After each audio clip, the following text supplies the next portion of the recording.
Sorry? Sorry? The VC? Yes, he's in the program, but we want to put him in the right place. We want the program to flow. He's already aware that he's supposed to be here. Because we don't want him to listen to our whole financial report. This is a big institution. He has to come, present, and go away. We know the level of a VC. All of us are academicians. Those guys, we can't arrest them here the whole day. So our proposal from one elder is that after Mr. Ngodia, the chairperson of this session, then the VC should come through.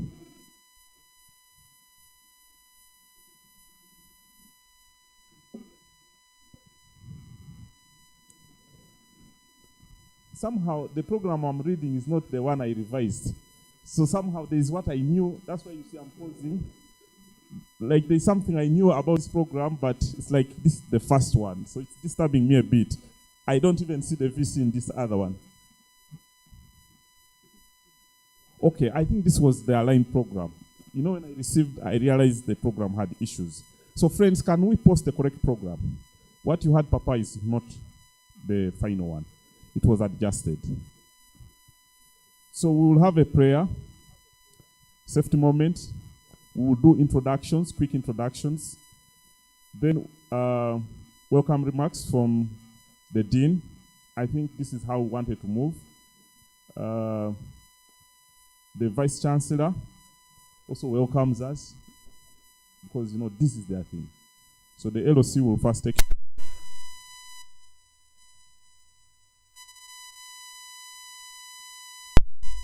Hello? Hello? Hello? And then the chairperson of OGTAU. Now, we still have a treasurer here. Let's kill the treasurer's presentation and we move it downwards. You know, we don't know how much he has. I don't know whether you know. The thing might be long, and there are burning issues that people must respond to, and then to delays us from the breakthrough. So,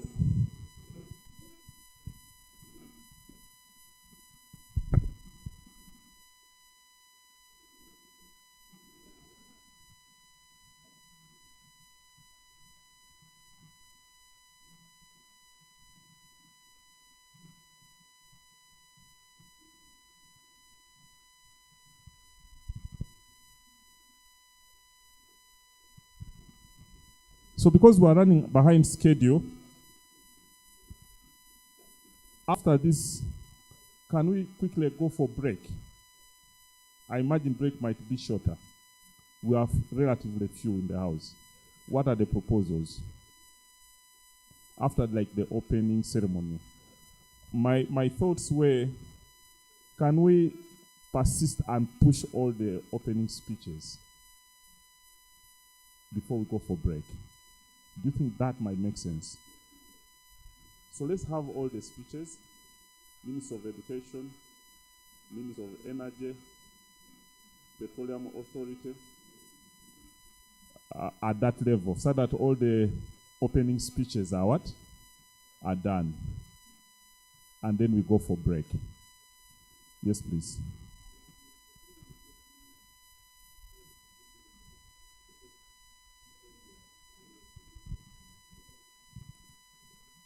Mr. Patrick, I'm sure you are familiar with Safety Moment. You're an engineer.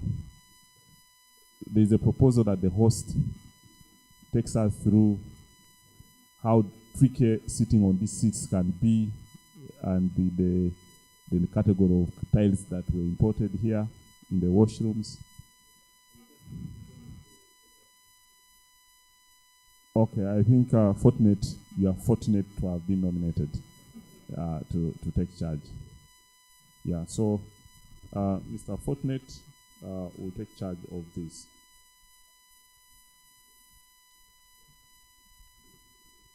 Okay, I think if we did this, then we are good to go. So that when we come in the afternoon, we start with the JVPs.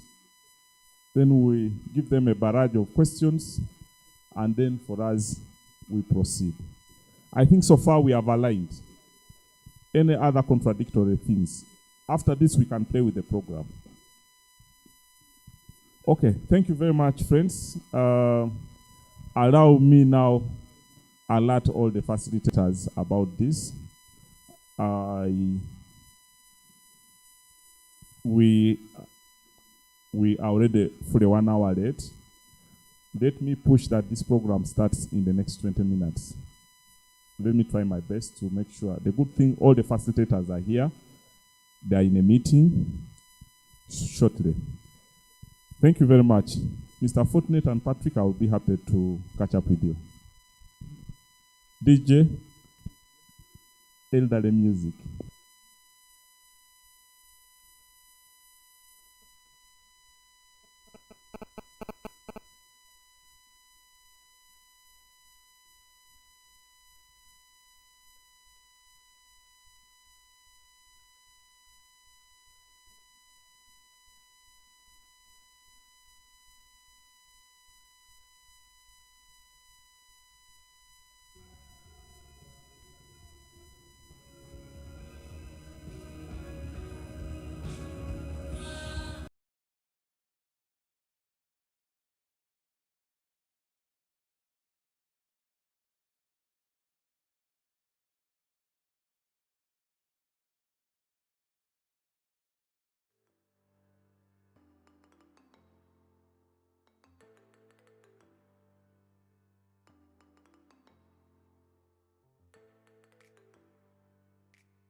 we're waiting for you to begin.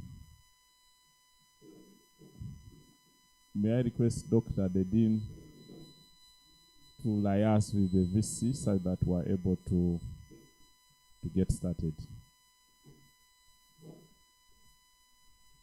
Doctor, for the PR team, Patrick, kindly ask Angela to usher in the VC.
I want to call this meeting in order. For those who have just checked in, my name is James Okwi. I work with the Petroleum Authority of Uganda, and we are privileged to be part of this meeting. Our house is highly constituted, and I want to request Mr. Joseph Nyakairo to alert the GFVC partners that they can now log into the meeting. William and Joseph, you can quickly support each other. The whole house is constituted.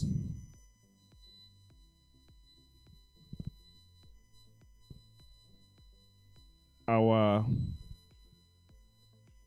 distinguished guests, we're privileged to be here with the Vice Chancellor. We have the DVC already in the house, the Deputy Vice Chancellor that you were happy to host us. We are honored to be here with the Deputy Dean of Faculty of Applied Sciences and Technology, Dr. Dennis Bosa. Thank you for organizing this event. I know that you came with a large harem of your technical team. We recognize them. We were here with them starting yesterday, and we appreciate the effort that your team has done with the students. These few friends were with me here up to late in the evening. Our dear chair, as I hand over to you, because you are supposed to run this event, just to let you know that we are live. We are live even on Facebook, on YouTube, and we have live feeds. So just know as you take charge of the event that we procure the farm as an institution here, and I want again to thank the management for doing that. It was the last minute, I think, approval the Vice Chancellor here, Finance and Administration, did to allow technical help coming in to ensure that we have young people like those running this event up to evening, and we are really honored because this is an international event. We shall be also joined in online. I hope they are already online with our joint venture partners. Total headquarters is going to join us. They will be making a presentation, including others. You are aware that ECOP is also autonomous now. They will also, the East African Crude Oil Pipeline team will also be making a presentation.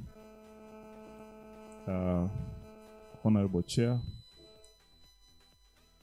Mr. Bernard Ongodia, who is also our overall super, he's a board member of the Petroleum Authority of Uganda, as well as the chairperson of this session. We also want to recognize some ministries. I'm aware that the Ministry of Energy is already here represented. I think the director's presentation is already here.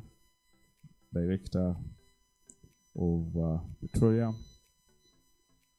We also have the Petroleum Authority of Uganda represented here. And the rest are your familiar friends and colleagues. At this point, I will support you in the first aspect of this program, and that is requesting a volunteer to lead us in a word of prayer. Any volunteer, please come over.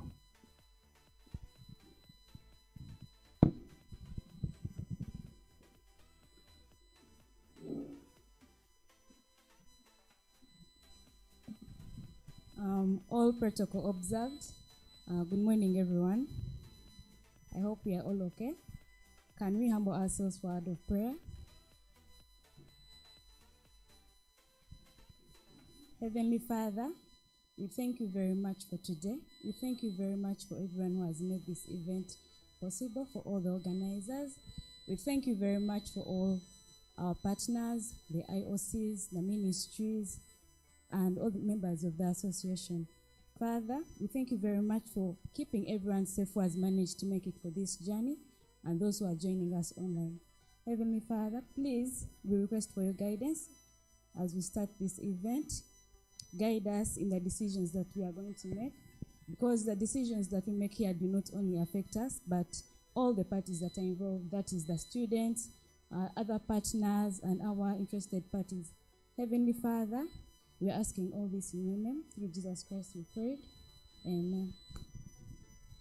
Thank you very much, Madam, for that very brief prayer.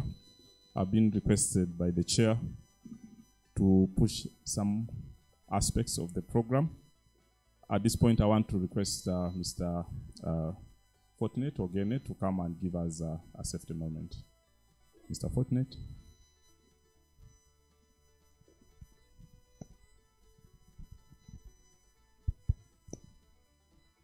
Yes, thank you so much, James. All protocol observed. Dear members, good morning. You are most welcome to Mbra University, and specifically to the Faculty of Applied Sciences and Technology. In the oil and gas industry, safety is very, very important. Before anything, we always give safety first priority.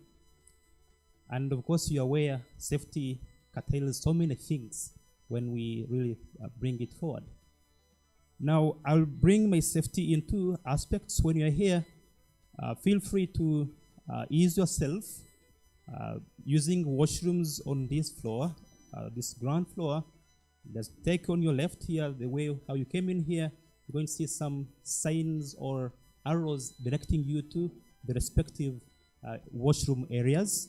Similarly, if you're inside here, just behind you, there's a door behind you up there. If you can cast your eyes behind there, that door is open. You can also take that route. You find washrooms in that very first floor location. Then in event of fire, of course, we don't expect any fire to happen. You are somehow covered because our engineers build this place, putting on safety precaution. But in event of fire, in case fire happens, we have all the two doors open. The one which brought you in here, and then there's another one here. Don't worry about these chairs here. We shall push them when anything happens. Just find your exit to really be safe or be free from fire. Or at worst case scenario, just jump and climb the stairs, then find the other door on the first floor. So I think, James, as regards safety, is there anything I've not talked about in safety moment? Yes. And maybe those online, for the assembly point, apparently we have not gazetted one, but we have a lot of ample space. That's there. You can assemble there and be free from fire in case it has happened. Or just behind there, we have a very big space. You can as well assemble there and be free from any fire incident. Thank you, James. Thank you, Mr. Fortinet, for burning time, and I'm also aware that the subsequent facilitators, especially Dr. Dennis Bossa, much as he's a scientist, but he also has knowledge in applied economics, and I trust that he can manage to burn time. Mr. Dr. Dennis, please come and welcome us to your institution.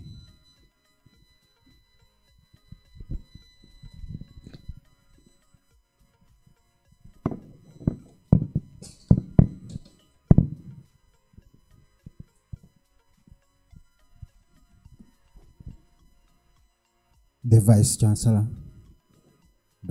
Professor Charles Kazoba, the Chair, Oil and Gas Trainers Association of Uganda, the Patron, Honorable Erika Ruhanga, I think is online, representatives from different institutions, faculty members, head of department, PIM, student leaders, ladies and gentlemen, you are most welcome to the to the 16th Oil and Gas Skills Dialogue and Annual Meeting. To the Faculty of Applied Science and Technology, we call ourselves FAST, at Imbara University of Science and Technology, which is MAST. This is history that has been made at the Faculty of Applied Science and Technology, hosting the second annual general meeting and the 16th Skills Dialogue.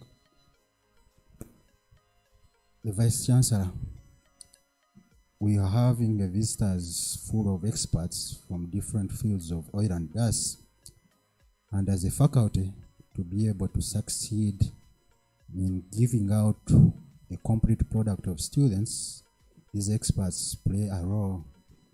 And I'm happy to inform the meeting that we had our first cohort of students from Petroleum Engineering.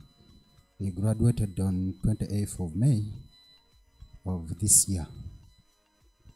And I'm happy, VC, to inform you that these companies that are part of this consortium are helping us to recruit some of our students. For example, I'm happy to report as a faculty, we are happy that two of our students have been recruited with an oil and gas company in Dubai. One student has got a master's student to go for petroleum studies in France with the help of the Embassy of France. 6 of our students have been appointed on Tirenga project, and 6 of our students still from Petroleum have been recruited with SINOC. And besides the 6 students from PIM, we have also been delighted that 2 of our electrical engineers still have been accepted by SINOC, and 1 student from computer engineering still has been accepted by SINOC. So as trainers of oil and gas, we are delighted that some of companies have been able to accept our students. And we give our sincere thanks to Petroleum Authority of Uganda for the work they are doing in terms of reviewing our curriculum software companies. And in particular, as a faculty, we have been able to sign an MOU for PAU scan software with the help of Petroleum Authority of Uganda. So we are so much delighted to Petroleum Authority of Uganda that they are helping us to push. Apologies from the faculty that we haven't been able to subscribe this year, but the department included the budget for subscription. So in the due course, when we get the money as a faculty, we will subscribe. Also, Vice Chancellor and all members present, in a special way, we want to thank SINOC. Though I haven't had Mr. James recognizing any representative from SINOC, I hope they are online. We appreciate the MOU we signed with SINOC, and they have really promised to take more students. As the trainers of oil and gas, we want to bring to your attention that as a university, we have been trying to approach some of the oil and gas companies, knocking on their doors since 2019, and doors haven't been opened. And in particular, we are looking out for some opportunities for internship, graduate training. And an example I can give is we have tried to knock on the doors of Total Energies, but they haven't been cooperative. So maybe as the regulator and the policy maker, probably Minister of Energy, there's a way they can help us such that such companies that can accept when we knock on their doors. Also, as an institution that trains oil and gas, we are having some challenges due to lack of equipment and softwares, because most of you are aware that when it comes to equipment for oil and gas, they are very expensive. And so, Chair, if there's a way we can probably knock on doors of these some of the companies to help us in relation to corporate social responsibility, to help us in acquiring some of the equipments or to set up some labs at first, that would be grateful. And also in terms of softwares, some of the softwares needed by Petroleum students are kind of require special computers with special specifications. An example I can give is as a faculty, we got an offer from Silamba J to help us, to give us a free license for Petroleum software, and they requested us to have specified computers. We requested for these computers from the university, but unfortunately, because of budget issues, since 2019, we haven't been able to get these computers, and we feel that as Oil and Gas Trainers Association, if you can help us in a way of acquiring some of these computers. Apologies from our head of department, PIM, Mr. Sludge, who wouldn't be around today because he got a PhD offer to go to the US and do a PhD in petroleum, but he has been very instrumental in organizing this event. He departed from Uganda on Wednesday, and I wish him the best at Texas Tech University. With that, as a faculty, we are very happy and delighted to host Oil and Gas Trainers Association, and we look forward for more engagements. And as a faculty, we are committed to provide the necessary support where it's necessary. Ladies and gentlemen, with that, please join me to welcome the Vice Chancellor, Professor Charles Kazova.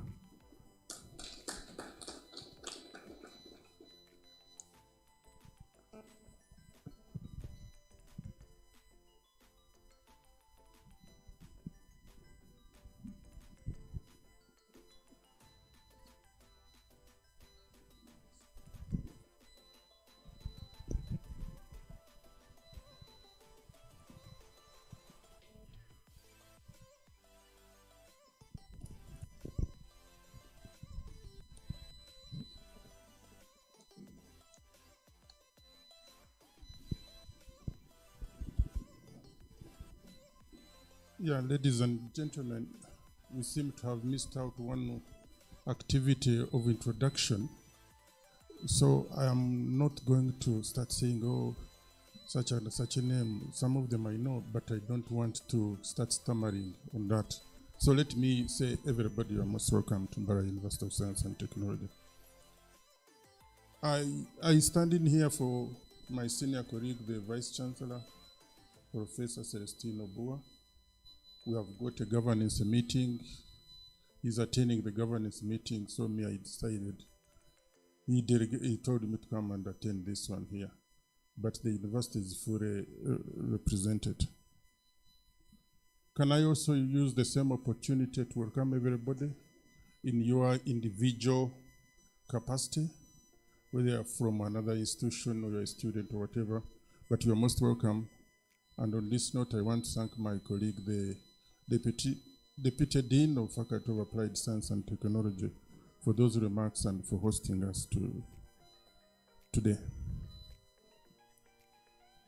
When you talk about oil and gas, me, I'm a professional accountant. But when I was choosing my PhD training, I had to look on aspects of sustainability accounting. I stand in front of you as an accountant, somebody who has studied sustainability accounting. So I'm also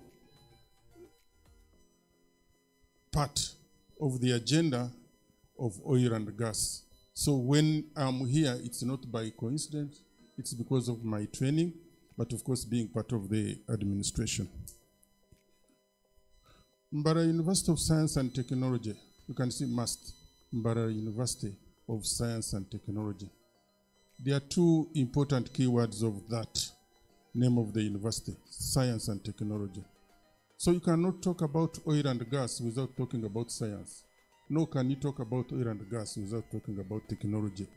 So I think it's not by coincidence that for this second annual general meeting which you are holding, you had choose Mbara University of Science and Technology.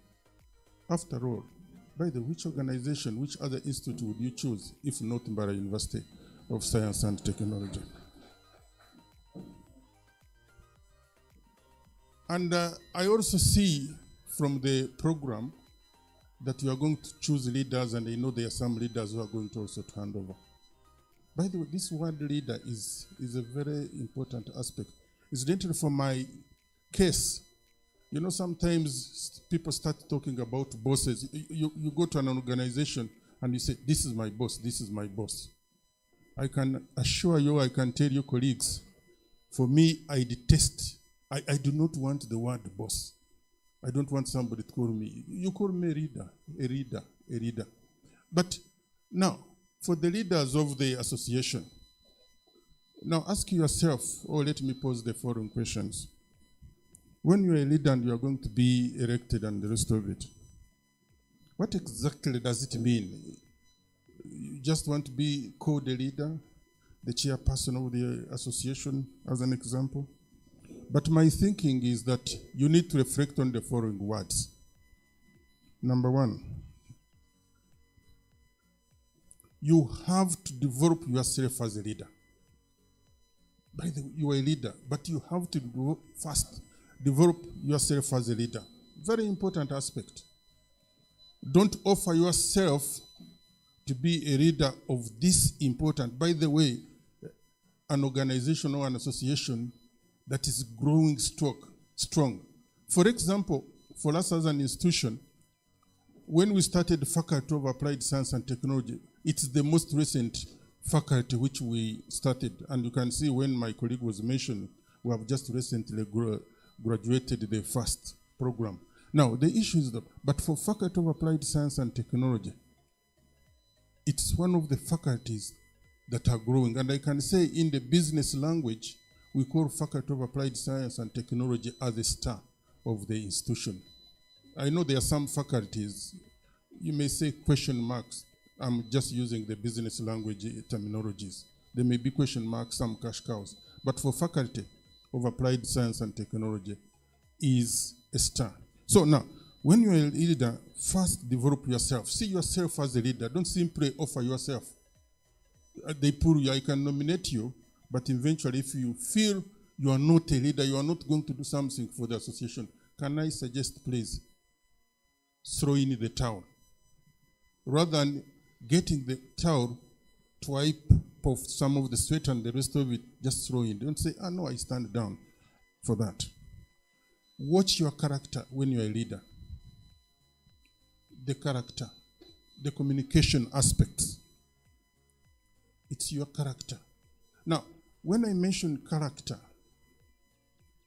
chair and colleagues and partners, when I mention character, there is somebody called Paul Arden. He wrote a very interesting book and he made the following remarks, and I quote, "It is not how good you are, it is how good you want to be." It's not that you are good, it's how good you want to be. Now, the point is that now, for you, when you are a leader or you are supposed to offer yourself, or this important association we are talking about, colleagues, it's not that, I've got excellent people. When I look in this room here, using the terminologies of science and technology, and I start seeing the number of CPAUs we have, the computer processing units, we start seeing them. Now, it's not that we are good. They're excellent, but the most important thing, where do we want to take the association? So I think that's a very important aspect. Honesty is another component. Accessibility, leader, you are supposed to be accessible. Integrity, realistic. Personal attention, and you evaluate, and you respond in time, self-evaluation, open-minded, and networking. Now, these are very important. Now, for us as Mbara University of Science and Technology, and for you, some of my colleagues from the academia, like Chambogo, we used to say either publish or perish. Yeah, that's the mentality. For us, they would say publish or perish. Now, we are now in the 21st century, colleagues. It's not only publishing. No, that's not what we are looking for. Either network or you perish. In other words, I can see we have got our Ministry of Education and Sports, Ministry of Energy and Mineral Development, then OGTAU. We have, and I implore you, like the Dean, we need to network with them.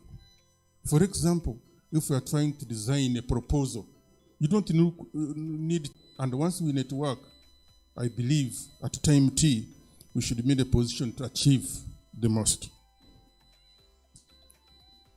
Now, Mbara University of Science and Technology, just briefly, we have got 6 faculties, and FAST is one of them. We have got 2 institutes, and we have got 1 innovation center. And I can assure you, when you get education from Mbara University of Science and Technology, it is the education for the future. By the way, it's a fact. Mbara University, you get your certificate from Mbara University of Science and Technology. It is not education for today. It is education for the future. For example, we have recently, we have got a center of excellence. We had to beat all the others. That's a fact. Recently, we had to beat. Recently, we are involved in a proposal, and the rest of it, 71 proposals from all the different countries. In Uganda, they put there the proposals that were submitted were from 9 institutions, universities. You can imagine. But they wanted to fund only 5. I can assure you, Mbara University of Science and Technology, we beat all the 8 from this country. We beat even all the others from other countries, and we are number 2 in the whole world. Isn't that an achievement? That is Mbara University of Science and Technology. That's how we do things. That's how we do things. And personally, I'm proud to associate with Mbara University of Science and Technology. I don't need to go on and on and on. Now, let me end by sharing with you 2 stories. One of them is the example of a mirror. The mirror. I believe, and I want to make an academic guess. You see, once it is an academic guess, it means the truth. I believe all of us in this room this morning have used the mirror. And if, for example, you press the mirror over there, I can assure you from morning up to evening, and you count the number of times you use that mirror. Even when you are seated there and you see the mirror, you look through that mirror. When you are getting out, you know, 5 minutes, 2 minutes, you continue looking at the mirror. Now somebody is saying, especially the ladies, that's not true. Even for us men, we have to look our faces, please, ladies and gentlemen. But personally, when I look through that mirror, I see 2 people in one. Just 2 people in one. You look through the mirror, you see 2 people in one. Colleagues, you will see 2 people. But I want to say, if you were to do a practical science and technology, and you are in your room, and you have finished taking a shower, you can imagine you have finished taking a shower. You are in your room, you have even locked. By the way, even you don't need to lock in your room. It is your independent spark. Isn't your room an independent spark? You do what you want in your room. But you have finished taking a shower, but let us say you have locked. But you have finished, you have taken cold water, not warm water, please, and you stand around in front of the mirror, and you turn around like this one, you look at yourself, and you haven't put on clothes, but you are moving around, ladies and gentlemen. Now, once you see that person whom you are seeing through the mirror, there are 2 people in one. Number 1, there is your worst person. I believe the person you are seeing there is your worst person. Think about it. For example, this morning when you are trying to wake up, who told you to wake up? It is yourself. But you may find the person in you, one of them was telling you, don't wake up. The bed is still mostly in the morning. You know what it means, eh? Very sweet. Anyway, you know what I mean. But again, there is another one who told you to wake up. So that's the 2 people in one, ladies and gentlemen. So, but since there is your worst person and your best person, and we are talking about this association of ours, oil and gas, I would want you to bring Oil and Gas Association, not your worst person, but your best person. You bring, if you are talking about networking, bring your best person, but not your worst person. Can I advise you, please, ladies and gentlemen? Get your worst person whom you are seeing through the mirror, lock that person in a safe, and you know, you people, science and technology, you use passwords. Misplace the password. Because your worst person is already locked in the what? By the way, even if you are tempted to open and break the safe, it won't be used. So that every now and then, when you are moving, ladies and gentlemen, you are moving your best person because your worst person is locked in the safe. Why have I said that, ladies and gentlemen? If you are talking about networking, you are talking about our associations, I believe we need to move with our best person because our worst person is already locked in the safe. The final quote, which is not mine. Let me read it verbatim so that I don't make a mistake. Don't try to tell the customer what he or she wants. If you want to be smart in the shower. Then get out, go to work, and serve the customer. I have lined, and this quote was for Jean Brickley. I have underlined the word customer. If I can, don't try to tell the customer what he or she wants. If you want to be smart in the shower, then get out to work and serve the customer. Now, end of quote. Now, the issue I have raised this one here, ladies and gentlemen, in our association, please, let us not tell people what we are doing and the rest of it, but the first thing we tell to ourselves. But once we tell to ourselves, let us go and work for the good of our association. And if we can put all our energies together, ladies and gentlemen, then this association is going to be great. I have talked many words, ladies and gentlemen, but on behalf of Mbara University, once again, it's just to welcome you to your university. Feel free. Our colleagues are there. They will interact with you. Have time, move around, ask, and I believe you'll get the right answers. And thank you, and I need to thank you. And, you know, sometimes you also want, I've recently, now an accountant, I have recently written a book that was published by Fountain Publishers. This is Fighting the Good Fight, but the battlefield. When you say fighting the good fight, the battlefield is the negotiating personal and professional spaces. This is the most recent version of this book. It is at a discounted rate of 40,000. By the way, I'm not marketing the book, but I'm telling you that it is there. Thank you. I have only limited copies, about 908, but it's an excellent. I hope it can hook you. Thank you.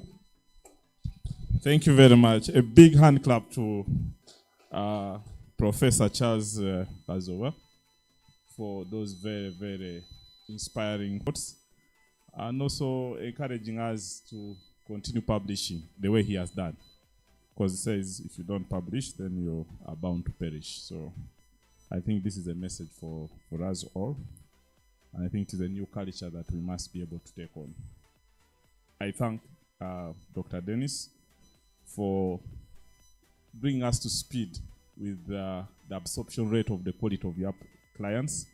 I'm happy that the people you are mentioning are actually following us online, and I'm sure they appreciate the fact that the quality of students you have been able to supply to the sector are of really international standard, like it has been also underscored by Professor Kazova. You hinted rightly that your institution has been supported in getting softwares, and I wanted to recognize, I think, geology and geophysics, G&G. Maybe Gilbert and your team, you could stand up.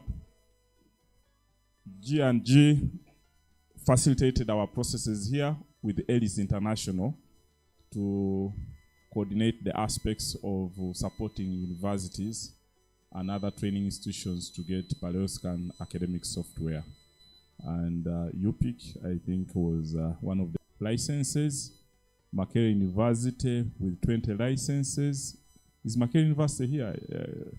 I think doctor has not yet arrived. He's on the way. Nkumba University with 15 licenses. Anyone from Nkumba? I know some of you dabble everywhere. Nkumba University is one of them. We also finally now have this host university coming through. They were one of the latest. Chambogo, I think, has also concluded the process. They will also be receiving 15. And I want to thank them. Kindly give them a hand clap.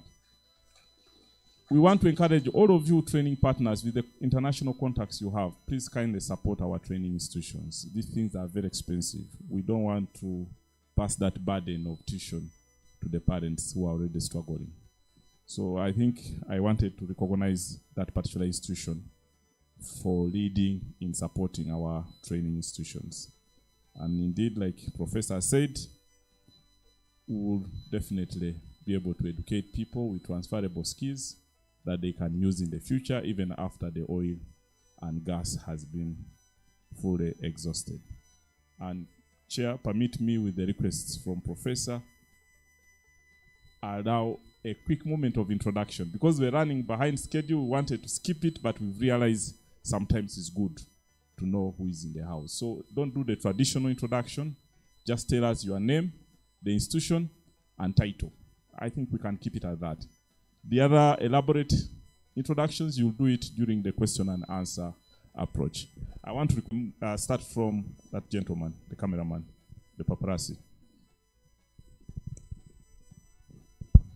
Hello. And for colleagues who are following online, can someone post? I want to request them also to introduce themselves. If they can't speak, they can punch in, then I can read maybe the messages if it is possible. But I want to invite the people who are following us online to prepare as well to introduce themselves. Proceed. Hello everyone. My name is Modern Bamwenda. I'm a man behind the photography. Thank you. Good morning everyone. My name is Linda Mary Bashariza. I'm the digital communications person. Thank you. Good morning everyone. My name is Betty Kulume and I'm the administrator at OGTAU. Thank you. We could exhaust this side. Let's finish this side.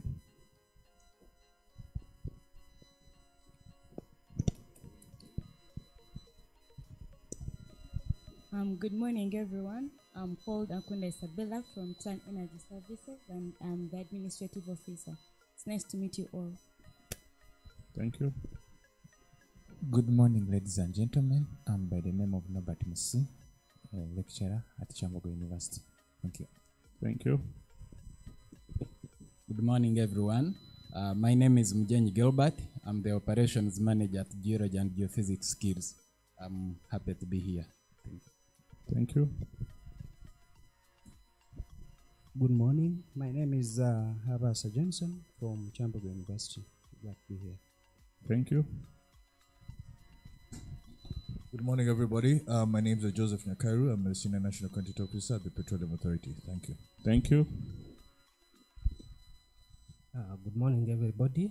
My name is Kasavumai, Uganda Technical College Bushenyi. I'm head of Department Mechanical. Thank you. You're welcome. Try to be a little faster. My name is Choncho Shila. I'm the GRC Petroleum Engineering and the Deputy Prime Minister Students Guild. Thank you. Thank you for hosting us and organizing this place.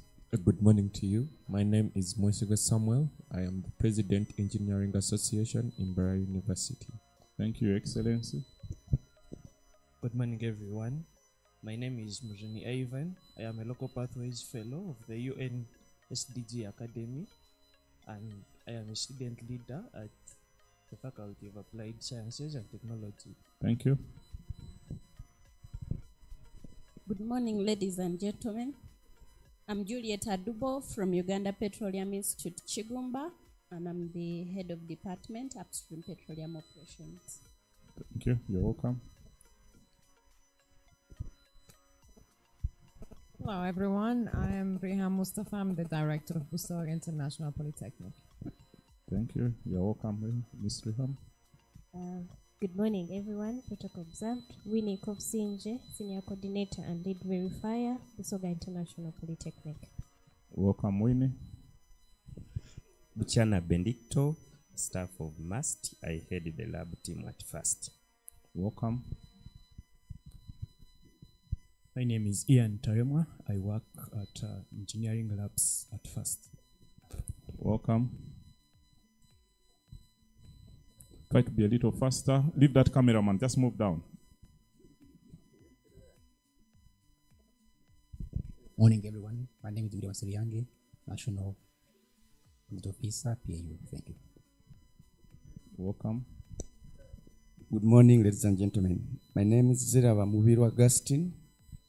I'm the Acting Deputy Director, Training and Academics, Nile Vocational Institute, Jinja. Welcome. Good morning, ladies and gentlemen. My name is Mwanga Fred, Principal, Nakoa Vocational Training College. Welcome. I am Susan Tumhaire, Programs Coordinator, Safeway Right Way.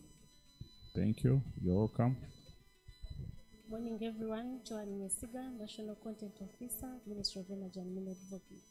Thank you, Ministry, for being here. Good morning, everyone. Namanya Agure from Chivas Technical Institute, Deputy Principal Training. You're welcome. Good morning, everyone. Wishka Johnson, Principal Chivas Technical Institute in Tungamo. You're welcome. Good morning, ladies and gentlemen. I am Moses Tayebwa, CO Energy Services. I'm a master trainer. Welcome. I'm Madina Nabachwa, Training Coordinator, CO Energy Services. Welcome. I'm Vinom Godfrey from Nawanyago Technical Institute, Kamuri. I'm the Deputy Principal. Welcome. Alex Wafulawe Kide is my name, from Uganda Technical Institute, Director of Studies. Welcome. Eliachu David from Uganda Technical Institute, Principal. Welcome. Mbua Leone from Kiriandongo Technical Institute, the Principal. Thank you. Welcome. Yes, Ogene Fortunate, Assistant Lecturer, Department of Energy, Minerals and Petroleum Studies, Imbora University here. I'm the host. Thank you for doing a great job. I'm Dennis Bossa, Deputy Dean, Faculty of Applied Science and Technology. You are most welcome. Thank you for doing the good job. Charles to Shawamwekazova, Bara University of Science and Technology. You managed all the logistics here. A big hand clap once again to Prof and his team. I'm Patrick Kavanda, Acting Head of Department Energy and Mineral Petroleum Studies, Mbara University. Thank you very much. Lastly, the gentleman behind. Good morning to you all. My name is Dennis Thomas Lukaya. I work with Mbara University as faculty administrator here. You're very welcome, and if anything does not go to your taste, but I believe it is going well, you can speak to me. Thank you. A big hand clap to him. Professor, he has been here since yesterday. All these are our friends and our prospective products. They are doing a great job. This is burn time, and they will introduce themselves during other socials. Maybe let me start from again the extreme left. Good morning, ladies and gentlemen. My name is Patrick Ruharuza from the Institute of Petroleum Studies, Kampala. Thank you. Are you the cleaner principal? It's good to know. Yes, I'm the treasurer in OGTAU, and I am the principal of the institute. A big hand clap to him. Professor, that was the institution. IPSK was the last institution that did exactly what you have done. And it's likely that from what we have seen, you might surpass his performance. But he did a great job. Can we clap for him for hosting us in the 15 Skills Dialogue? Thank you. Patrick Mbonye from Q Sourcing Group, representing our training arm, which is the Assessment and Skilling Center, TASK, and also the Vice Chair. Thank you. You're welcome. Thank you, Chair. My name is Joseph Kanyesije. I work with Sunmaker Energy as the Key Accounts Manager, and I double as the Publicity Secretary for the OGTAU. Thank you. Bring that microphone here. I don't want to do chair's roles. He has just deployed me. He can easily withdraw his powers. Can we go online? Colleagues who are online, please unmute and introduce yourselves. Friends online, can you unmute? Can you hear us? Are you able to hear us? Good morning. My name is Denis Nikolaev. I don't know if you can hear me. Okay, thank you very much. I am Total Energies Tilenga Project Field Operation Manager.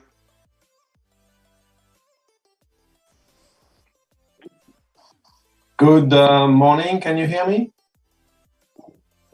So I'm Laurent Stéphane. I'm Total Energies Training Manager.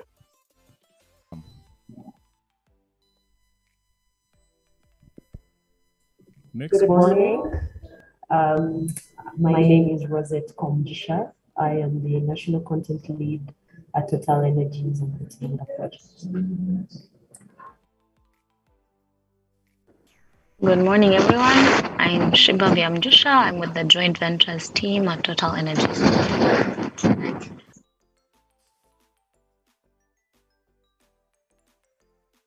Good morning, everyone. I'm Guillaume Capard, working with Total Energy in the Tilenga project, and I'm the training and OGTAU technical leader.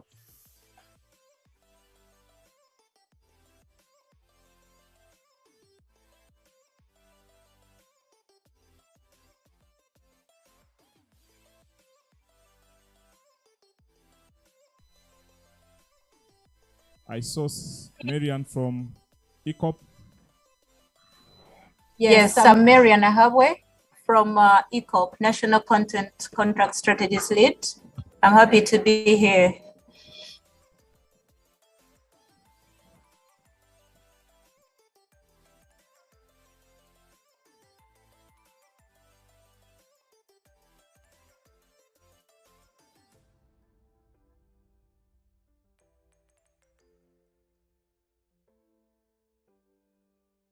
I want to welcome everyone and we thank you for managing time.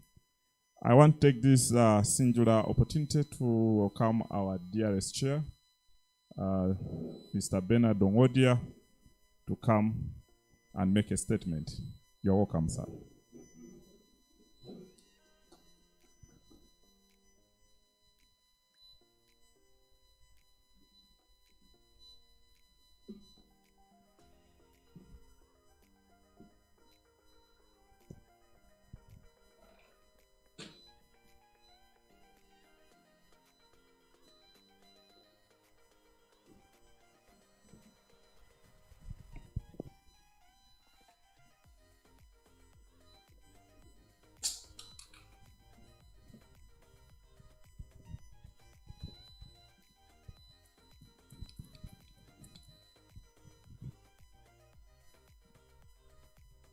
Of the Vice Chancellor, Mbara University of Science and Technology, our patron, I think he's somewhere on the globe but is attending this meeting, the representatives of Ministry of Energy and gentlemen.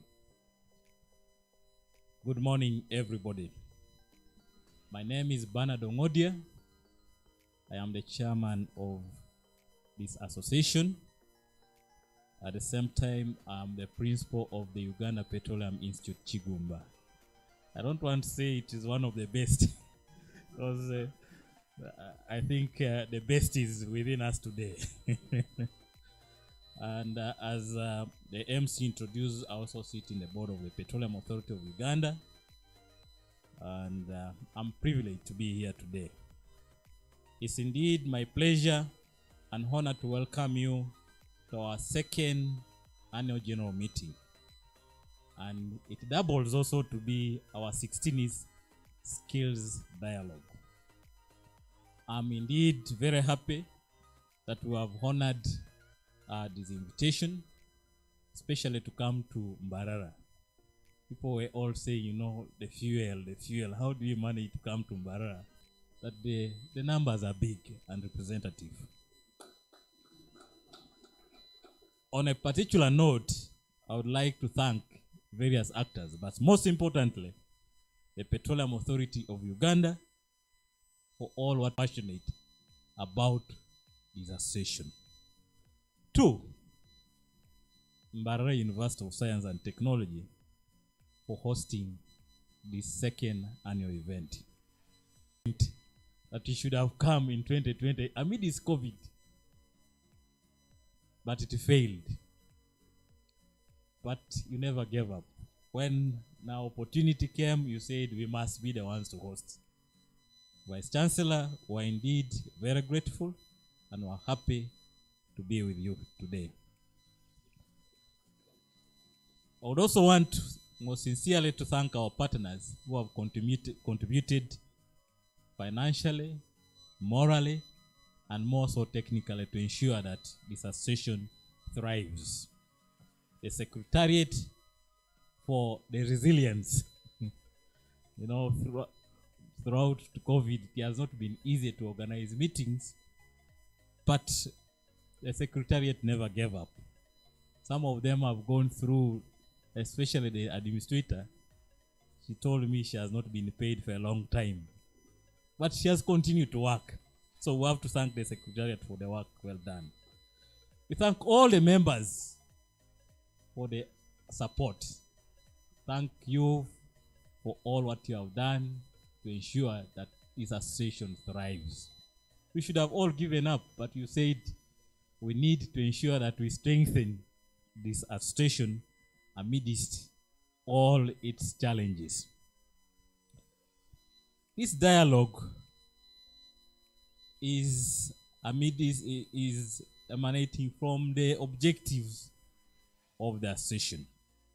But before I go to that, maybe it's important to bring all of us to speed what the association is all about. This association, that's the Oil and Gas Traders Association of Uganda, was inaugurated in 2020 with the aim of bringing the various actors to work together towards improving the required skills and competences in the oil and gas sector. The association, of course, now brings together all individuals and institutions involved in the training and the development of skills of oil and gas in Uganda. So it's not for only institutions, it also attracts who are passionate about capacity building and specifically skills development in this country. Particularly, it was recognized that that there was a need for a united voice in solving the problems faced by those involved in skills development in our country, especially in the oil and gas sector. The association works closely with MDS to carry out its objectives. I would like to thank in a special way again the PAU for whatever it has done, among its the MDS, in ensuring that that objectives of this association are met. There are quite a number of objectives to this association. I'm not going to read through them. At least we all have the constitution. But there are 10 key objectives. And the most important, that's the first one, is basically to bring together institutions or individuals that involve in training and development of skills related to the sector. And maybe the last one is number 9. I'm just jumping through. You can have it. Is to promote linkages with the companies, enterprises, ventures, MDAs for industrial training placement, employment opportunities for trainees or members of the association. I think all of us will agree that the biggest challenge in the training space has been the on-job training or industrial training for that matter.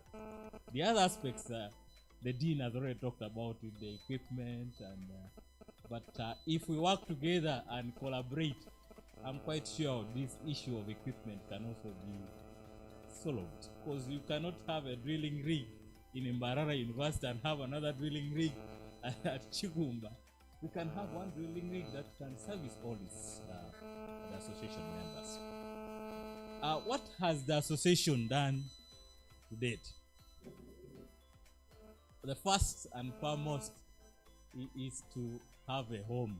I think if you don't have a home, then you're equally, it's just a briefcase association. Given point in time, as we grow, we'll definitely have to get our own home. The discussions initially was aware that can we have a home in the Ministry of Energy? Can we have a home in Ministry of Education and Sports? And can Petroleum Authority host us somehow? But because of this COVID, the spaces became limited. And hence we decided to have somewhere where the administrator sits for now. So when you come to Kampala, at least you can see the administrator in a particular office. We have a full functional website. I'm not sure whether all of us have accessed it, but working and operational. We have reached out or mapped potential members, and also in addition to mapping, we have also tried to ensure that we have profiled them. But I'm told the profiling process is a bit slow. Even when people have been given a template, they tend to take their own time. But please reach the administrator if you have not been profiled yet. It's good that you are profiled in by the session and you appear in our website. But also because of reaching out, we have seen the growth in membership. I think today we have had introductions of new players. The vice chairperson was asking, where is this Busoga Institute? So you can see now we are stretching all the way to Busoga and other areas of this country. And of course, globally, you can see today we're having a global outreach as well. We have also ensured and continued to do the needs assessment together with the PAU again. What are these things that the players want to be in their institutions?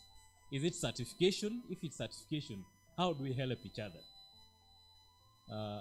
Is it now the key one that has come here is equipment? How do we share the equipment within the association bodies, association institutions? And of course, I'm happy today at least the joint venture partners, the IOCs are also listening. We are concerned that the key problem is you need equipment to facilitate the training. But of course, the key aspect that we had started as an administration was to draw a roadmap. Where are we today and where do we want to be tomorrow in the form of a strategic plan? But because of the nascent, the young nature of the association, and of course the interference of COVID, I think that activity didn't take off. We got the consultant to do it, but when it came to financing, it became a problem. But I think today we'll draw a roadmap on how best we can draw a strategic plan, whether it's voluntary or again as association members, we can see how we can raise our funds so that we have a strategic plan. The subscription, I think I'm not going to dwell much on that, but let us be conscious that association cannot run without money. So when you are here, just anyway, the dean already said this year they have defaulted. But let us look into our small finances and ensure that the association thrives through their contributions and of course the growth of membership as well. We have ensured that our communication platforms are functioning. I think the Secretariat has been communicating to all of us through the e-platform, the WhatsApp, and our website, as I said earlier, is fully functioning. We are proud to continue hosting the skills dialogues. It was something that was started by the PAU, but now we're driving it together with the PAU. So every quarter we hold at least one skills dialogue. We're talking of 16 skills dialogue. It's a medium where we come and interact, share experiences, and forge ways of work going forward. And the other aspect is the skills audit. We thought we could also visit all institutions and identify what skills are you offering, what are you missing, and how do we support you. But of course, it was also interfered by COVID. The interaction, person-to-person interaction became a challenge. But again, this is something that we can take together after this meeting. But even coming here, the intention was that when you come to Mbarara University, you just don't only come to dialogue. You also visit the facilities and see exactly how the institution is thriving. I hope we can just have a few minutes to move around maybe the faculty, see how you are organized. And then, of course, the other one is we ought to have benchmarked, because association with in-house, inward way of doing things may not be good enough, but you also needed to benchmark with external stakeholders, external people who have done it before. The intention, our focus was our brother from Nigeria. We thought we could benchmark with an Oil and Gas Trainers Association of Nigeria, but probably going forward we'll have opportunity to do that as well. And therefore, what is key is collaboration. We have to encourage members to continue the collaborations. I've seen a few members collaborating amongst themselves. I've seen through these visits, universities also visiting these smaller institutions to see what they can leverage from them. So keep it up and ensure that we benefit from the existing infrastructure within the institutions. There are, of course, a strategic plan. I don't need to emphasize that, but it's key. Those who have not sent the profiles, please send them. Clearly united, we all benefit. By staying connected to each other, we create the kind of environment we have always aspired or inspired to work in. Let us keep the spirit of Ubuntu. In conclusion, I know we are managed to marathon from yesterday, but I couldn't catch up. But all of them, were almost in time. We thank everybody again for coming. Thank specifically my team that has worked with me for the support during my tenure. I think they have introduced themselves. My vice is Patrick Mbonye, Treasurer Patrick Ruharuza, Joseph, Public Secretary, the General Secretary. I sent apologies. Is unable to be with us today. The Secretariat by Betty. They have really played a critical role, especially at a time when COVID has disorganized everybody. I also want to thank on a special way the patron. Of course, he's not here, but all of us know Eli. Even if he spoke on phone, you'll know that that is a person who is passionate about the skill agenda of this country. And I really thank him for his commitment and participation in the session. PAU again for all the support that you have given us during our tenure. And again, everybody for attending this most important meeting. Let us take positions in the new era of the oil and gas sector. We are privileged now that you train and people get employed. I heard the dean giving very good testimonies. So and so is in here, so and so is in there. But before FID, there were quite a number of challenges that you train and the market was not absorbing. But now it looks like there seems to be a semblance of equilibrium between supply and demand. So let's take advantage of the supply of the demand now, so that the people that we supply to the industry are all absorbed. We had our own challenges. I don't want most cases to dwell on the challenges, but the key one, of course, is the financing of the association. Of course, the other one is the disruptions caused by COVID. And when you are running a more or less a charitable body, where you are not paying members, where you are not paying the chairperson, believe me, it's usually very difficult to gather people together. But so you could see there were some commitments. Some people will not commit. And I was very happy when the Vice Chancellor dwelt a lot on leadership. Don't accept these jobs for the sake of putting on a coat that I'm the chairman of OGTAU. No. There are a lot of commitments that come with it. So if you are among those, if Bernard was not a performer last time, he should not come back to his office, because this is a pro bono association for now. There are no immediate benefits, but there are bigger benefits for the country. And I will pledge that as we get into that agenda item, that we bring in a new set of committed leaders with new ideas and focus.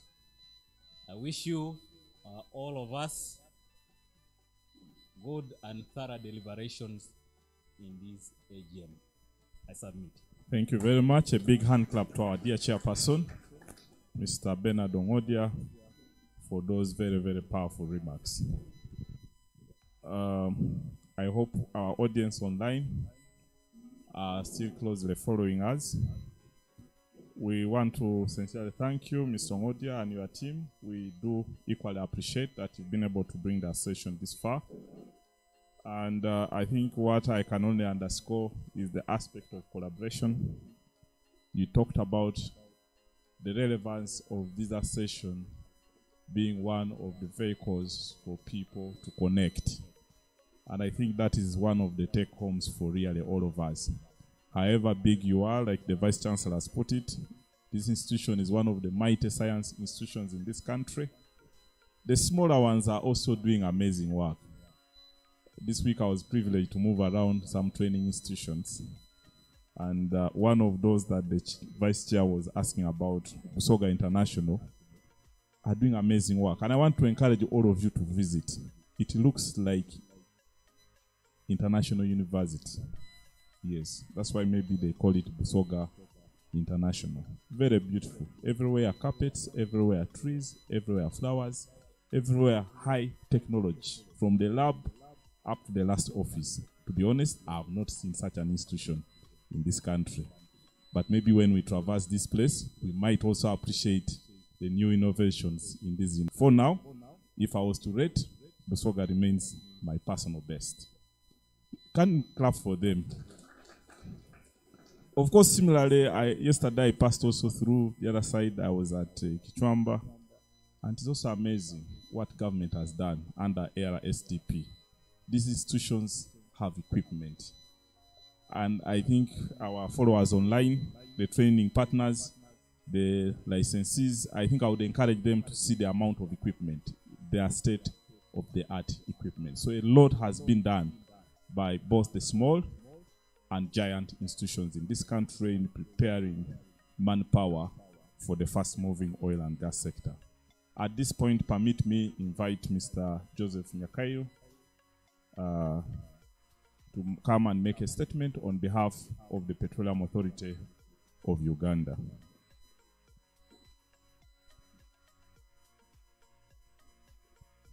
Mr. Joseph Nyakayo, please come and address. Manager Sanitizer.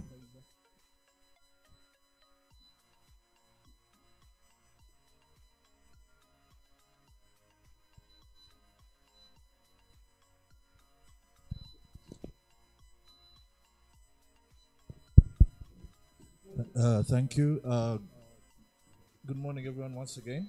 All protocol observed. My name is Joseph Nyakara. I did introduce myself earlier, maybe for those who are not in attendance. I'm the Senior National Content Officer at the Petroleum Authority of Uganda, specifically in charge of capacity building, where all these training aspects fall under. I bring you greetings from our Director of Technical Support Services of the Petroleum Authority, who was to join us for the 16th Skills Development Dialogue.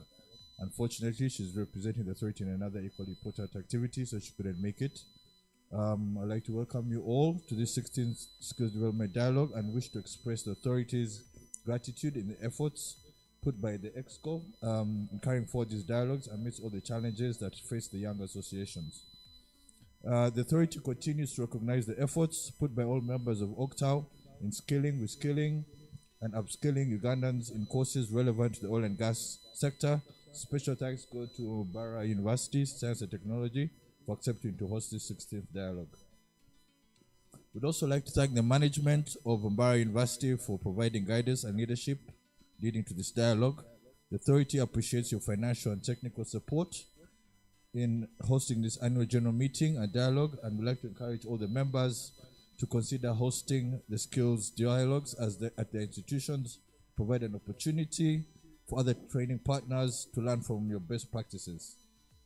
We welcome and congratulate Busoga International Polytechnic for having got accredited to Pearson BTEC that will enable them to award international certifications.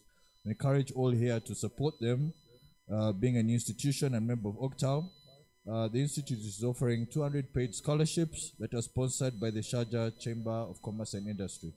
We encourage you to let your colleagues know so they could apply for these scholarships. The authority has followed up with all the recommendations from the 15th Skills Dialogue that was held at IPSK and the required authorities' actions. The PAU continued to support universities on the process of curriculum reviews of the oil and gas programs. And the authority has held meetings with the National Council of Higher Education, and we are concluding the process of having an MOU that will fasten the curriculum review process across different universities and training institutions. The authority has continued to encourage VTIs, vocational training institutions and universities to encourage their graduates to register with the NOCTR, that's the National Oil and Gas Talent Register. Here we have a colleague with us, Mr. William Seriange, who can give more details regarding the NOCTR, and encourage students to register on the NOCTR. It will give them visibility amongst the IOCs and joint venture partners and more opportunities to take advantage of the opportunities that are there for them to be employed within the sector. The Petroleum Authority of Uganda continues to encourage oil and gas institutions to focus and emphasize on the certification and recognize the latest institutions to acquire international accreditation. That's Nakawa VTC with the ECTIB accredited certifications and Busoga International Polytechnic that I just mentioned with Pearson BTEC. The authority has continued to engage the IOCs to support in the train the trainers programs so we can reach out to wider audiences and acquisition of software to the oil and gas training universities. Schlumberger and Ellis from France, in partnership with G&G, as was mentioned earlier, have been supporting different universities with softwares. Some of those mentioned, like Makerere University, Uganda Petroleum Institute of Tugumba, and Kumba University. The authority continues to support the UPI consultant in ensuring the completion of the capacity needs analysis update, and we encourage all training partners to support them with the relevant data that they need in the next phase of the final draft report completion. I would like to thank the chairperson of OGTAU, Mr. Godia Bernard, and his executive committee for his stewardship and strengthening the association. And as we go into the elections of the new team, we encourage the membership to ensure election of an equally vibrant team to augment the efforts done by these patriots. The authority is still committed to supporting the association as it graduates to having a full autonomy, and we'd like to thank the association for the work that's been done so far. We wish you all an efficient dialogue and AGM for God and my country. Thank you very much. Thank you very much. A big hand clap to Mr. Joseph Nyakairo of the Petroleum Authority of Uganda. Thank you very much, and we want to thank you for the great job you are doing for our country. I want to invite the Ministry of Energy and Mineral Development to come and make a statement, again also on behalf of government. Manager Sanitizer.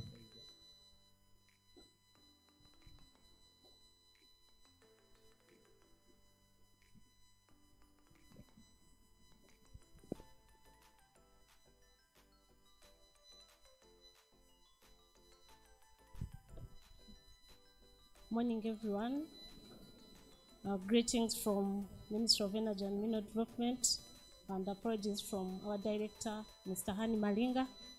wouldn't make it due to other important eco assignments. He requested me to represent him, and I'm here to deliver his remarks. Our vice development partners, representatives of IOCs, government stakeholders here present, oil and gas professionals, distinguished guests, ladies and gentlemen. It is my great honor to be part of this second general annual meeting. I want to thank the organizing committee for having organized this very important meeting that has gathered all the most important professionals within the sector. We are grateful as a ministry, and we thank you for your efforts. I would like also to emphasize that this meeting with the government's aspirations to skill Ugandans and also focus on the workforce skills within the industry.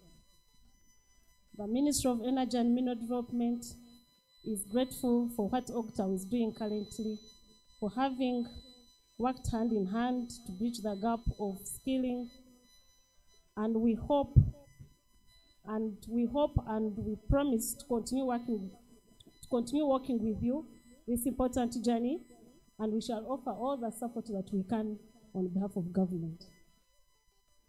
The government is consistent on pursuing national content in the sector as we follow the national content policy so as to achieve the skilling gap. We are glad that the efforts and intentions of government have seen a growth in the number of institutions, both government and private, dedicated to offering the required skills and competencies to Ugandans to a meaningful participation in the sector. We give our great thanks to the chairperson OGTAU for the efforts done and your team. With the growth of the number of institutions and the need to cooperate so as to strengthen each other, it was important for institutions to create this Oil and Gas Trainers Association, which we are glad that it gives the players an opportunity to share useful information and opportunities for mutual benefits. And it has also eased the coordination between government and other small institutions that are coming up currently. The current executive committee has done a tremendous job in steering the association, and it's our wish that you elect a new office bearers today. You elect leaders who have the required level of dedication, commitment to cause of the association so as to enable it to go to the next level. With the involvement of Oil and Gas Trainers Association and its members, the country has been able to register growth of Ugandans that have been trained, and we have been able so far to achieve 4,500 Ugandans that have been fully trained and certified internationally. We congratulate you. We note that proper skilling can only be done when capacity needs have been credibly established, which is a continuous process. To this end, the Ministry of Energy, together with GIZ, has revised the capacity needs analysis 2014. The report is done. However, when we discussed our report with a few stakeholders, a few issues were raised, and we have come up with a technical working group which is trying to come up with the right responses. Once we are done with our responses, we shall be able to share this with you. In order for us to address some challenges, especially the affordable financing by the local skilling institutions, the Ministry of Energy and Mineral Development has been able to work hand in hand with the Ministry of Finance to establish a local content development fund, which is in its final stages. However, currently, as you know, the challenges of financing that are going on within our economy, we got a response from Ministry of Finance that we need to be patient, but we believe our fund soon it will be out and will be able to support you. We have also engaged different universities on the skills requirements at graduate levels. We are now working together with these universities to come up with a memorandum of understanding with universities, which will enable us to work together efficiently on the issues of skilling, such as training, internships, research opportunities, so as to bridge the gap of skilling. We have also encouraged all universities that have not yet approached Ministry of Energy. At least I'm aware of Chambogo University, Mbara University. They have come to the ministry and approached us about the MOU, and we finalized it. We are just waiting for the minister's word. We shall get one. We therefore encourage all universities that have not yet approached us, please, to do so. Ladies and gentlemen, as I conclude, government's commitment towards skilling Ugandans in the sector is envisioned by the low content policy for the oil and gas sector. I once again thank Oil and Gas Trainers Association for organizing this meeting, and I wish you successful elections for God and my country. Thank you. Thank you. A big hand clap to the Ministry of Energy and Mineral Development. Can we put our hands together again for Madam for Joan for the presentation and the commitments from our government. I think what came out very clearly is that the government is still committed to ensure that the local content fund is put to fruition. But I think the request should be that this process should be fast-tracked, because this is a fast-moving sector, like you're aware. We don't want this to be implemented at the tail end. So we want to appreciate that this is still at your high table. 4,500 with international certifications. I think our request is that we should see all these young people upload their resumes in the National Oil and Gas Talent Register. You are all aware that some of the subcontractors are already mobilizing. I saw adverts from ESA. I think ESA should be taking a minimum of 1,500 young people by the end of February. The advert, I think, already ran on the 7th and 8th. So some of you have students who are welders, scaffolders, all those categories. I think the opportunity is now. So one, thank you, and also the institutions that have gone for international certification. I know that Iganga is under Sit and Giz, Kibasi, Nawanyago, Kiriandongo, and these other traditional big players like UP, Chusosing, and others. I am aware that BIP, I think for them they went for a unique one. I think you are using Pearson, BTEC, which is a British system. That's also global, and many others I've seen. I think Kichwamba has just arrived. I saw their students. Your Madam Miriam from Kichwamba. They're also graduating. They're completing, I think, the 4G levels and other under City and Guilds by next week. They are doing exams, and I found that really amazing. So I want to thank all of you, and those who have not yet gone in that direction. I think that's the direction for all of us. So our distinguished guests, especially our followers online, we want to request that you allow us break off for a quick break. The team here is already tested as far as breakfast is concerned. And I want to request that they reassemble here after 10 minutes. But because our dear chief guest is here, the Vice Chancellor, we want to request that we capture a photo moment with him as we go out. So our paparazzi, I had already asked your team to move. I hope they are aware. I don't know where we always do it from. Patrick, where can we do a group photo? Can we do it here or out? Who knows this place? Okay, can we go out? But kindly come back after 10 minutes. Patrick and this team of young ladies, Susan and the others, should be able to lead you to the dining. We will start with the joint venture partners to make their presentations when we come back. So please, our dear joint venture partners, don't log off. You will be the first cohort of facilitators to take us through what you are doing. May I request our elders to rise like young people and be part of this picture. Chair, kindly lead us for a group photo moment. Our VC, please make sure that you keep around. We have enjoyed your company. We want to encourage all the key facilitators to keep here up to the end.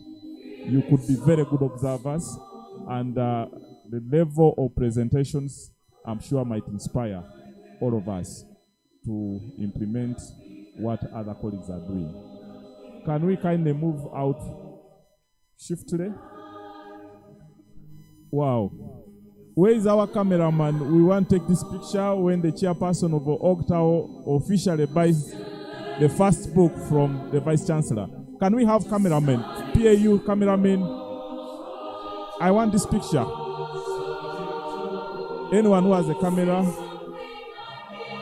Dean of Students, please pick this photo moment for the university profile.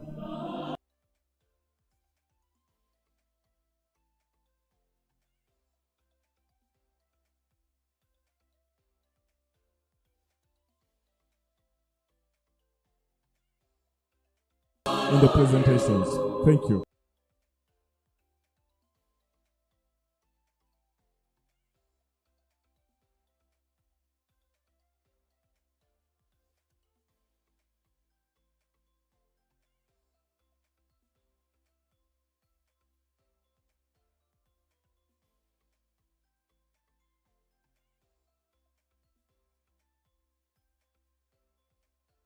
In the first phase of it's a big project. It is sitting on 7 acres.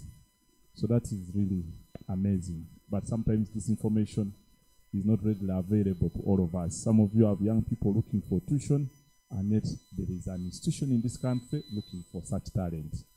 And I'm sure they will talk about themselves, but because Dr. Ruth talked about the opportunities coming up, I think when we're doing our socials, that should be something you should be able to find out who is doing what opportunities are available for your young people. At this point, Dr. Ruth, we thank you for belonging with us and for accepting to be our chairperson.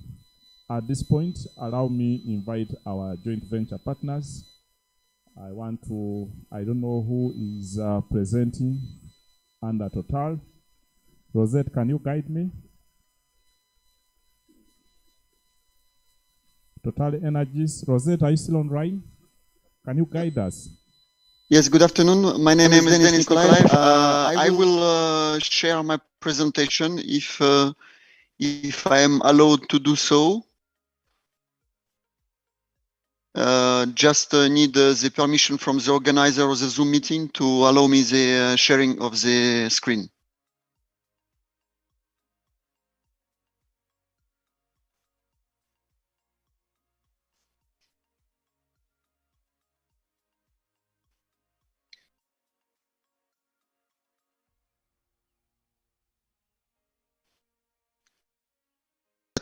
Maybe to start, I would like to thank the organizers and all the audience to invite us to share with you our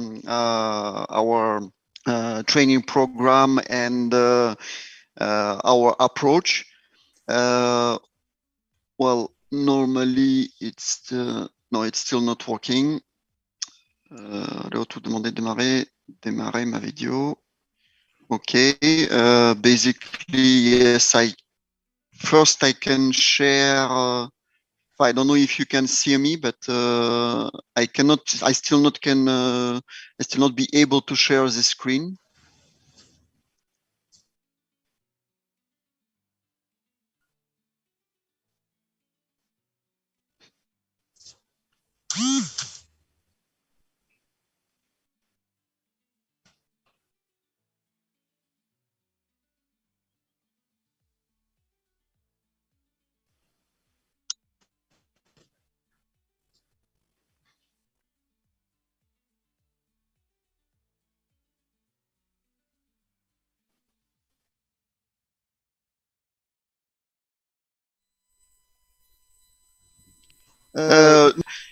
It's still be unavailable. It's deactivated from the organizer side.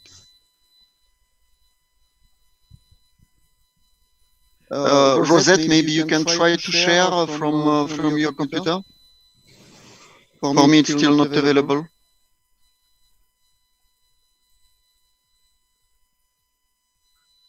Total Energy.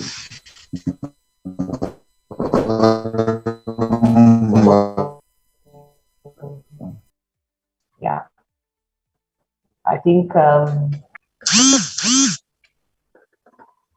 while we get the IT support, it's still not working for both myself and Denise, and unfortunately we're not able to start showing the slides.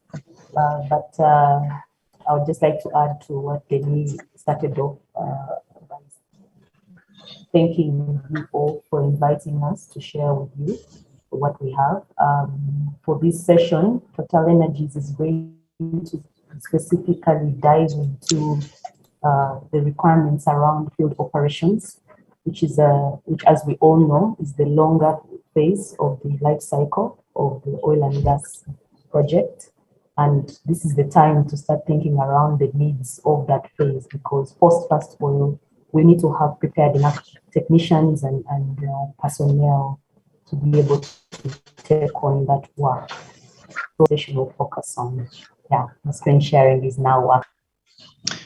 Okay, thank you very much, Rosette. Well, we will present some slides. Well, first of all, myself, I'm field operation for the Tilenga project in Total Energy, and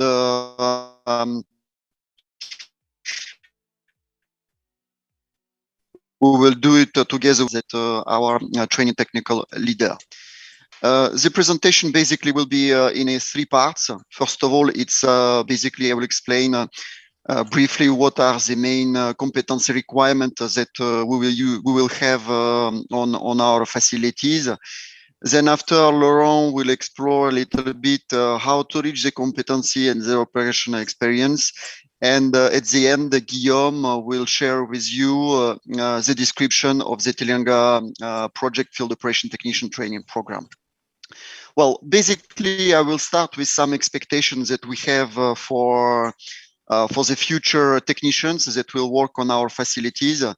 Of course, today what is important is that the people that will be exposed to site, they are perfectly aware of how the life on site will happen.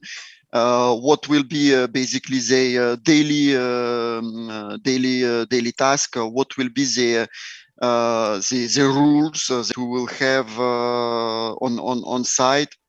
And of course, we will expect that after this training program that we'll implement, they understand very well what is the job descriptions.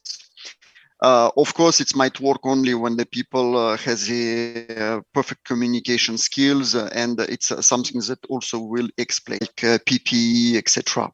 Of course, there is an aspect which is related to the understanding of what are the personal protective equipment and what are the collective protective equipment. And we will, as the people as the technicians that will work on our facilities, they will be in the front line between the facilities and the others. Of course, in case of any events, they need to be able to intervene on and respond on different situations that might happen, and it's not limited, but just to state some of them: gas leak, oil leak, water leak, chemical spill, etc. Well, now to be more specific on the technical parts, what we expect on our facilities, that the people that will come and that will operate our field.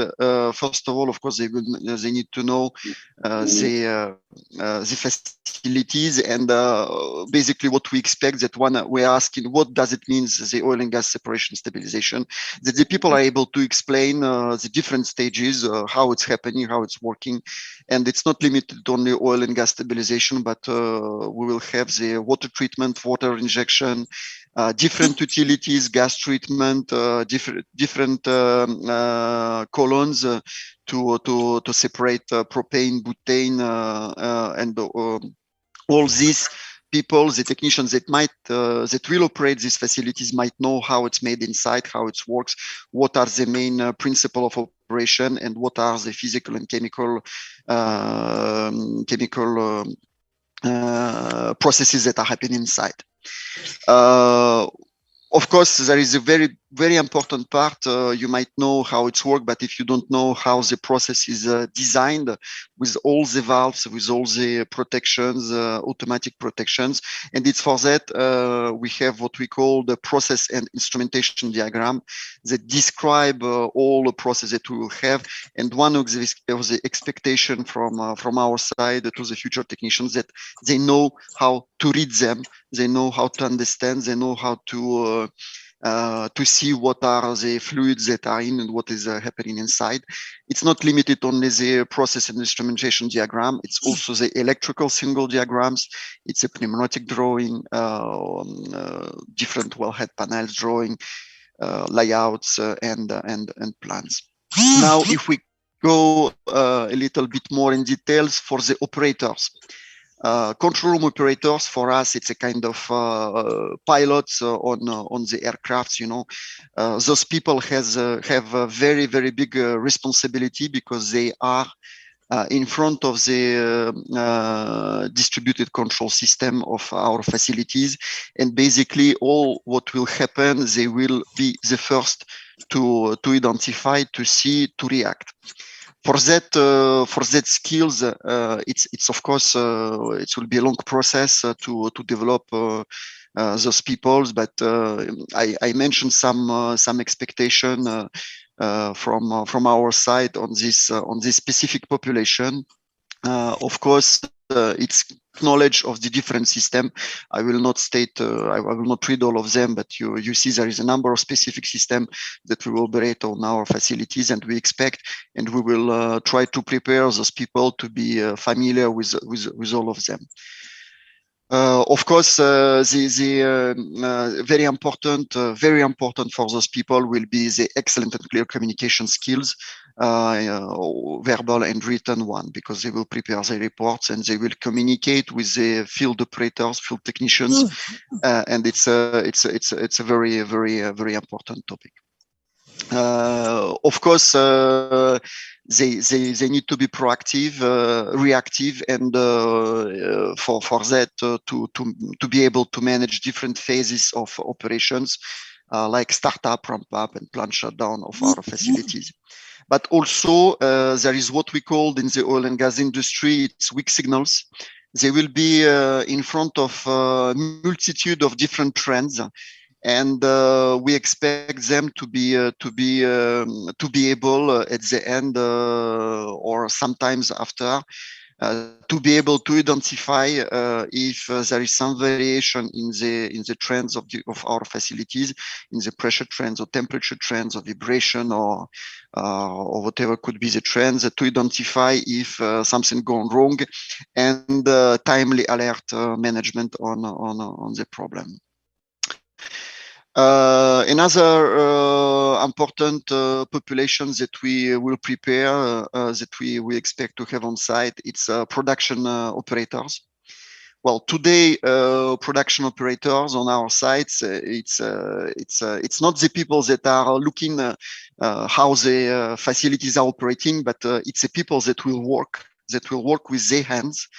I just put some pictures what we expect from the people be able to do, and you can see that they will work with what we call steam trucks. They will work with the vacuum trucks. They will have the key on their hands. They will clean the filters.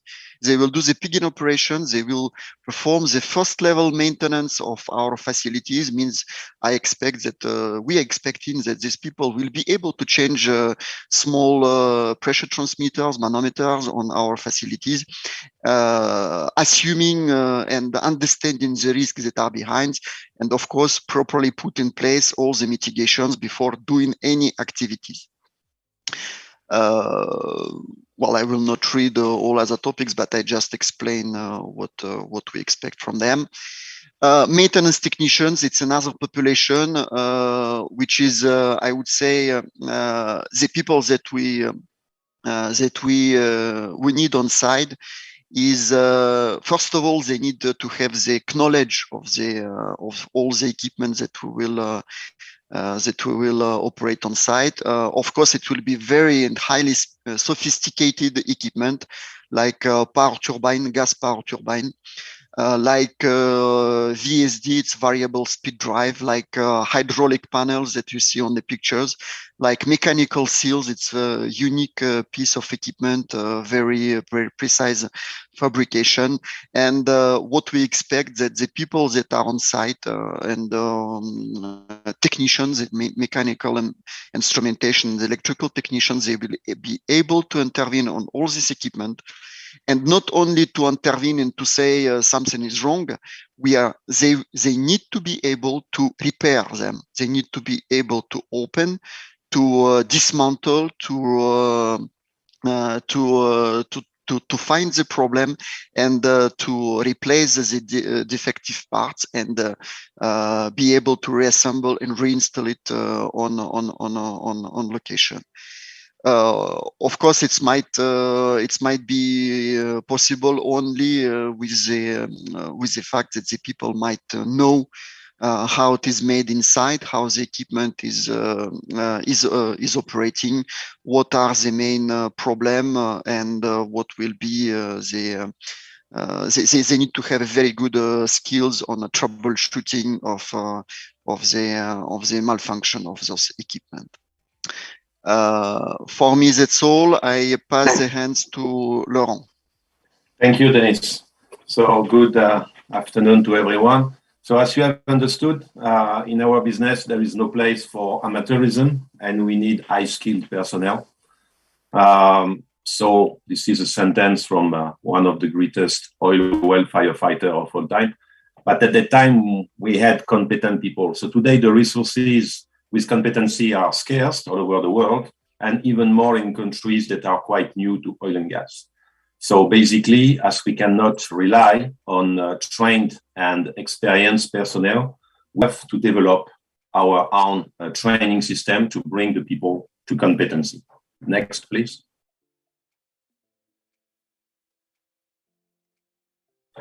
So the triptych for us is people, plant, and procedure.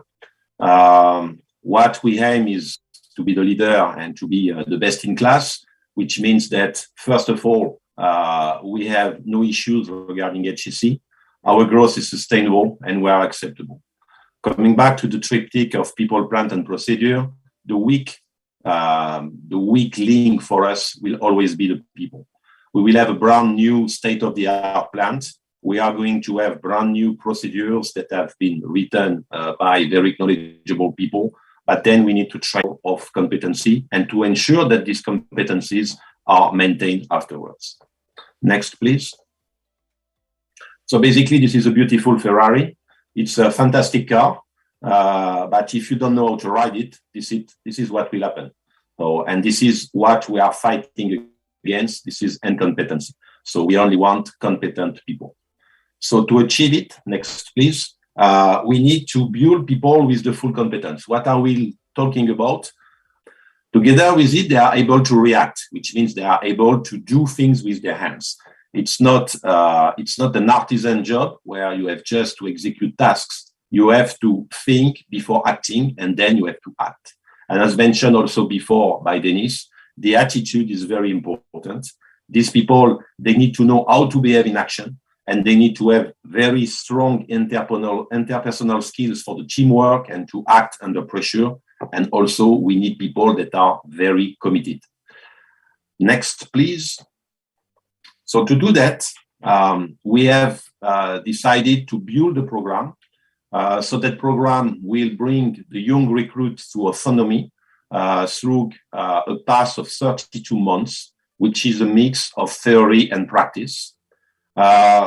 So since we are going to recruit people at different levels, people with high school level, with diploma level, and with bachelor degree level, it's also a way for us to identify at midterm the high flyers and to make that these people will be at mid-management positions to start with before climbing the ladder. So the real challenge is to bring these young people to autonomy without having the facilities available today. So this is what we are going to explain now. Next, please. So to develop a training management system, we need obviously to have the trainees. So we have done the identification, the sourcing already. We need some buildings. So we have developed a partnership. We are currently developing a partnership with UPIC and with my good friend Bernard. We have already signed an MOU and now we are implementing all the details.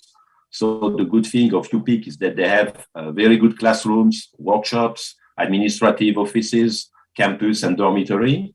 They have also in the workshops equipment that has been designed on purpose and that is very relevant for the first stages of the training in the workshops. And the curriculum, obviously UPIC has a curriculum, but we need to adapt or to use a curriculum that is specific to the requirement of the Tilenga operations. And it's also a way for us to transfer the experience to our colleagues from UPIC. The training staff, we will obviously use the training staff from UPIC, but here again, we have bright people with a very good academic background, but very limited, if not existing, life experience at site. So we are going to bring additional instructors that have 15 to 25 years of experience at site. And these people are going to train the trainees, but also to transfer the experience to the trainers. Next, please. So this is the 32 months. We will, so if we start the beginning of 2023, you can see that we have twice 6 months of training at UPIC. The first 6 months consist in the common core. The common core aims to bring the people at the same level and to provide them with a general understanding of the different specialties and also of the general oil and gas knowledge.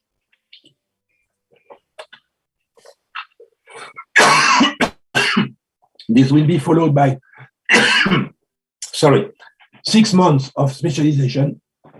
These 6 months of specialization will take place also at UPIC and aim the people to get the full understanding of what can be learned in workshops regarding the do in Uganda.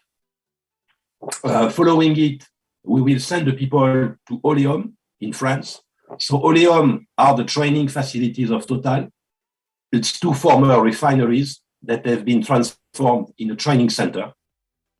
And these facilities at Oleum will be the first stage, I will say, for them to face the real life. So it's fully safe, obviously, but being former place for production and refining, we have real life loops. And by the way, the UPIC instructor had the chance last spring to visit it and to spend 5 days there for a sort of short training. Following these 4 months, we will have another possibility to send the people for 4 months, either on the live site, which is existing Total Energies facilities, or to send them in another real life training center, like few of them exist over the world. So we will envisage the 2 possibilities. So at the end of these 2 periods, they will move back to Uganda. And in Uganda, they will go to site on the Tilenga facilities during the commissioning. And the commissioning, to get to the dirt with the full field shutdown, are the best periods to learn because everything is open. So it's very good for the trainees to be able to learn during the commissioning. Obviously, it has strong constraint in terms of management because you cannot put the trainees at site by themselves. They are not yet competent. So we will have a strong OGT on the job training program to put them in small groups with instructors and professionals so that they learn by doing. As you have seen, so the program is 32 months, 200 trainees split it in 2 batches. And once again, a large part of it is done with UPIC. And also I want to mention that UPIC instructors will be welcome both during the 4 months and 4 months that we are going to provide abroad, but also during the commissioning to enhance their experience at site. Next, please.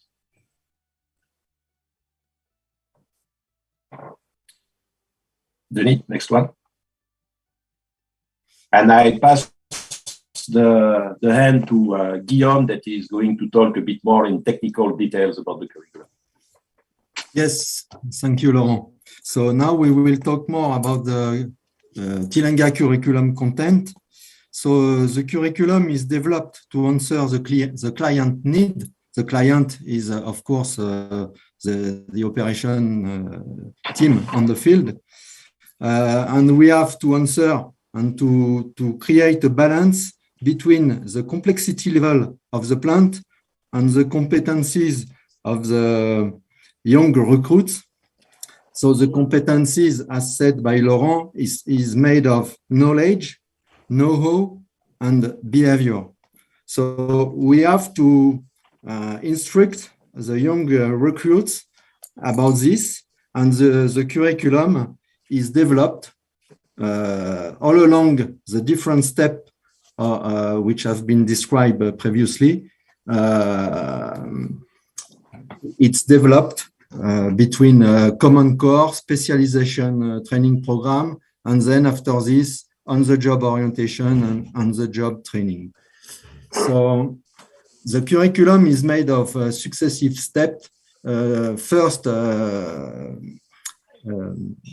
for all the trainees, and then it will go step by step to give them more specialties. Yes, because indeed, a gas turbine needs to be operated by an operator when it also needs a mechanic to replace oil bearings, for example, and consumable, when the instrument technician is required to execute some calibration. So we can see that for the same equipment, we need all people.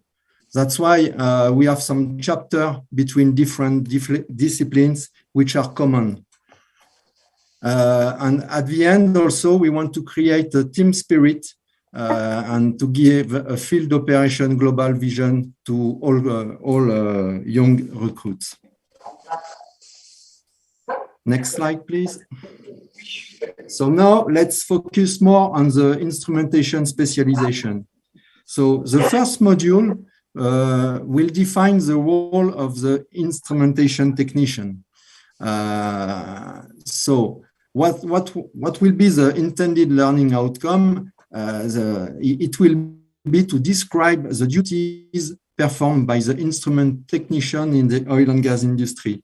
So for this, as for all curriculum, we have defined some performance criteria which are written on the sheet. So I won't read all of them, but for example, they will be evaluated about their ability to identify the maintenance strategy applied in given cases. They will be evaluated if they can explain the need for calibration of instruments, etc. Next slide. So this first module is followed by others, including all of these ones, starting with instrument drawings, TSLD. TSLD stands for troubleshooting loop diagram. So we want also to instruct them about tools, test equipment in instrumentation, all disciplines or all content which are relevant for instrumentation purpose. Next slide. So at the end, we will get an assessment, but the assessment is also during all the performance of the modules. And the final assessment will be performed by some people which are already experienced on the field. And as well, they will be assessed on the handover process, plant and equipment. So everything on the job orientation and OGT on the job training. So as described by Laurent, the OGO will be performed in France in the Oleum training center. And the OGT during the commissioning. So why we can say that we are going more and more from a theoretical period to a practical period. So all the recruits will go for more and more hands-on learning. Next slide. So we can say the same thing for the electrical specialization. So for example, the module 1 will be about safety management. Safety topic is part of all the modules. It's something which is really relevant for Total, and we really want to implement a safety culture for all recruits. So we don't dedicate a specific modules for HSE, but we prefer to implement HSE modules into all the curriculum. All along the curriculum, they will discover some safety topics. So as said, the first module of electrical specialization curriculum will focus on the electrical safety linked to hazardous areas. And for this, we need four learning outcomes.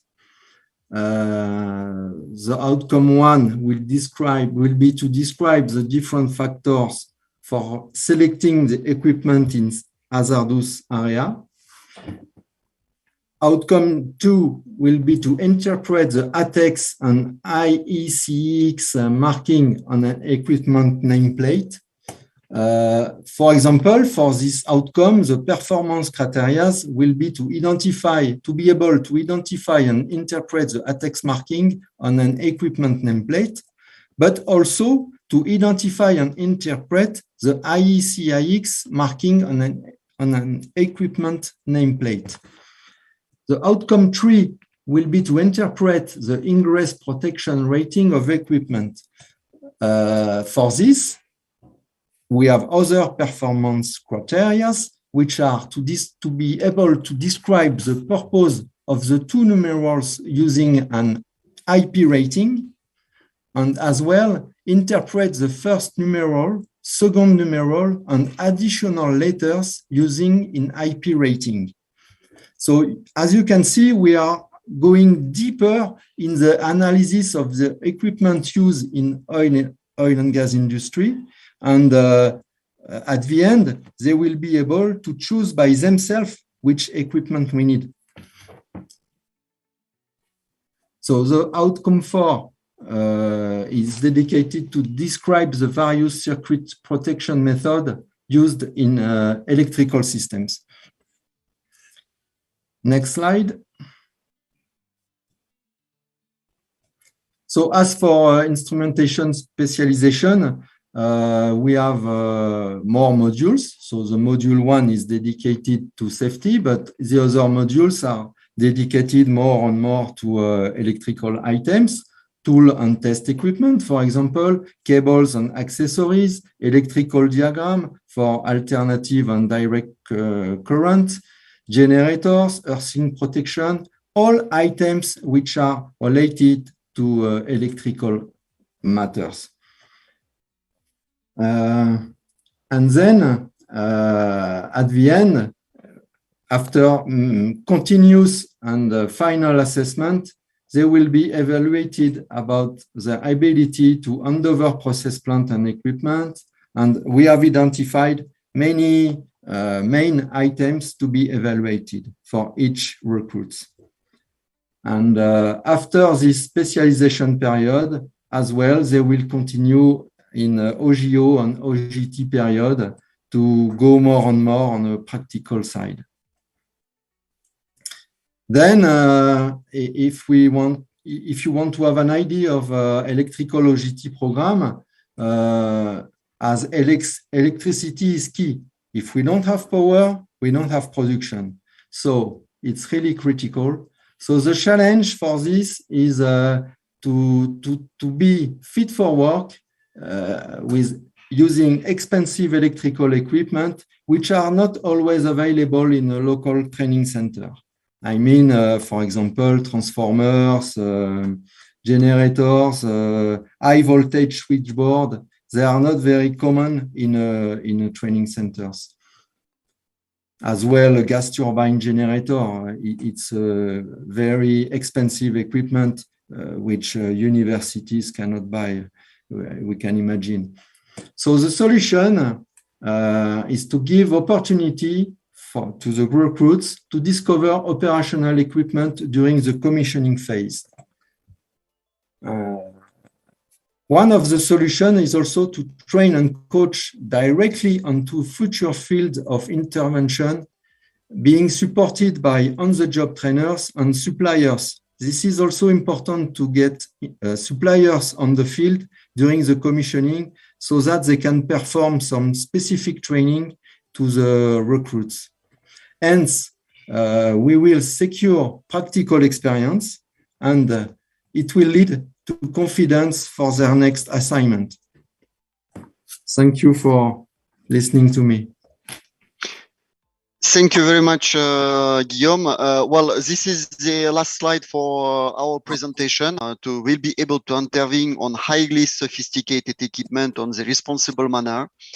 They need to be able to understand all the risk, understand that their intervention, it's not only their life matter, but all other people that will work around, and not only the people, it's also very important. For us, it's prevention of any environment damages that we might cause by our operation. And I would say even not to prevent, but to reduce it to zero. And these programs that we will describe and our approach that we described, we hope to implement together with UPIC institution. And have at the end people that are qualified and Ugandan people that will be qualified and that will work for us. Thank you very much. And now we are ready for. There is already one question from Mr. Musisi. What plans are there to reinforce the staff capacity from the training institutions? So regarding UPIC, we have a clear plan. So we already hosted UPIC while they were in France, close to our capabilities, Controls Oleum Center. When the trainees will go to Oleum, some instructors from UPIC will be invited and will be able to join the training also. During the Common Core and the specialization, there will be an exchange between the UPIC instructors and the professionals from site. So they will learn together with these people. And during the period, the trainees will be outside during the commissioning. Also, we have an agreement with UPIC. They can send their instructors at site to teach during the system. So it won't be very helpful, I would say, for the Tilenga side for that stage, because the train-the-trainer program will take place at the same time as the train-the-trainees program. But for future training, either for Tilenga or other operators, that's going to be very efficient. So this is for the operation side. Regarding other business like geoscience, drilling, and so on, Obviously, we can develop some activities, but I would say the numbers of people are not the same. And so what you have to know is that Total Energies has an activity that is called Total Professor Associé, TPA, and it's former professional with a lot of experience for 80%, other people that are very experienced also. And they can collaborate with the universities to deliver courses of 1 week or 2 weeks within any universities. And your link for that is Rosette. See, this is free of charge for the university. Obviously, all costs are borne by Total Energies Uganda. So this is what we can do also to train the trainees, and in the meantime, train the trainers. Okay. Any other questions?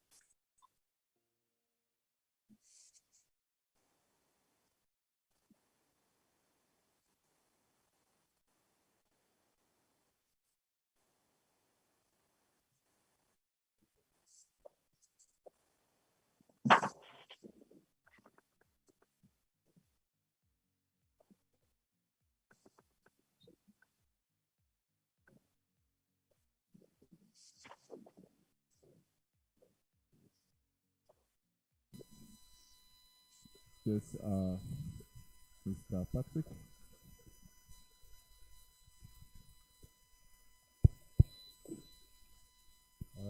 Thank you, Total team.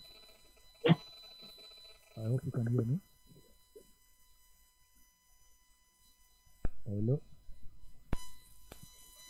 Yes, we can hear you. Oh, good. So my interest is in what are the benefits for the other institutions that are also preparing their teams or their trainees to align with the Tilenga project. How do they benefit from this program that you're doing with UP? Yes, it is a program that is already targeting 200 trainees for 32 months, between trainees going between UPIC and Oleum in France.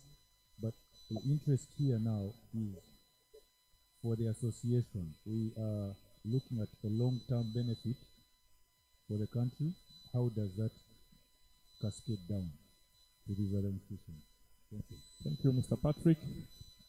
Any other comments, questions?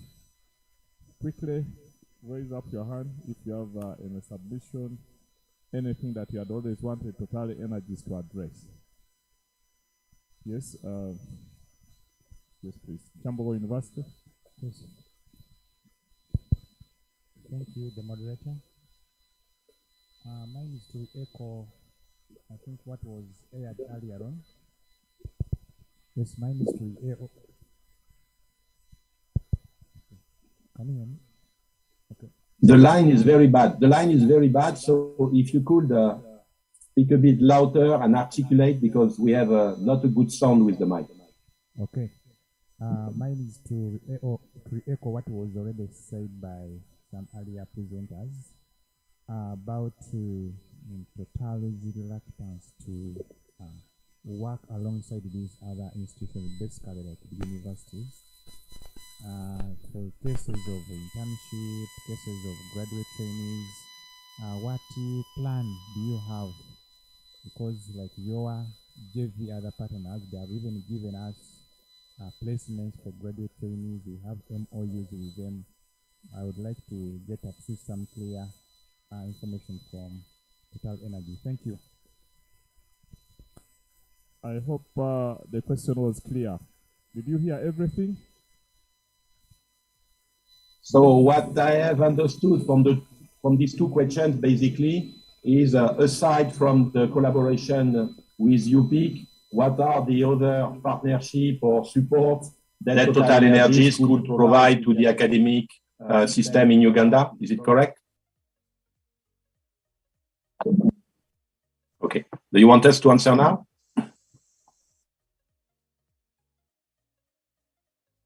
You want us to answer now?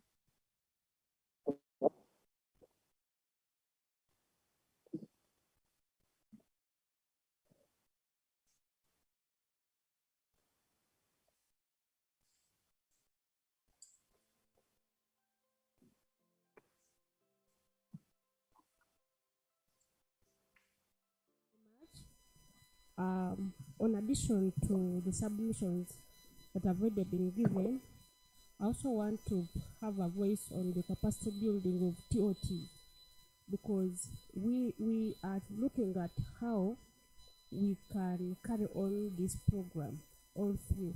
Like, how do we sustain it? So it is something that we must look at very, very importantly while we are training our technicians, because we know Total is providing the expert, or Sinop is providing the expert. But then how do we proceed from here? So I would wish that we take an upper hand on capacity building of the staff. Thank you, Kichwamba. That's Lillian. Must Mbarara University. Give it to that lady.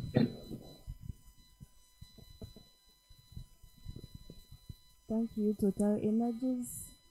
Sheila and a student at Mbarara University of Science and Technology. My concern is about the working experience. Most of the times you advertise your jobs, but you find you're asking for like 6 years experience, and for fresh graduates, it's really how they can start as soon as they graduate. What plan do you have? Any last? Yes. Thank you so much. My name is Chante Geoffrey Michael, student at Mbarara University of Science and Technology also. I also have a concern with the Total. I've observed one thing, that whenever they are requesting for applications of internship, it's like they have already scheduled a time where they are going to give internship to students, and even the places or the training that they are going to give to the students. Yet for us in universities, what we require is Total being open to allow us come and access whatever they are doing. We take part together with them and we gain that experience. Could they please help us and make a change? I'm sure that was much clear. And can we go to Busoga International? The director, Busoga International. Thank you. Okay, slightly confused here because the gentleman from Total is asking in the presentation, it says technicians.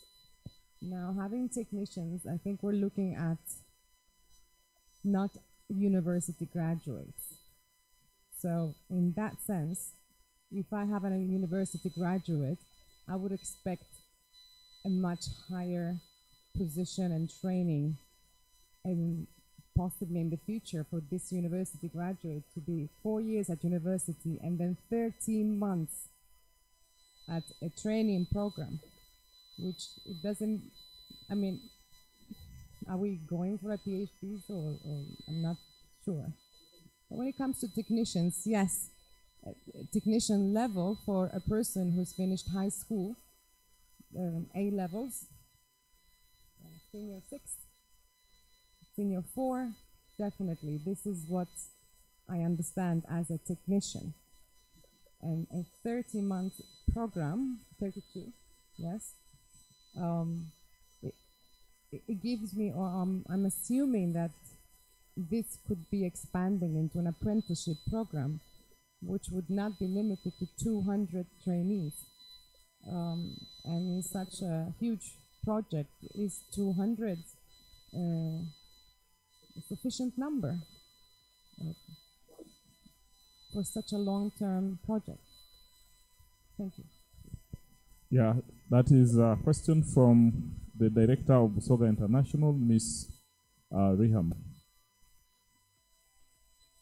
G&G, Geology and Geophysics.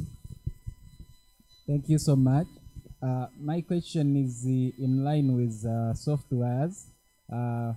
Much as we understand, yes, Total is one of the key stakeholders in this industry, and we feel some of these softwares that most of the institutions gathered here would very much be interested in to facilitate the trainings in the respective institutions. We find that these softwares, some of them are too expensive and can't be afforded by these institutions. Is there a way Total can come in to maybe subsidize or meet some costs of these softwares so that the institutions can have access to them. Thank you.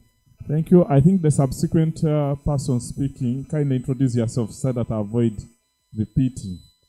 But that was a gentleman called Gilbert from G&G. Let's come to this gentleman and then we close here. The subsequent questions, I'm sure other joint venture partners and licensees should be able to take on. Johnson Muzuka, Chivas Technical Institute.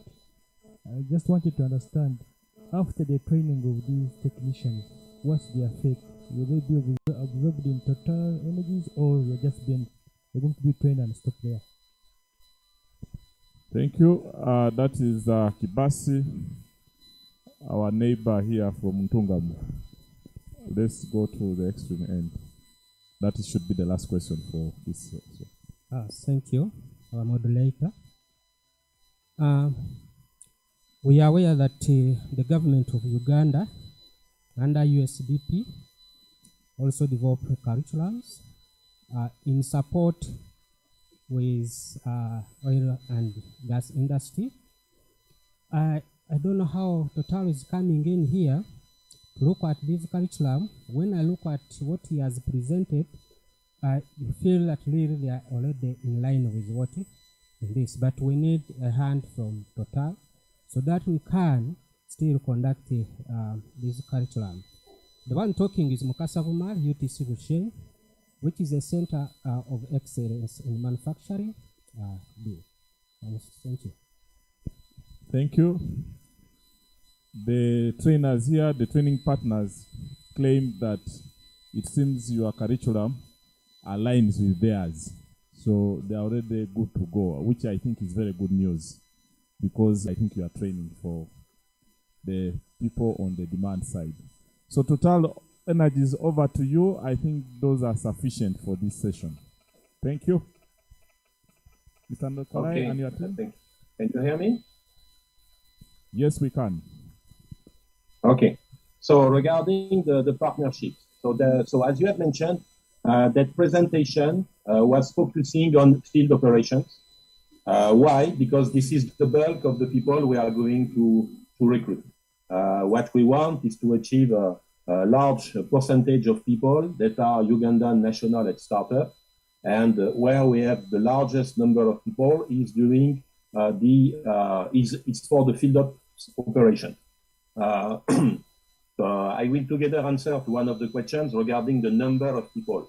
I think it's important to realize that there is a big difference between the operation phase and the construction phase.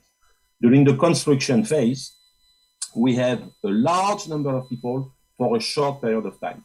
During the production phase, we have a small number of people during a very long period of time, which is the duration of the field life. So in operation, yes, what we need is 200 people. In fact, it's a bit less, but we have expected a little bit of attrition. And this is the figure that are expected for that kind of project. So regarding the partnership, the largest partnership that we have is the one with UPIC, that is going to be the first stage of the rocket we are going to send to train people. Together with UPIC, we will, as mentioned before, make sure that we are providing. And already today, I'm in discussion with the people from Tanzania for the ECO project, so that we can train the people from Tanzania also in UPIC for part of it, because it's also to have its own development. So yes, we will support UPIC, and we will support UPIC in becoming a sustainable center. So we will train 200 people. So sorry, I'm a bit answering to all the questions together, but they are very linked. Among the people that we have recruited, yes, they are technicians, but it's high-level technicity. And you cannot take people that are fresh graduates, even with a bachelor degree or a master degree, to do the job. You need an additional training. So today, we are recruiting people at high school level, UACE. We are recruiting people at diploma level, and we are recruiting people at bachelor's level. And these people at bachelor, they will have an additional training. But what is important to understand is that the training that we provide is not a standard academic training. Basically, the idea at the end is not to get a nice diploma or bachelor. The idea at the end is to get a competency and to get a job, straightforward. So it's quite different. So these people that we are going to train that have already some substantial studies, we consider that they are potential high flyers. So these people will be able to jump the curve, to climb the ladder, and to take higher position in the organization. But you cannot pretend to take mid-management position in the organization just out of school. It's not possible. It's not serious. It doesn't work, especially in a field that is brand new, in a country that is brand new. You cannot start with only brand new people. So these people, they will learn from the side, and then they will progress, and they will be replaced by other people. It is in that sense that we are going to be sustainable. Regarding the other programs, so obviously the bulk of the people is in operation, but we have also other programs. We have currently some graduated internship program under advertisement for 5 people. So you can take the information and have a look at it. And we will integrate a reasonable number of people that are fresh graduates in the organization. It's already the case in drilling. It's already the case in geoscience. So we are already proactive on it, and we will continue. Regarding the sustainability of the program, this is linked to it. It is first for us, our main partner, that is UPIC, to ensure the sustainability of UPIC, but also to ensure the sustainability of the training of the people in order to allow the people to progress in the organization and to be replaced by other people. Regarding the softwares, frankly speaking, this is more linked to geoscience, and that is something that has to be discussed, I guess, with through Rosette directly. And Rosette will have a look at the general demands from the academic side, and we will make a meeting all together internally to see if we can support and how we can support, but I cannot answer straightforward. I think I covered most of the points. If there is something, because the line was very bad again, if there is a question that I missed, please highlight it again and we'll try to answer. Thank you, Laurent. This is Rosette, so I'd like to add to what you said regarding the software support. And the question came from, I believe, Ms. Gilbert, GMP skills. So yes, I think it's quite something we're passionate about, supporting education. And we know that software is necessary to facilitate the learning process.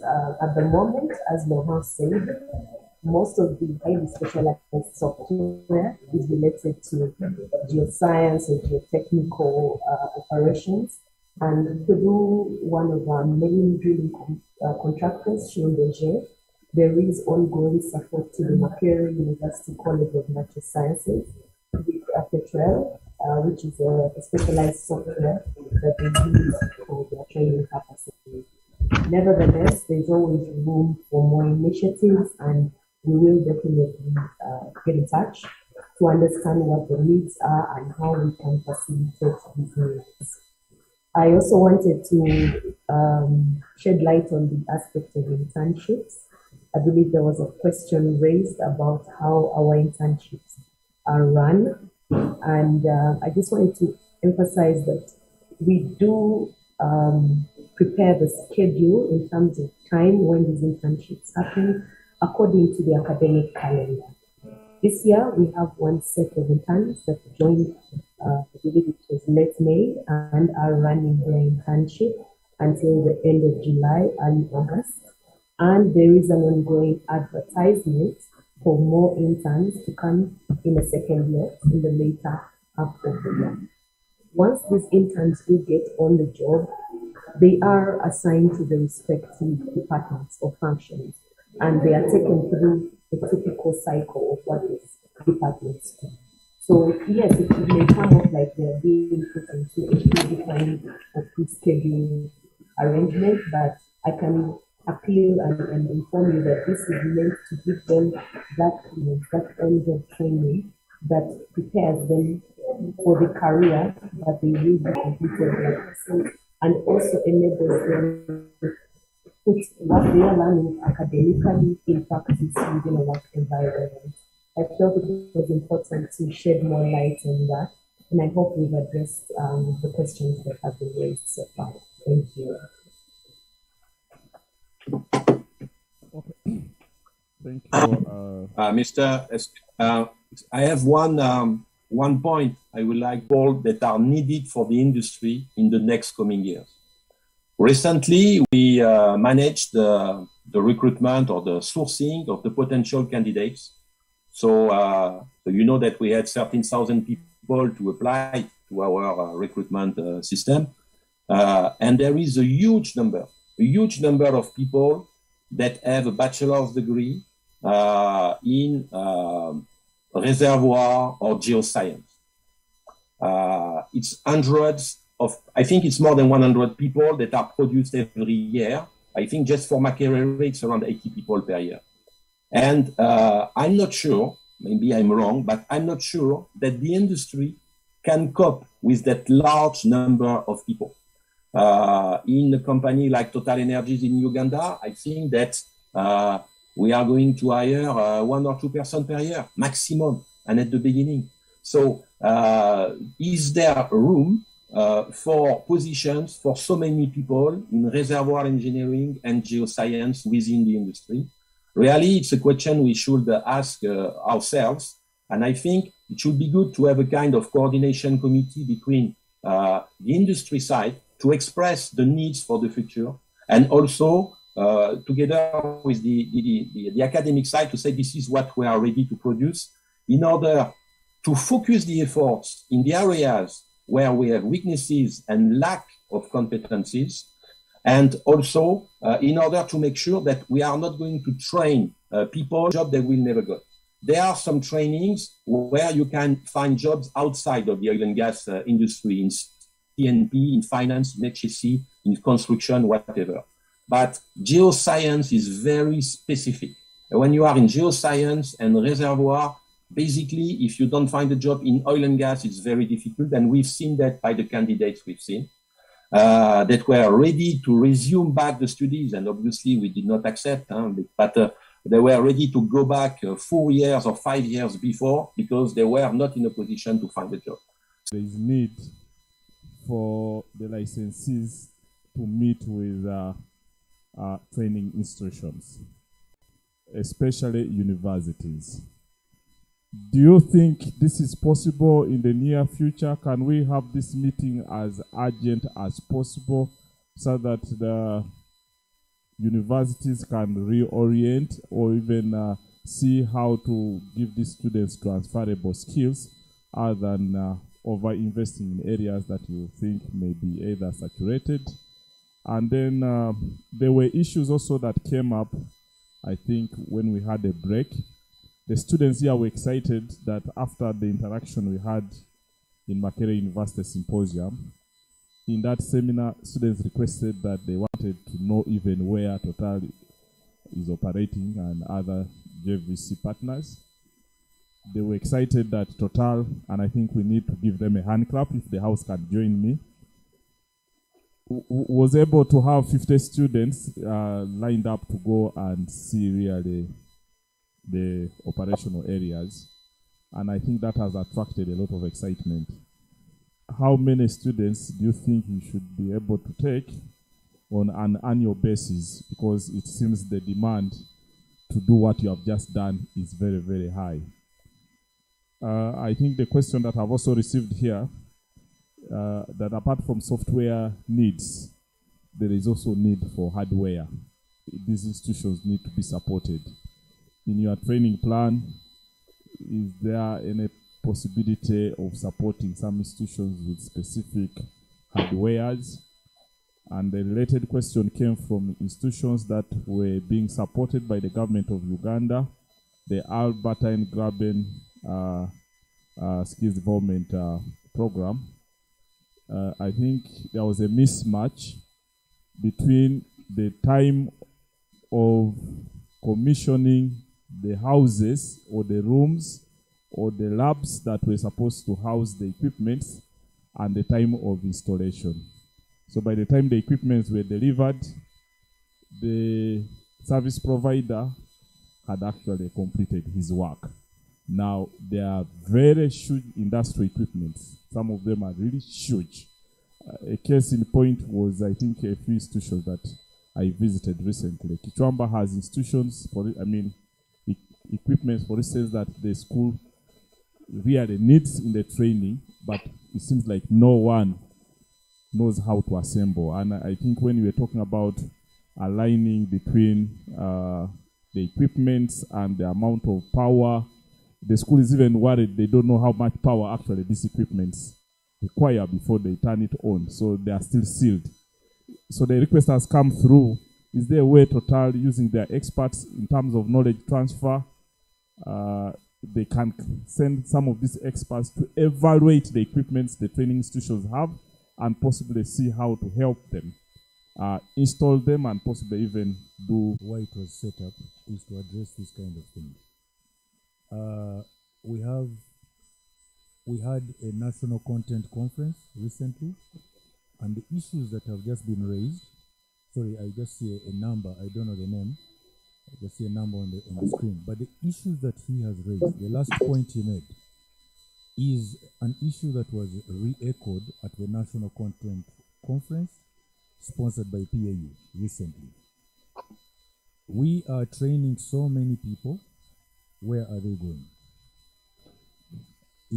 We are supply focused, and we need to align with the demand side of this skilling agenda. That's why we have OGTAU. The second thing is that we have an oil and gas national skills council, which is supposed to focus on the strategy of which skills areas the country should target. Again, I would like to appeal that through Total Energies, I know it's just a Tilenga project, but I'm sure they can echo this to their colleagues, that let them help to communicate to these organs, the council as one, to indicate these are the programs we have, as in this is the demand that we have for these skills areas, such that at the Skills Council we can align some of these government programs so that we don't have an oversupply. You have talked about too many institutions, not too many. You have institutions or institutes that are equipping and are still equipping. Already there is an indication of a potential oversupply. So should government keep committing money there? I don't know the answer to that, but I'm sure with this dialogue, it would help. The last point is why we're here, we want to have, is to prepare to skill more people. From the demand side, they've shared with us, there's the construction phase where they don't need very many people for a very short period of time. It's about to start. Do we need to start planning again? When will they execute? When will those people come out? Will they come out at the end when they are not needed anymore? From production, they need very few people for a long period of time. Are we aligning to that? Or, I just thought that we could focus on those things, and I think that is the key gist of why we're here. Thank you. That was a question that came from Mr. Patrick from one of the training institutions, that is True Sourcing and Task. And it was the last question. Mr. Nikolai and team, maybe you can proceed to respond to the last segment of the questions, and then we can then finally move to ECOP.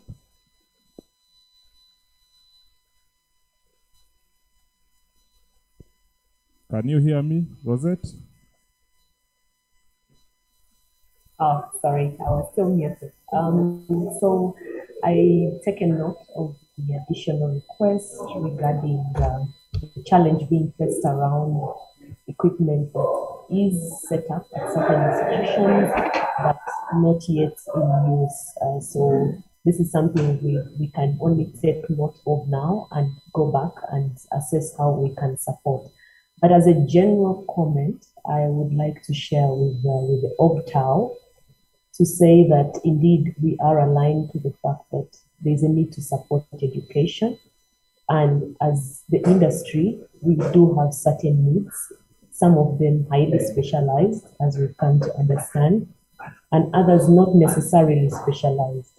So there seems to be a gap between understanding of demand as well as aligning the supply to meet that demand.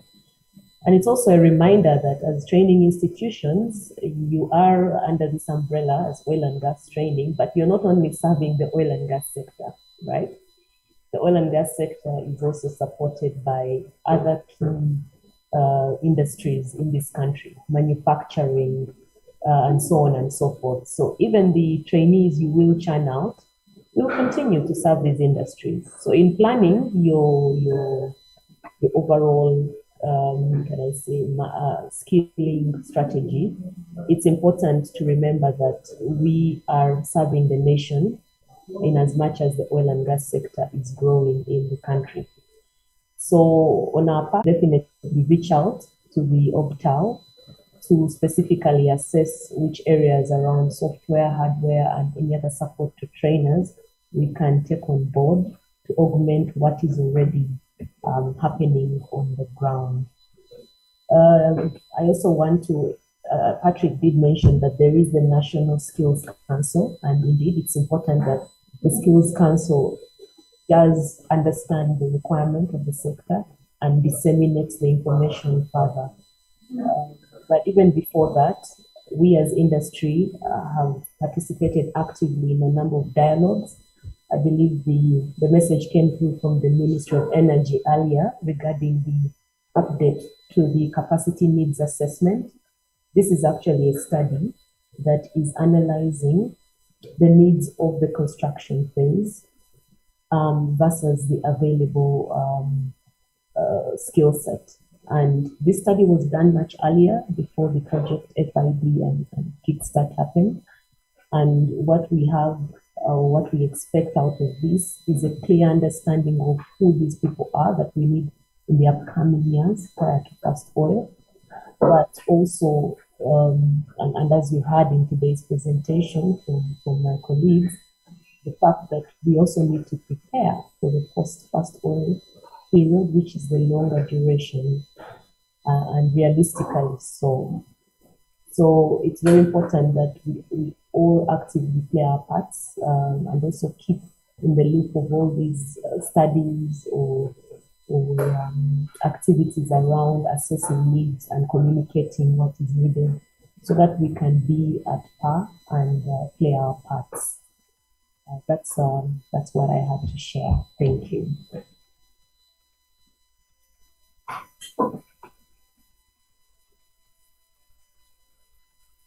Is any other person responding to possibly the last question?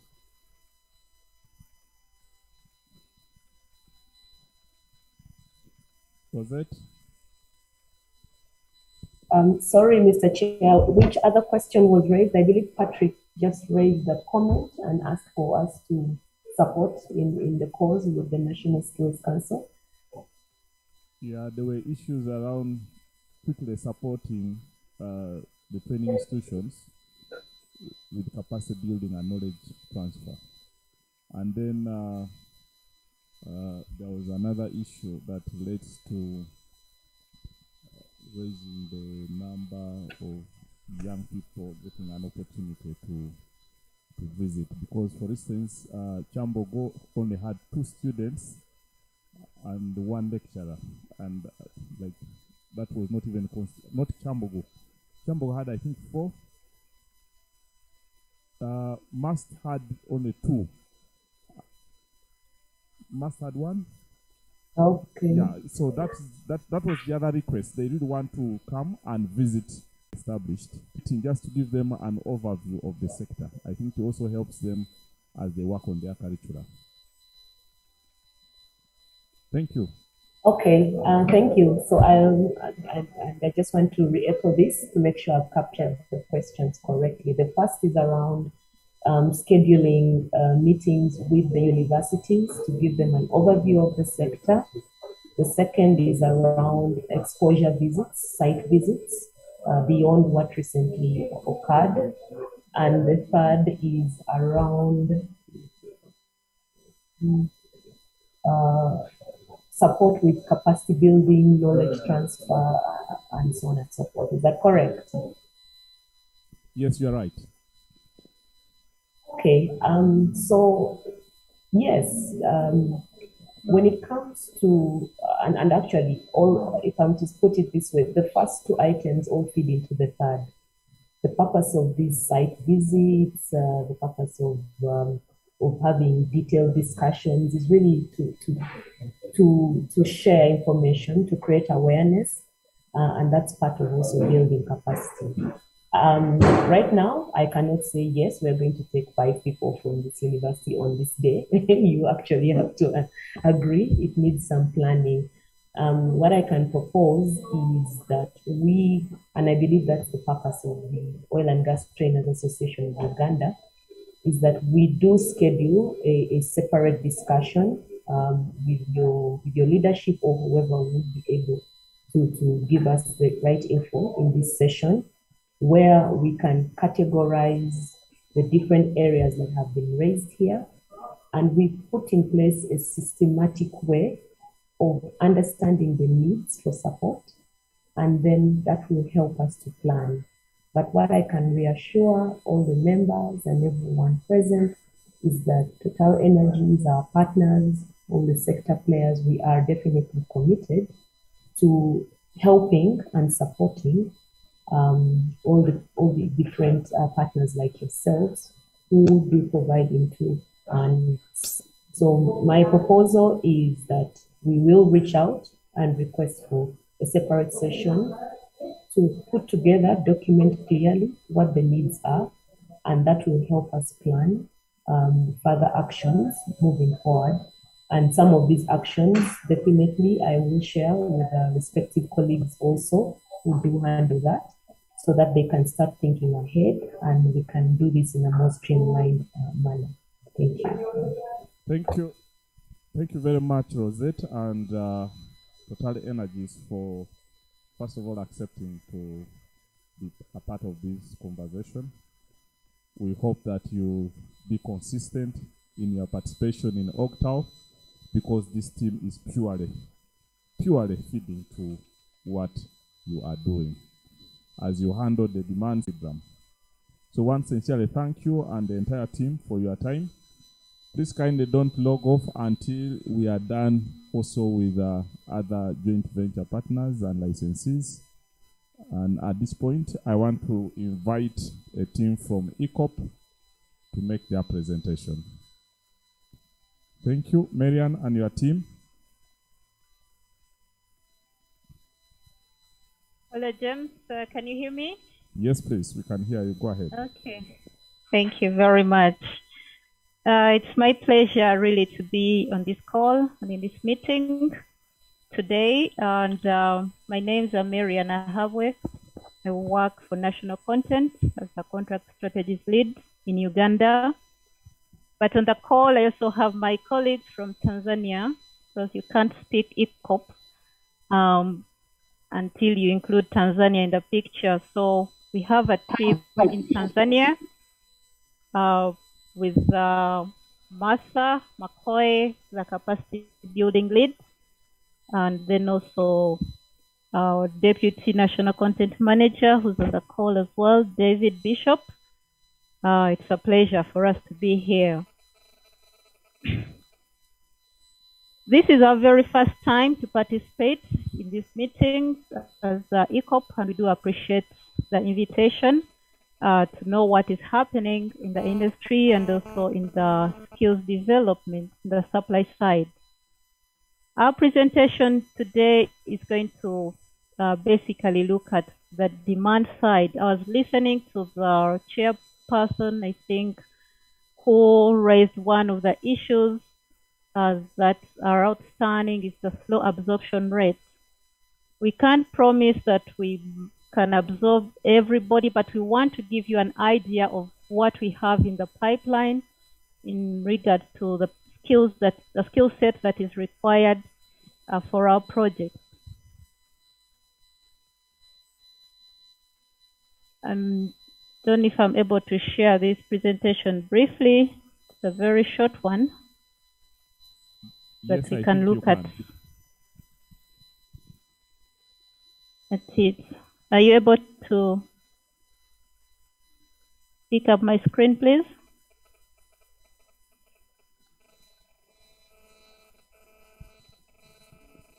Thank you. Are you able to display the screen? Are you displaying? We seem not to be seeing it.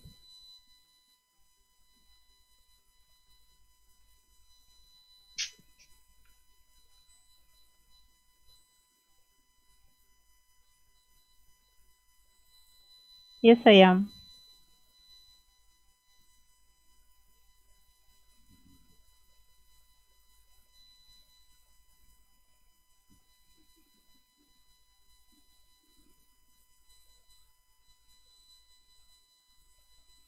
Okay.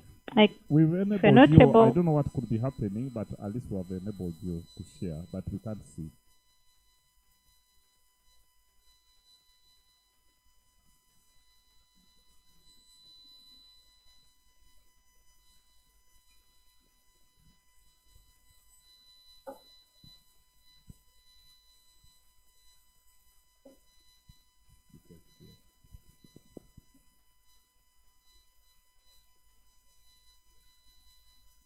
Maybe you could stop sharing and reshare.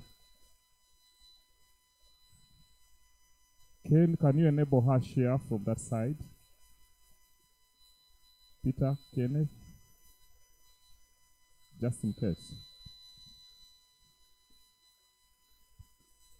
Can anyone check by sharing something? I think it's I'm not able to even see your screen.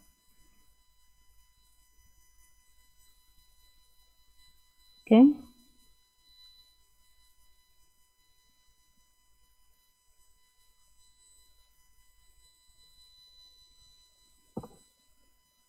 We seem to see you now. We are only seeing your picture. I think you should be able to share now.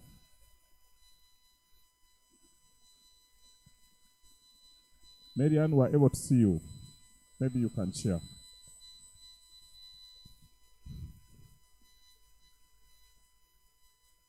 Okay, and now? You are enabled. Okay, let me just talk through the presentation then so that we save on this time. So our objective from this meeting, like I highlighted, we're just going to share with you the skill sets that ECOP requires. ECOP has 4 main contractors, and each of these main contractors has the obligation to make a commitment on the number of man hours they're going to give to Ugandans in terms of train the trainer and also internship programs, as well as technology transfer, part of that. So each of the 4 contractors that we do have has already submitted that. And we are at a stage where we are putting together the training plan, training programs for ECOP for this to be executed. Just for everybody to know that the project, the construction phase hasn't yet taken off, much as there are early construction activities going on. So we do expect all this to take off in the last quarter of this year and probably starting 2023. But right now we are in the preparation phase to make sure that we are doing the information dissemination, we are engaging the people, and this is why we are on this call today. we have one of our contractors, Wally Europe, who's doing the engineering, procurement, construction management, and commissioning, and they have shared, and they do have quite a number of roles. I really wish I could share this, but I'll share with the team organizing. Maybe you'll circulate the information. Right from project management support, they have roles.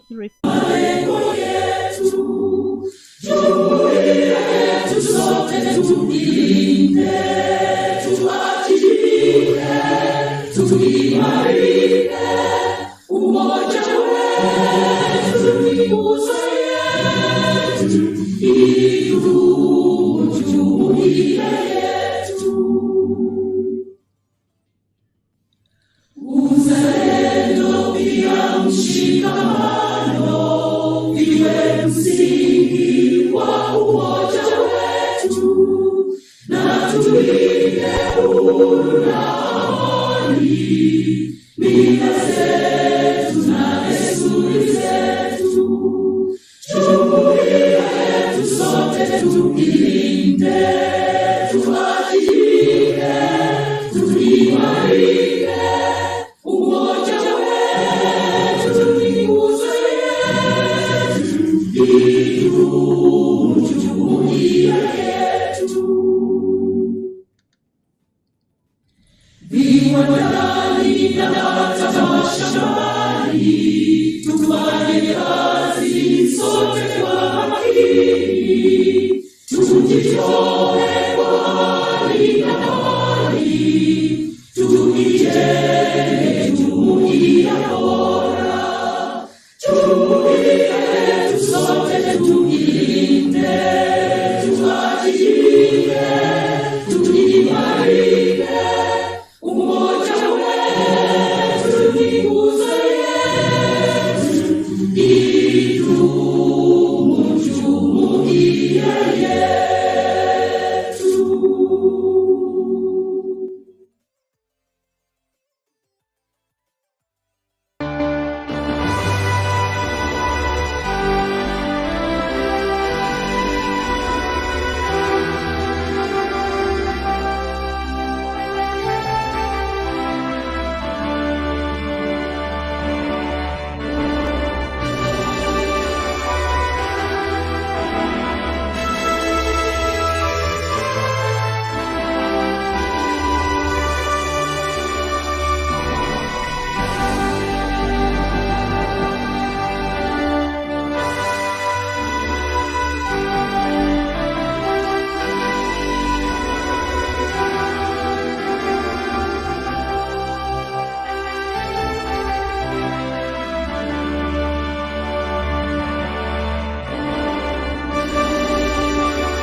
That they raised that I'm very sure you were almost about to start answering. Please kindly pick up all the first questions because all of them, maybe I would have managed to save a bit of time here because all those questions were related to all the JVP partners. And I'm sure if I did that, I might collapse most of the hands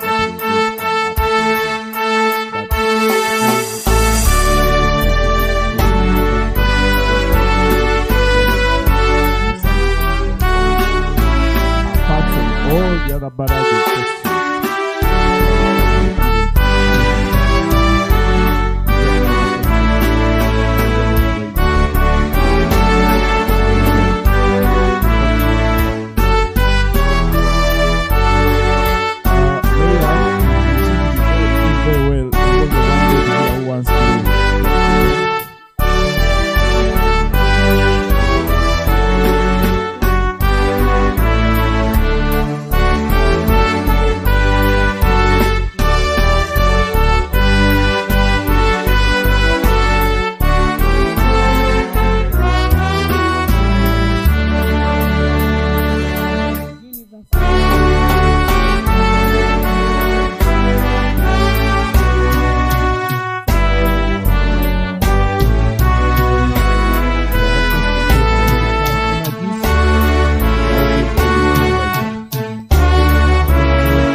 Yes, thank you very much. I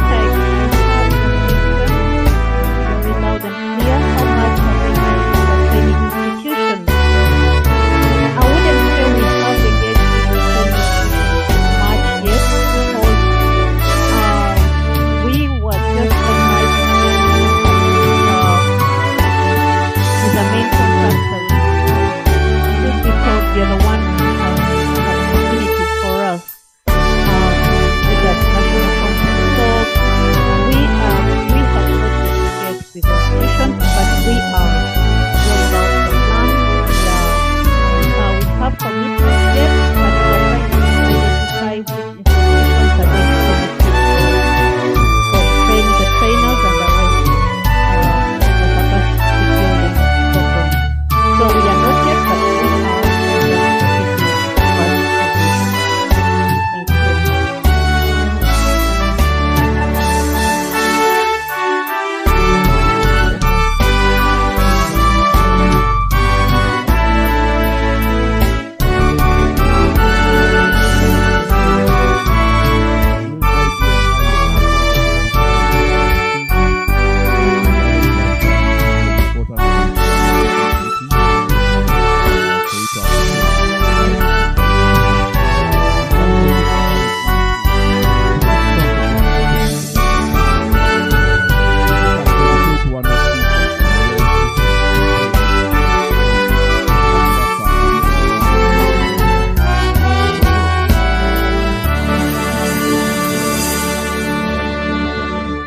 service providers and others.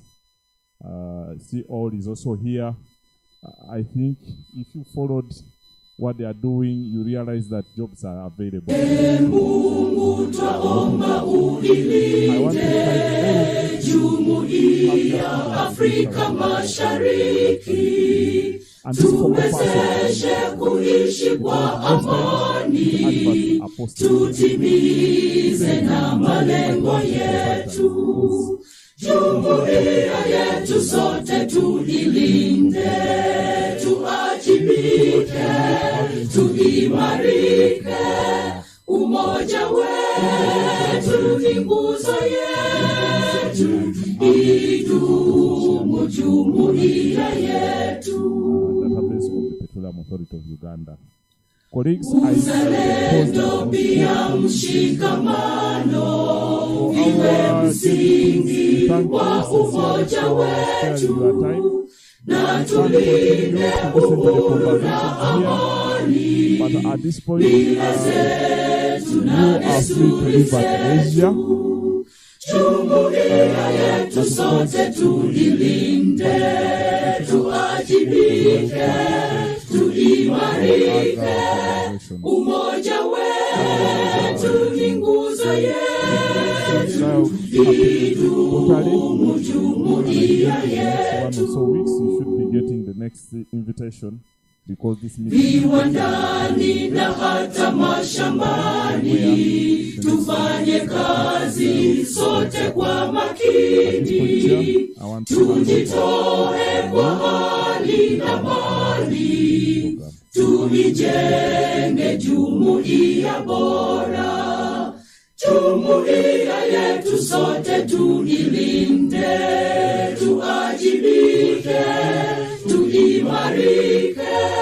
Umoja wetu ni nguzo yetu, idumu jumuiya yetu. Those the questions that you people raise and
Thank you, Mr. Chairman. Good afternoon, ladies and gentlemen. Yes, I hope everybody is relaxed. Because we are transitioning now to the business of OGTAU, and let us relax a little bit more. I know that listening from the computer world is a bit strange, so we are all impatient. Feel free to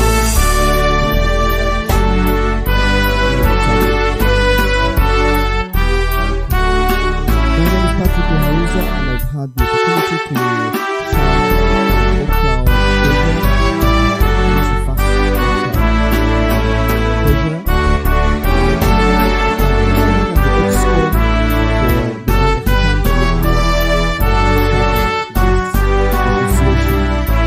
The presentation to be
because the chairman has gone through all that. But we really had a good plan at the beginning. And I believe that plan still has an opportunity to be fulfilled. That plan, in spite of everything else that we would want to imagine, was badly hit by the lockdown, the COVID lockdown, ended communication, ended the possibility of meetings, ended the possibility of us in every way, and that was on our part. We intended, first of all, to be a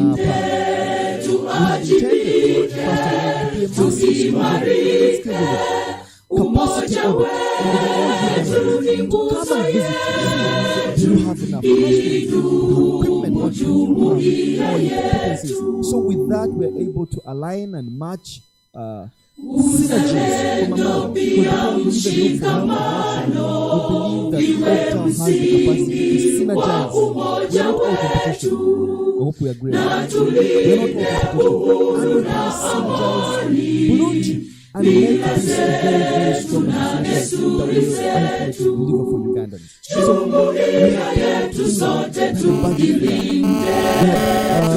We have planned to develop a 5-year strategic plan. We went ahead a consultant to do this role, but then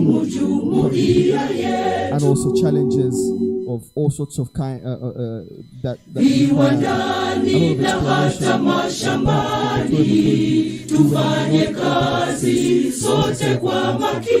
Develop those plans. So as treasurer, I felt that we were dealt the short end of the stick, not by anyone else, but the Nevertheless, in spite of all that, we went ahead to fight We went ahead and fought very, very hard to make sure that this OGTAU is visible, OGTAU is communicating, OGTAU is alive. And so all the achievements that the chairman was able to present earlier has helped us. It is what we've been able to, we are able to continue to do what we to do. Now, in regard to our income and expenditure, the chairman has warned me not to give an accounting lecture. I'm so glad about that because I'm not an accountant. So before somebody comes and starts correcting my opening and closing balances,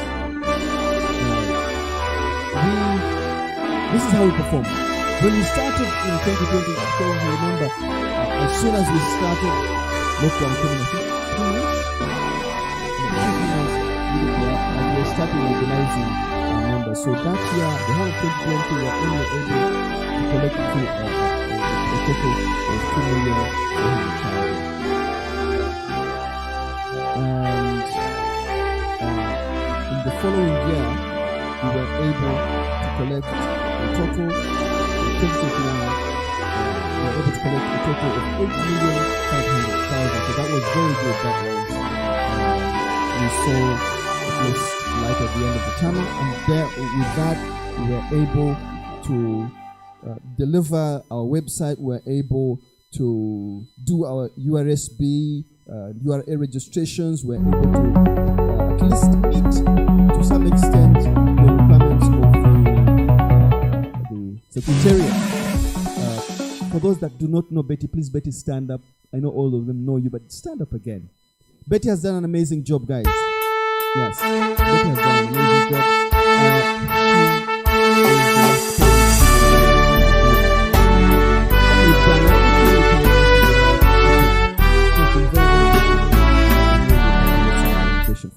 So, with the 8 we've been able to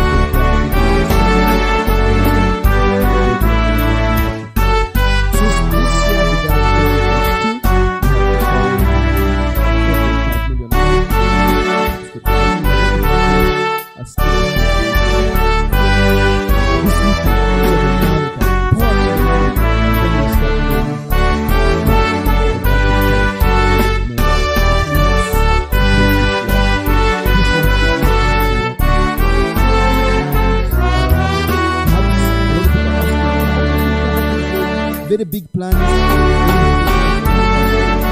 have actually got the top.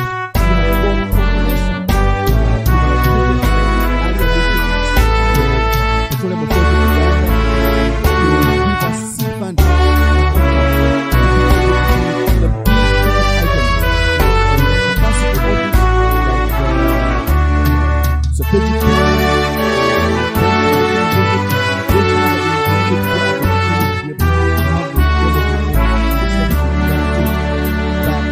that was not possible.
make a big difference.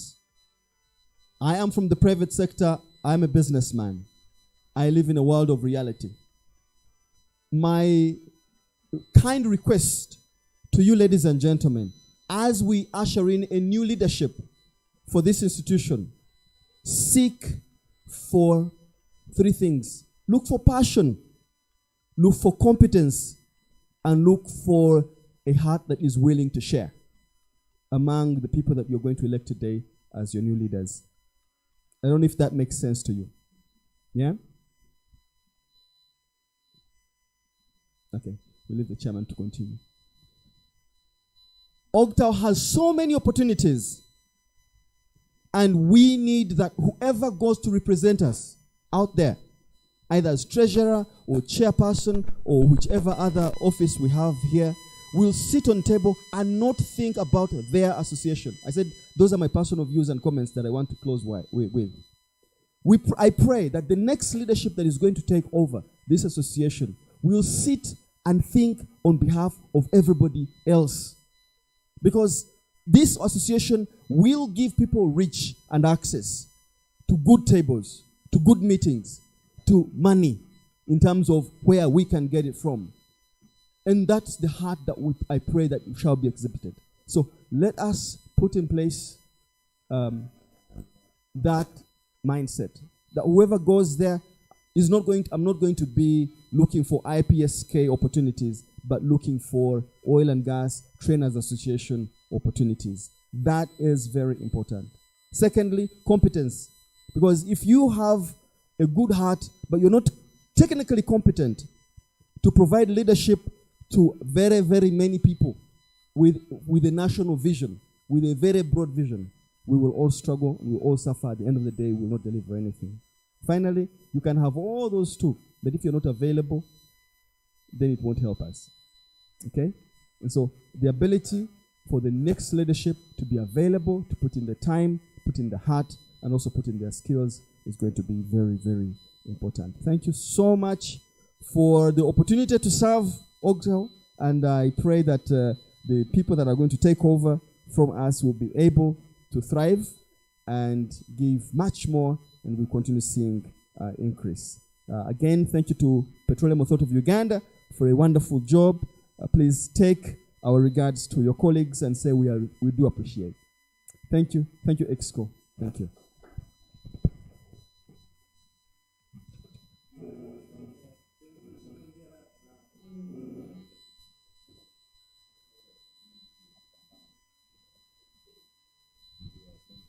Allow me, if you don't mind. The treasurer became a preacher at the end of the day. But I like him for that. So members, that you have heard from our treasurer, I would therefore request that we raise a few questions to what he has presented to us. I know you have not seen the accounts, but you have heard the contributions that the association has made. You have heard about the health status of our association. So if you have quick comments, you could make them now, and we see how to move forward. Thank you.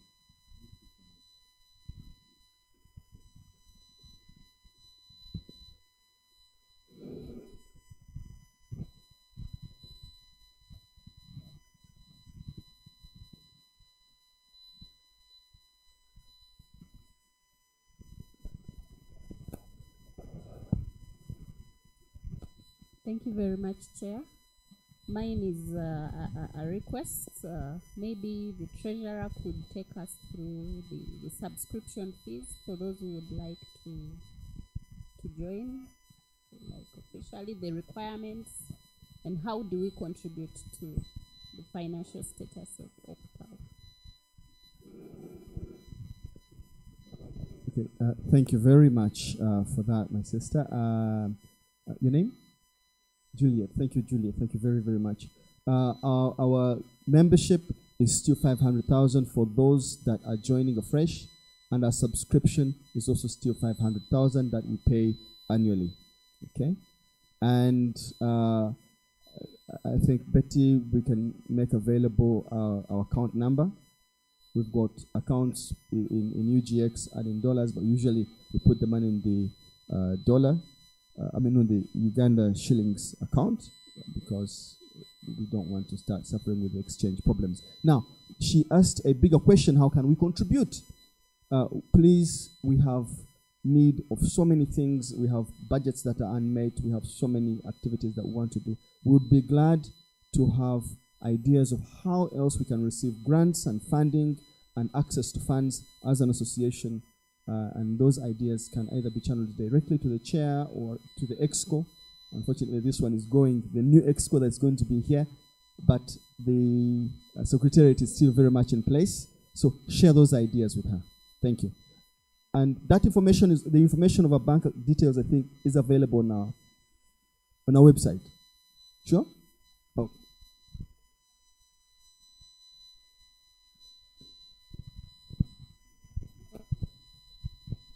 Thank you, our treasurer. I honestly feel your pain because in the last meeting that we held,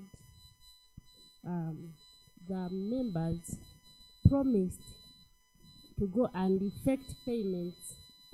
So to read 4 million was a bit disturbing. I would suggest that just as we send reminders for meetings, because I want to imagine that whoever comes for these meetings really wants to be a member.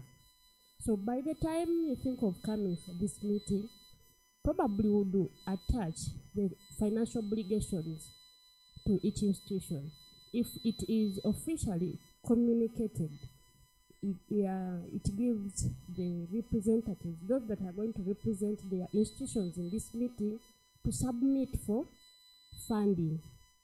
So if it came like a letter, let me say, requesting that please contribute to OGTAU, institutions will have a better way of making those payments. That is my suggestion. Thank you. And I believe that members have been receiving reminders and invoices for membership and subscription. But thank you so much for that. I think we will target to the next meeting.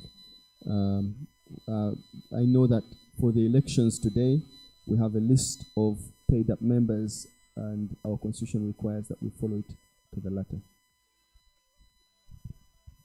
Yeah, thank you very much, Treasurer, for a work well done, together with your team, Chair, and the others. I really sympathize with you running an association without funds, but I would suggest, yes, there are reminders which we always receive, but I think to consolidate those reminders, it would be better if you send specific demand notes. In my opinion, I think it would make a lot of sense. And also, some of our institutions, drawing money without an initiating document becomes a bit tricky.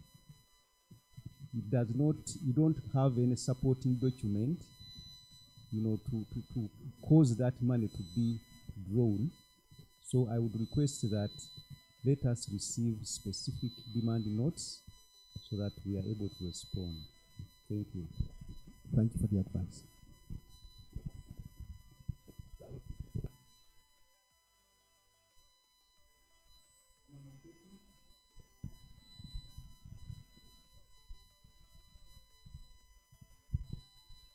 Thank you.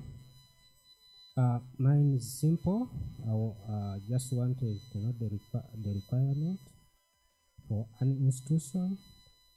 If in case there is also requirement for individuals, let us know so that we come in. Thank you. Yes. Membership is at the moment still exactly the same for organization and for individuals. Detail of requirements for membership on our website.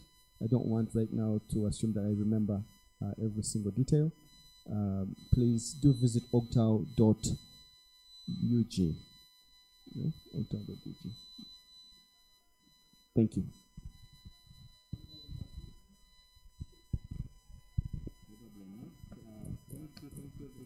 Thank you, Treasurer, for your report. And of course, the new term there is the demand note. I think most of us, we are skipped with sending invoices, but Elia choose a principle, we need a demand note. And based on that, to clear all the areas. So let's do that after here. I think now we can move to the next agenda item, that is the review of the previous minutes. As I'd guided, we all received these minutes, a soft copy. If there are specific comments, I also know that yesterday I had a chat with the administrator. I advised her to look into the AGM minutes. Needed some surgery, and I'm quite sure she has improved them. So I think it's important that we share those minutes again, and we give ourselves 1 week. I think 1 week is just good enough. If you have not sent me comments by a week, we assume that the minutes are a true record of what transpired during this that meeting.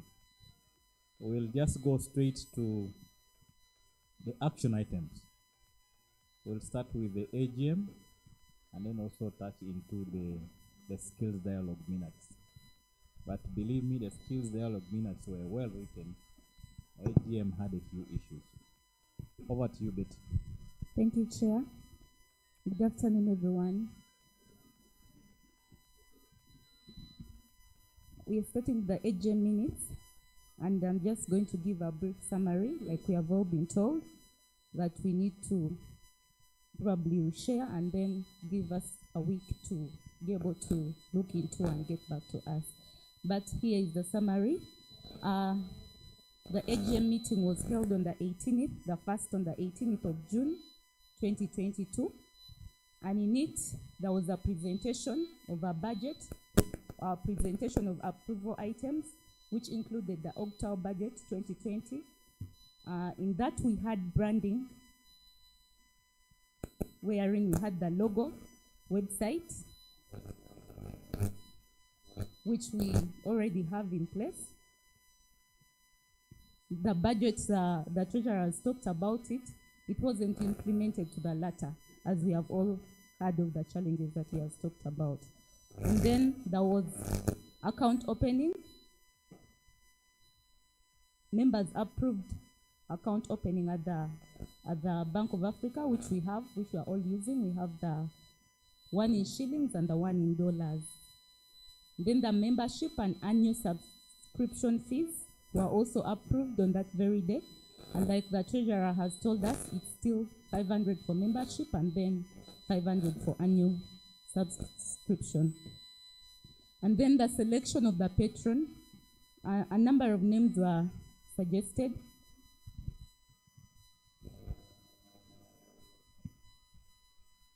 There were 3 names that were suggested, but Dr. Eli Karuhanga took it up. We've got through the approval of the members that were all there. Yes, those are some of the things that I could clearly summarize. And then there was also the election of a general secretary. Ms. Kakoma had resigned, and then there was a need of a new secretary. That was done in the next meeting. There was an interim meeting that was pushed forward after a week, and Dr. Chegu was elected as the general secretary then. The names of the selected patrons then were Mr. Patrick Bitature, and then Mr. Kalisa Kawagambe, Mr. Eli Karuhanga. Mr. Eli Karuhanga took it on with the approval of the members. The election of the general secretary, I've already talked about that. Mr. Echegu was selected as the secretary in the next meeting. I believe that is the summary that we have from the AGM minutes then. Yeah, thank you, Betty. Any quick comments if you have picked from the minute that you feel we should discuss now? Reactions to those minutes?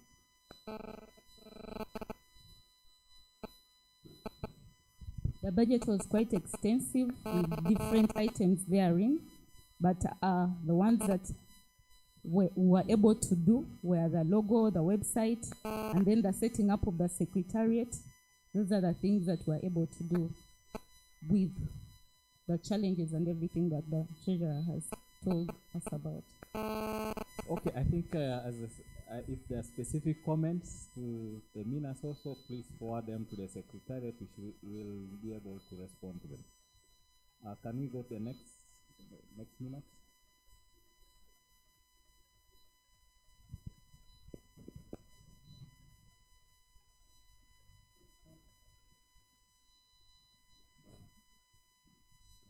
As guided, we are just going straight to the action points.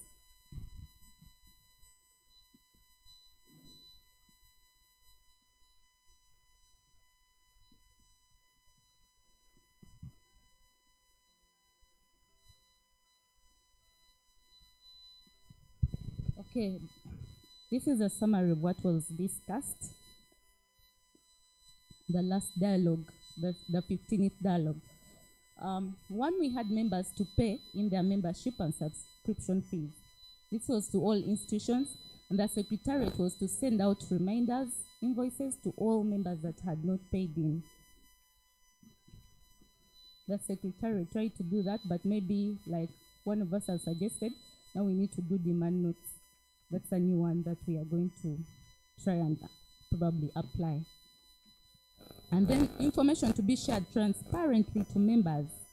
This was by all institutions, OGTAU and other institutions, to avail information on their websites or any other accessible platforms.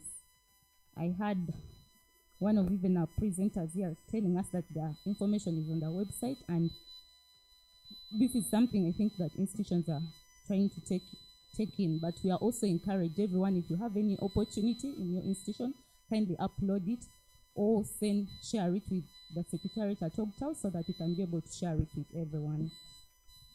And then private sector foundation and other funders, for example, GIZ, Enabel, MasterCard Foundation, among others, to be formally invited in all our meetings.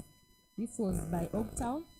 The responsible parties were OGTAU and the Petroleum Authority, and were to deliberately invite international oil companies, funders, and identify more funders to the association.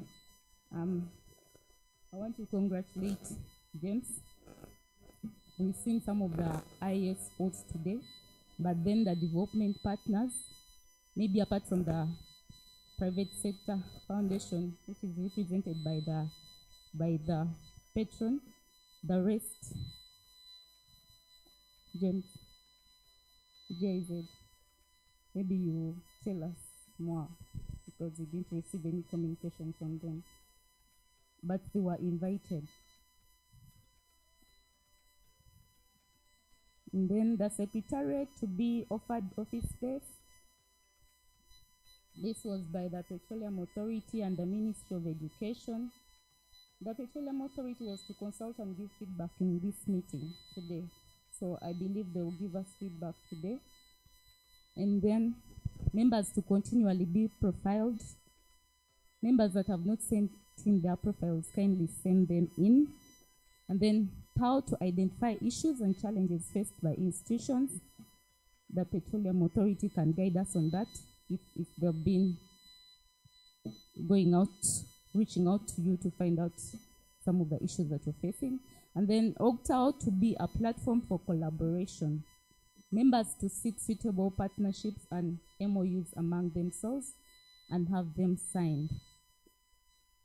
If you have signed an MOU with any of us in this, kindly reach out to us and let us know how far you have gone in this, or if there is any partnership among us, because this is one of the objectives of the association, to have us put together. And then develop a 5-year strategic plan. This was by the Petroleum Authority and OGTAU, but then the Petroleum Authority was to respond as soon as possible. The Petroleum Authority to continue giving support to universities during the process of curriculum review of the oil and gas programs and visit universities every semester. I think I've been doing this. It's ongoing. Members, softwares to be procured by the international oil companies, and they are also to train in the different softwares from the to train different institutions with the different softwares.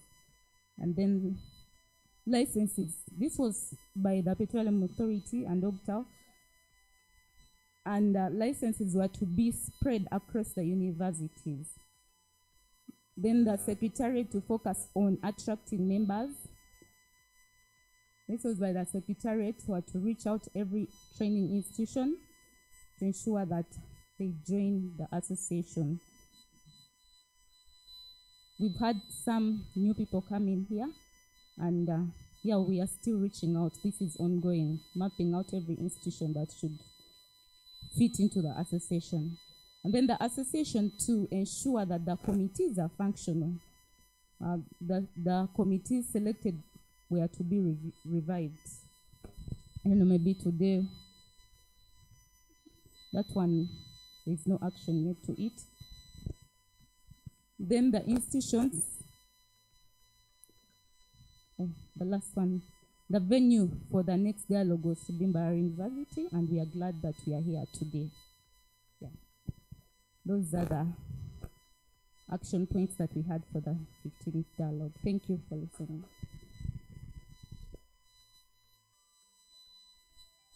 Thank you, Betty, for the summary.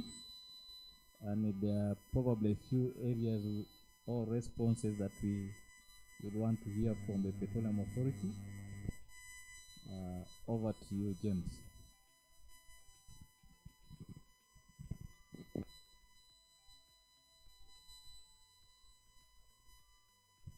Thank you, Betty and Chair, for this opportunity.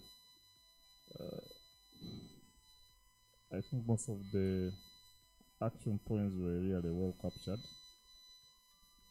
For us, as the PAU, we tried our best to make follow-ups on all the actions, really. On the issue of engaging the non-state actors and the licensees to be part of this conversation, we did it, and I think this was action. You've seen them.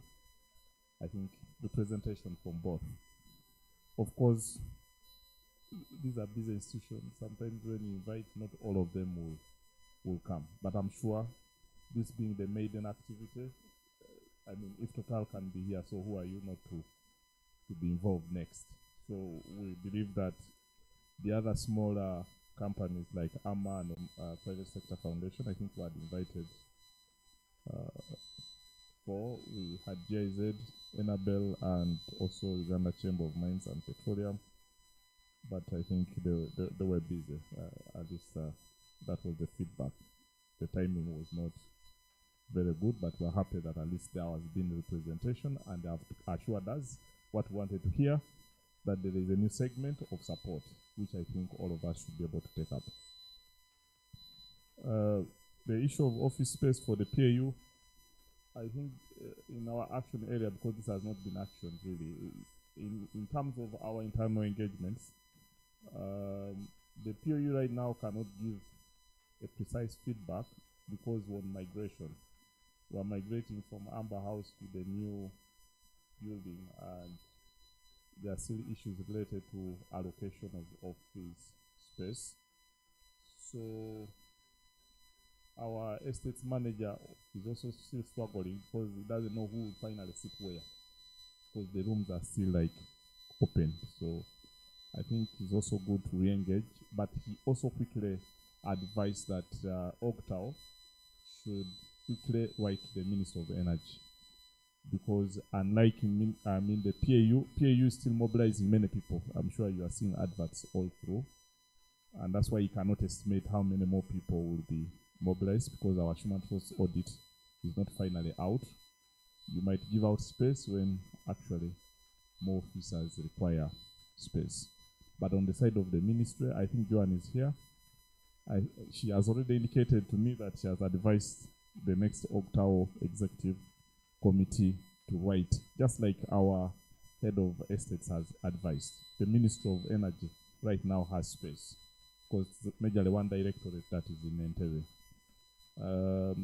She has also indicated it is possible, now that we have all been evacuated from Amber, that maybe a small cartoon office can also be got now in Amber, among the rooms that we were originally using, because some of the users were supposed to be GIZ, and a few of the other institutions that are going to be affected by the new merging programs of government. So I think I would propose that again you pull out this action, involve the two ministries to action. And I think for those of you who are coming, maybe you will promise us, that is if you are given room to talk, or convince us that you are the best chair.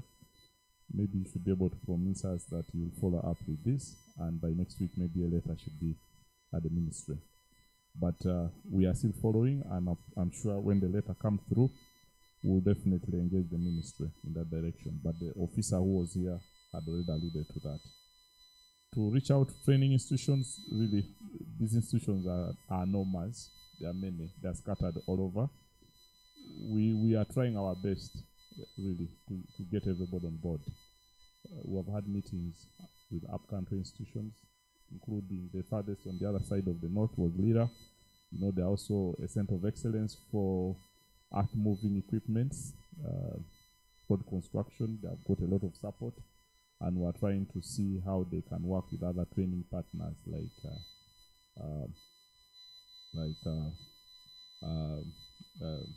Safeway, Rightway, and others.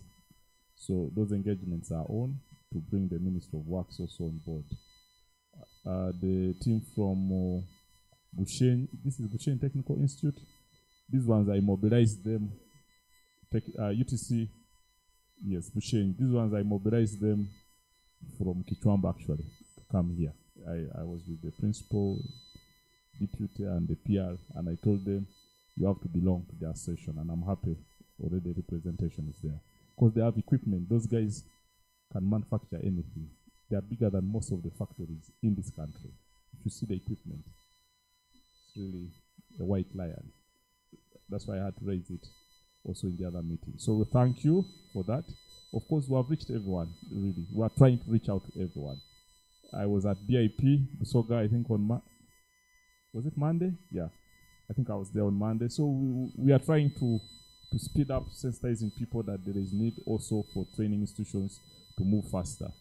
We have been in Makerere, and we are going back there, I think, on Friday.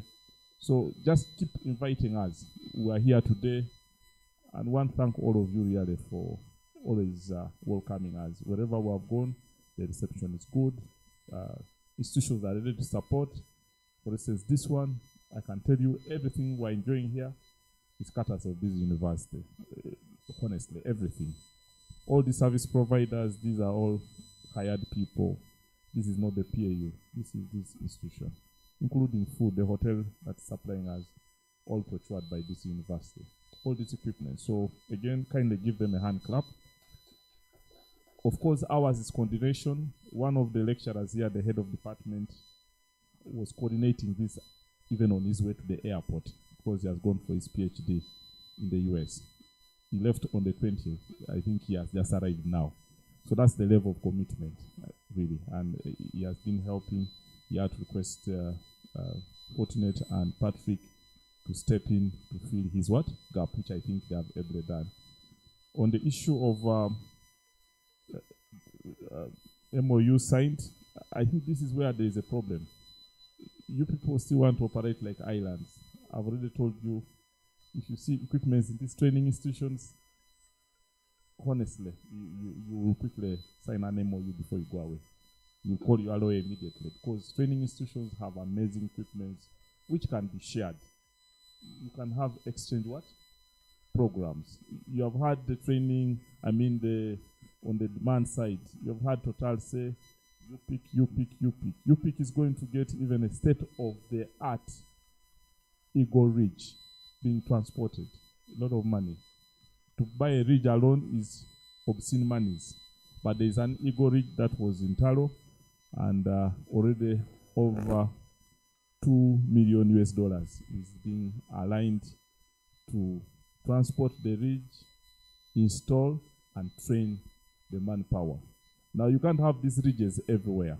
You can only take your students there. So that's why it's important that we quickly get into having MOUs. But of course, I know that G&G, Geology and Geophysics, is doing MOUs with the UPICs, Chambogo, Mass, Nkumba, and I think it is amazing. They will tell you, these are not figures of below 500 million what? Shillings. You know, a license just for one piece is over 40,000 US what?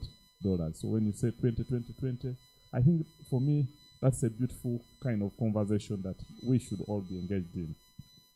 So for us, we keep pushing for it, and I'm happy that they are starting to yield results. PAU to continue to visit universities. This is ongoing. Software acquisition is ongoing. We are still pushing even there, because you know when you are pushing for support from the licensees, they also sometimes say our contractors will handle some of this. So you find that Slambaji is coming through. So you have to keep telling them to make sure that they don't do annual. You tell them maybe do 3 years, then 3 years, so that you are sure of sustainability. So these are all things that we do whenever we have conversations with them. But of course, again, training institutions have different training needs. So it's also good that you put together the training needs like they have talked about, and maybe we have our conversation with the licensees, contractors, and their subcontractors, because they're in different tiers. On the issue of reaching out to other members, really I'm supporting the Secretariat. We are supporting them. And that's why I think the last two, including BIP I think has even paid subscription, right? Membership and subscription. I think they have already done that. So really, we are growing as an institution. I think what the next team has to do is coming up with a sustainability plan. How do you maintain the team?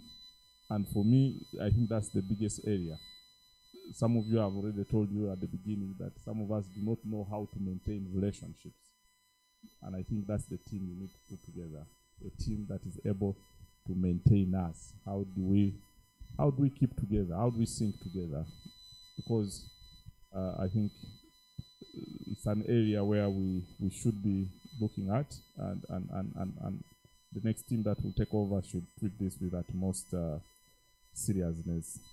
We shouldn't be islands. One of the facilitators told us we want to risk to avoid training highly skilled people who are technocrats. You also try those who are not, and you feel the pain. The pain is gross. It's real gross. So we can't afford to live in isolation. All of us have people being trained. I was in Kichwamba, and Kichwamba is taking people to the UK. Is it UK? For 1 month. Five per department. Isn't that crazy? Wouldn't you want to know how they are doing it? I think it's important that you get to know how are they doing it. Don't allow those guys to have their own tricks of how they are doing it. I was there, someone was boasting that I've just come back from India. I was there for 3 months on software training. So why them? Why them? Is it because they are seated just below the most prestigious mountain? I think these are things we should probe and find out. Yeah, so reactivating committees, I think this is going to happen right away. And Barara to host, yeah, we pushed and we want to thank them, and I think that's where we should conclude by giving them a huge hand clap. I thank you. Yeah, thank you, James.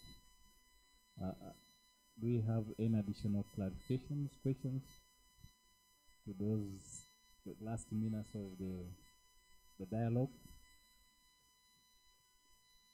If they are not there, then we move to the next agenda item. Over.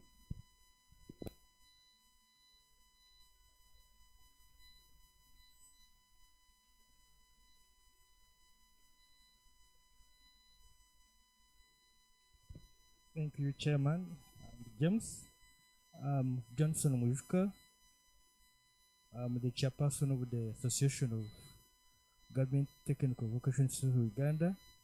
I wanted to suggest that, more especially for us, the training institutions, if James and his team maybe can organize some meetings on maybe on regional basis, for example, institutions within West, Northern, in that manner, that they can be mobilized, more special on the issues of oil and gas.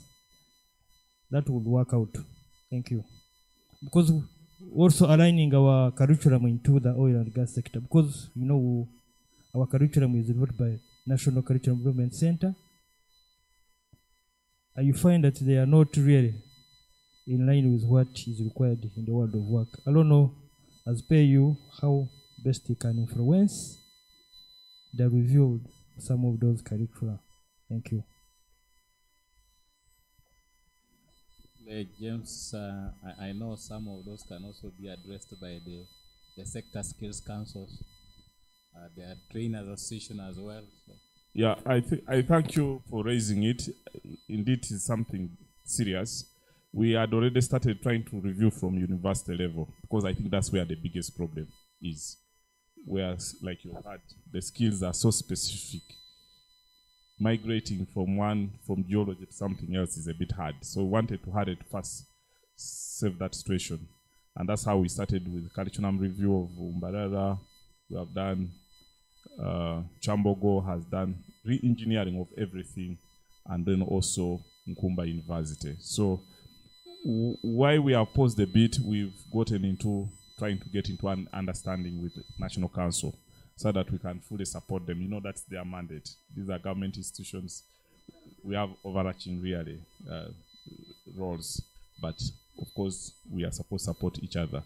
I can confirm that the Executive Director of National Council has signed on their part, and we are hopeful that on our side, maybe soon, the ED of PAU would have also signed. But National Council has returned a signed document because they appreciate that there is need to support them, because they don't have the skills. They don't have people of your caliber who can guide them on the different areas. So I think, yes, we appreciate it, and it's ongoing. I thank you. Any more? It looks like discussion is creating more questions. Over.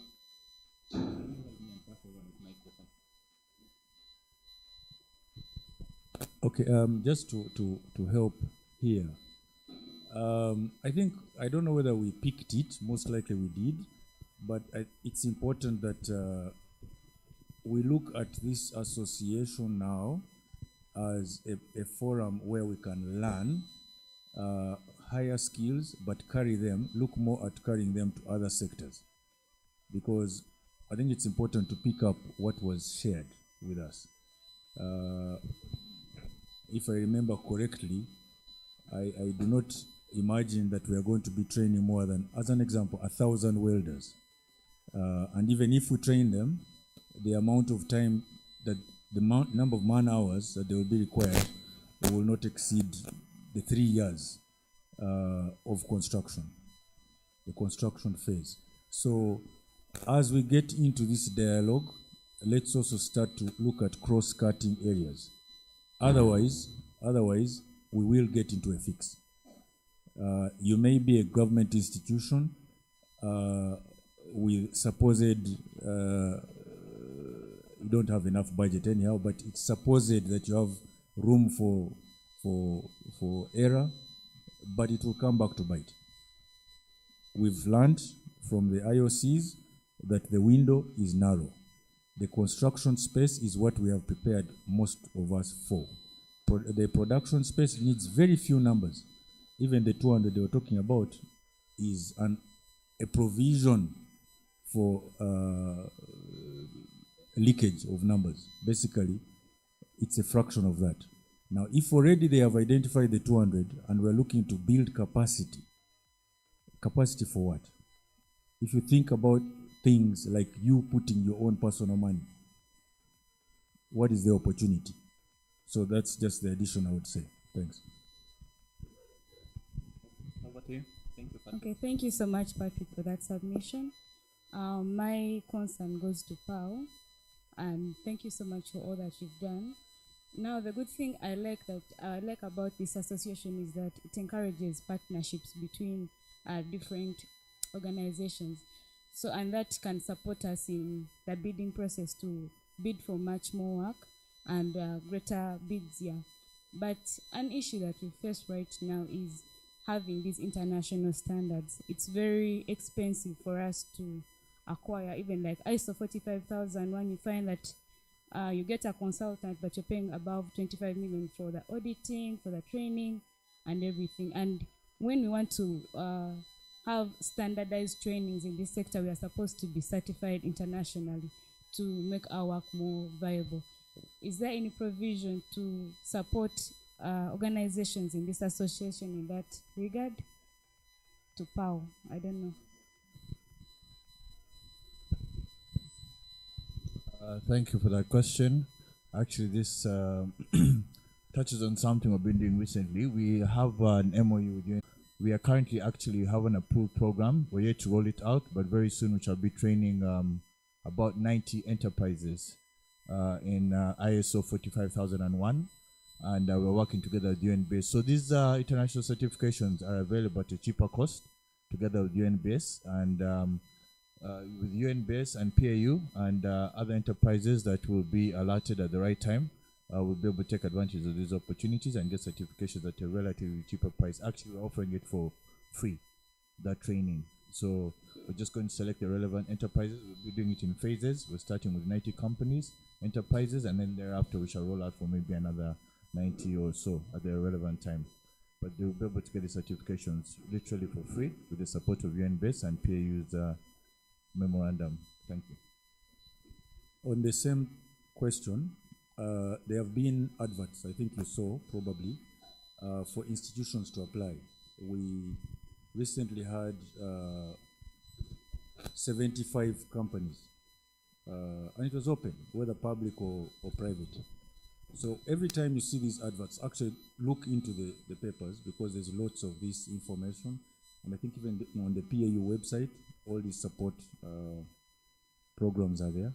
75 companies is a big number, and that was one program. I think there was Total run a couple, even CNOC. That's one. So two is, again, following on from your point of partnerships, MOUs. Some of these certifications you can do as an MOU, like together with another institution, so you share resources. Because the certifications will require you to have some maybe trainers whom you don't have to have on your books. You can share with another institution, and your operations, again, you show. And really, the three things that these certifications look for is your processes are clearly documented, the people who are going to execute are certified to do those jobs, and you have evidence of the two for previous activities. So collaboration. The last time we talked about the 3 C's. I don't know who were there. Cooperation, collaboration, and coordination. So please don't, I know we started off by talking about who is the best. I am hoping that by the end of this meeting, we're not thinking that way. We're thinking more of which is the most effective partnership, because we're poor, we're broke. We're a broke country. If you can't collaborate, you will die, because you won't satisfy the challenges ahead. What we're rich at is we have the passion, we have some resources, we can optimize those, but we shouldn't try to align with some of the institutions in the West that probably have more resources. We should be able to leverage off our own. That's my final word. Thanks. Thank you. I think the energy levels are dropping now. I don't know whether we should continue with this agenda item. Okay.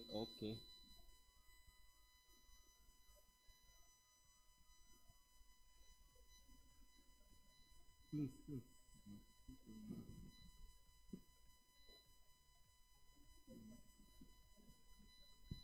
But would we want to go for lunch? Me, I thought we'd just finish the meeting and then go for lunch and people proceed.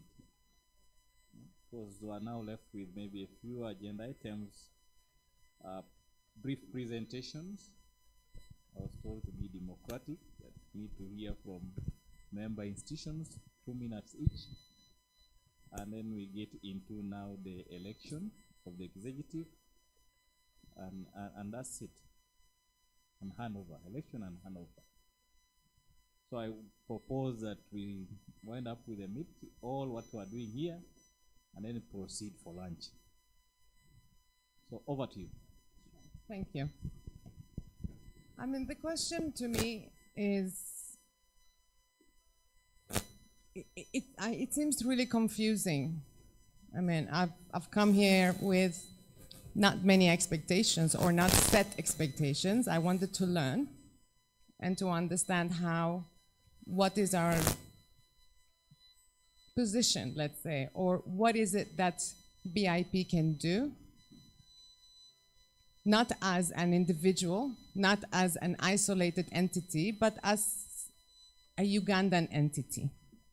And this is the only thing that I can see that could happen within this association.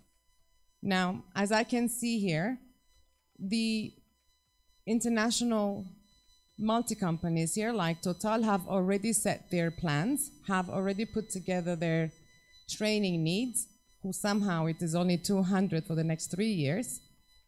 And for that kind of project, it seems to me rather, I don't know, interesting that only 200 people will be needed to actually run a project like that. And even, we're not talking about the next 3 years, we're not talking about the 5 years to come and the 10 years to come. What is the plan forward? Are we intending to just work on the hope that some company, multinational company, is going to give us some kind of maybe a chance to train our people? Not even that. So I don't know where we stand here, but what I do know is that there is a link missing. And that link is that we're not standing here together. There should be an oil and gas program that is a national program, regardless if that program was taken from international sources. We don't pretend that we have all the answers here as Ugandans or whatever we want to say. We have the expertise of many, many, many years. Okay, we do have some setbacks. However, we can take the best practices and put our own. I mean, over here, I can see people that have equipment. I can see people with amazing ideas. So what's missing here? What's missing is that we keep on saying, or we keep on possibly just following what the other is saying, following what Total or this and that are saying. So, but why can't we put together our own program, our own apprenticeship, in which all Ugandans or whoever wants to apply can apply, and whoever achieves can go for the jobs without the need of then dictating how many and why and how and which and what are the outcomes. Well, I understand those outcomes. We can put together something like that and better. And it could be an international and it could be a national, a combined one, only if we work together here as training providers, not as BIP or the other. But at the end of the day, I'm just a person who's going to be working here for 5 years, 10 years, and then I'll just move on. Unless someone gives me the nationality and I stay. But at this point, what I'm seeing is that BIP, us now, we've just started. We're young. You've been here for years and years. You may have the manpower. We may have something else. You may have the skills. We may have something different. but we all should have is the determination that we should be the ones putting together the programs, putting together a curriculum, because we're more than capable with such minds that we have in this country. And now that we are, and by the way, when it comes to equipment, no, it is not our place to ask for equipment. This is not something that we should be asking for. This is something that it is a requirement, not a request. I don't understand this. Oh, can we have some software? Can we have this? Can we have, no. That's not the way it goes in apprenticeships. Our students, all of our students should be doing some of our training here and some of their training there as a requirement of OGTs, where all the equipment is there, all the billions and billions that they must spend on that equipment is in this country, not in France, not in somewhere else. No, it's in this country. So I've been here quietly looking, listening. Okay, so what does this association, what can we do together as an association? At least we are under this umbrella of the Petroleum Authority Association. So what can we do together? This is my question. What can we do to actually be independent, not independent, but relying on each other's resources, because we have them and we're not a poor country. Because we have the resources, we can call ourselves something else, but I don't think we are poor. If we get together, we're definitely not poor.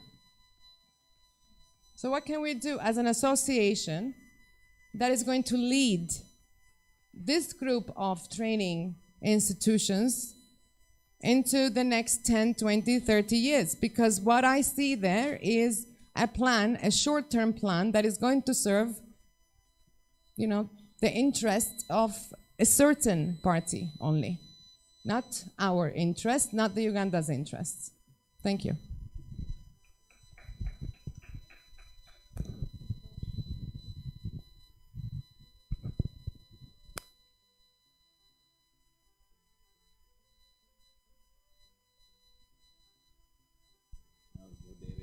Of the oil and gas sector, PAU. We have the policy decision maker in the oil and gas sector, Minister of Energy and Mineral Development. And then for us, the players in that space. We have to brainstorm on it. I don't know whether this is the right time to do it, but it's a big topic that needs rethinking, that needs us to dedicate a particular day and forge our future. And my thinking is that we got disadvantaged when we failed to make the strategic plan. Because all what Madame is raising there, if we had a strategic plan, would now be working. But we are just walking without a plan, which is a bit unfortunate. And probably the next leadership should first prioritize that. At least as an association, have a ploy, a pattern on how we move.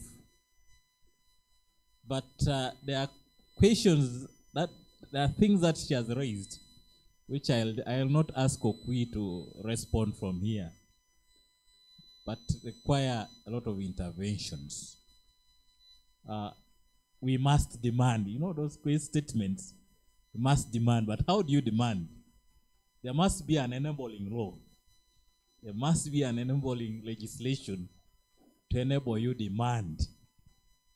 But if the enabling legislation is also not very strong, is not strong enough to allow you demand, then it might become a problem.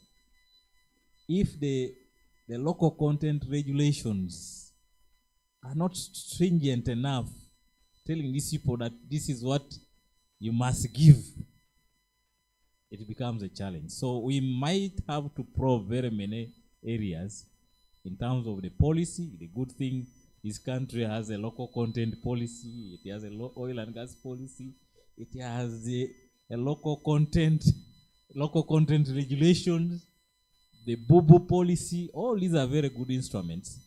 But now we need to see how do we enter in there. As an association, is it even anchored in any instrument? Do you have a voice? Probably no, probably yes. So these are things that we need to interrogate further before we begin to demand. But I'll ask the Minister of Energy, I'll ask the Petroleum Authority to take this on, and then we'll have a forum to dialogue on this. But specifically, I would want the next leadership to quickly, even if there are no funds, all these are very, very good brains. Let's work on this strategic plan ourselves. I don't think it is rocket science. It's just identifying a specific committee of people who are doing it to do it on behalf of the association. At times we need to volunteer where possible.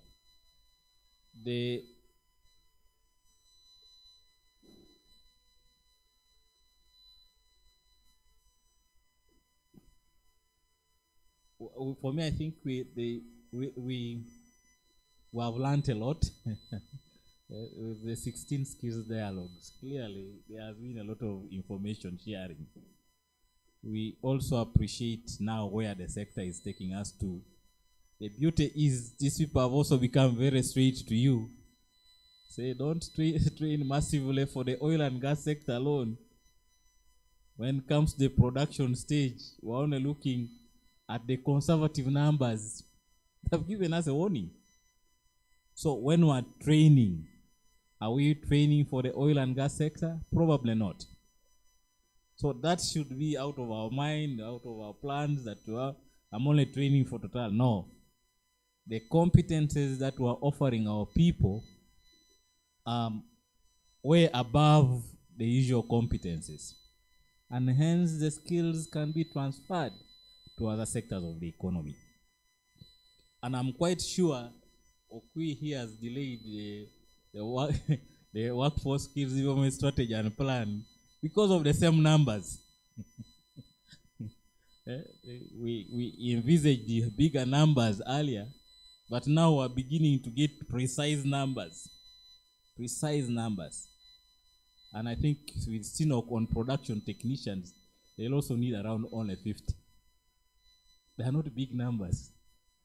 So let's not, these are hard facts. And we need to know them all enough and plan. But plan, don't stop training. You can train for the other sectors of the economy. UPIC is more specialized. I hate to talk much about UPIC. It's more dedicated for the oil and gas sector. But before FID, I don't think, maybe we had 2 or 3 people working specifically with the oil industry. But the employability rate was still over 60% outside the other sectors. So it's possible that our people can get opportunities elsewhere given the high standards and the high skills that we're already offering them in the sector. But without losing everything, I think let's park that for now and let's have a bigger discussion on how do we move the associations forward so that we have an inclusive beneficiation for all of us. The other aspect of people have talked about MOUs, but I've seen also in most cases we seem to want to have peer-to-peer MOUs. Task with this one related to task, same level. But believe me, you can have universities having MOUs with institutions because of the equipment we have talked about. Is significant amount of equipment that government has procured for technical institutions. So don't just say I'm a university and therefore I should not collaborate with UPIC. I've seen, for example, MUNI, which is developing new programs in mechanical engineering and chemical engineering, coming to benchmark with UPIC, and already they're asking us to sign MOUs. So don't look into the same level, but look at the vertical integration, the vertical synergies as well. I've seen also the beautiful thing I saw today was Total itself saying, yes, we need another dialogue. Much as we need a dialogue to see how we move forward, but Total is also saying, can we have a dialogue between the industry and you, the suppliers of the industry, so that we demystify this thing of the demand and supply gap. So it's something again we need to quickly take forward, so that that interaction, it could still be the interaction between asking whether Total was part of this association. So it's, you can see there is also that interest now, that can we now be part and parcel of OGTAU, not just being invited, but the Constitution allows that. I think we just need to reach out there and say the Constitution is open to all providers. So I would request that clearly we pack some things for another interaction, and we proceed with the next agenda item, if that's acceptable. Yes, I'm told lunch was already at 2 o'clock, but the decision is on the members. Either we go for lunch, come back here, or we just persevere for another 1 hour. I'm told it might go to 2 hours, but if we can present for 2 minutes per institution, mention about the institution, what is new that you have done since the last engagement, so that you don't tell us how many courses you are doing, but just what is this that is new, because in our minutes we already captured what you are doing as an institution, unless you're a new institution. But even if you are new, we can profile you with, make sure that you profile with us, with the association, and we pick exactly what you are doing. But we would ask that you limit your discussion to 2 minutes on new interventions. What is new since the last meeting? So members, the floor, it's the decision is on you. Food, I think let's finish this. The food can wait. Otherwise, if we get to the food, believe me, we may not come back here. On that note, therefore, I would, Secretariat, can you help us with, if it is, there are 2 people in an institution, only 1 person talks about that institution. 2 minutes, strictly 2 minutes. Secretariat, can we start with the front? We can start from this side.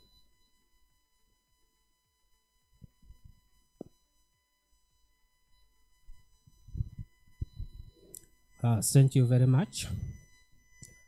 I'm Kasavumal. I'm here for Uganda Technical College Bushen. It's one of the government college. What is new at Bushen, in collaboration with our training partner, we've developed new curriculums which are competency-based in 3 domains. The first domain is industrial maintenance at level 3 and level 4.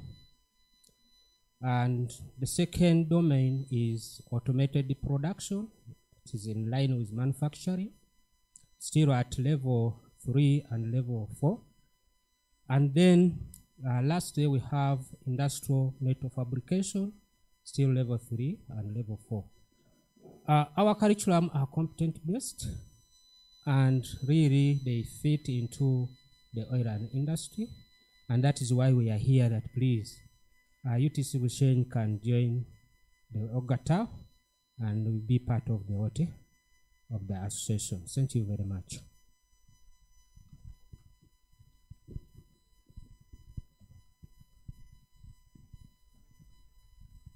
Good afternoon, everyone. I'm called Ankunda Isabella once again from TAN Energy Services Limited. We offer training services in oil and gas, health and safety, and other related courses in renewable energy. So the new thing at our company right now is that we are trying to make our trainings more digital to support people who are not able to come here physically. And it's also a request on our side to have, because we've noticed that we don't have a regulator for online trainings. I don't know if the association can look through that, because some institutions may come up and give substandard trainings to people online. The new thing at our organization is that we have implemented now a new software that can be used to manage hazards, incident management. It can track even more than 1,000 employees all at a go, because we've noticed health and safety managers usually have an issue when they're reporting incidents. You find that they have to do all these things manually, but we now have that software that can be able to do all those things, manage all your projects, and it's really, really organized. We've also, because we realized we had a problem with practical sessions to the people who are training, that they don't have field experience. Now we've added practical sessions in our trainings, firefighting, basic first aid, food safety, and that is a good improvement on our side. And we look forward to more collaborations with our other associations such that we can even deliver more trainings in this sector. Thank you.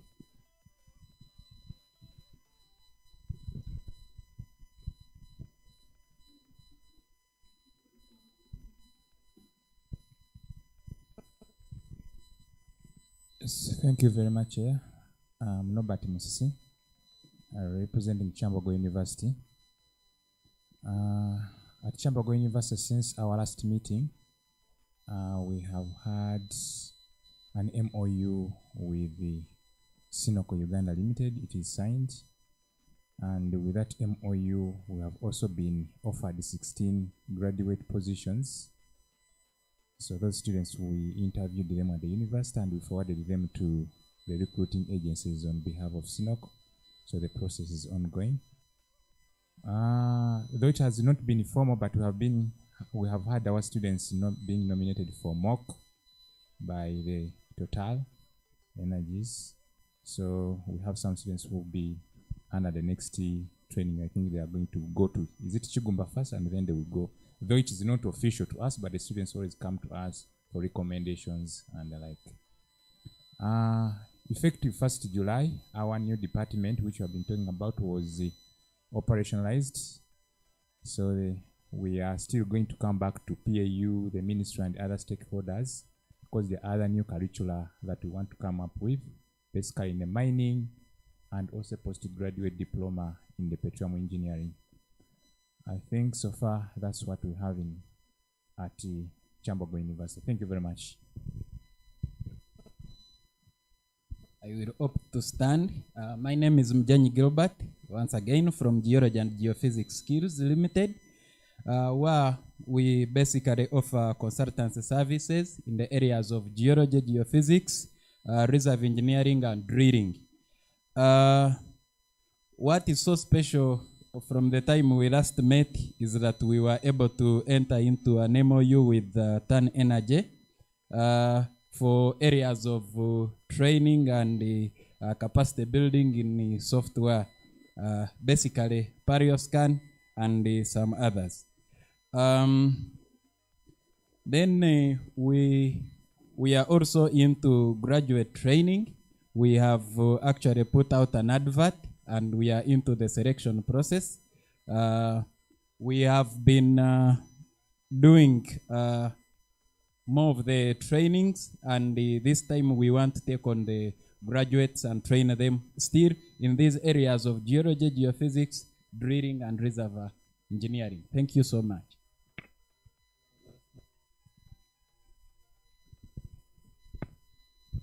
Thank you very much, Chair. As for Uganda Petroleum Institute, Chigumba, once again, I'm Juliet Adubo.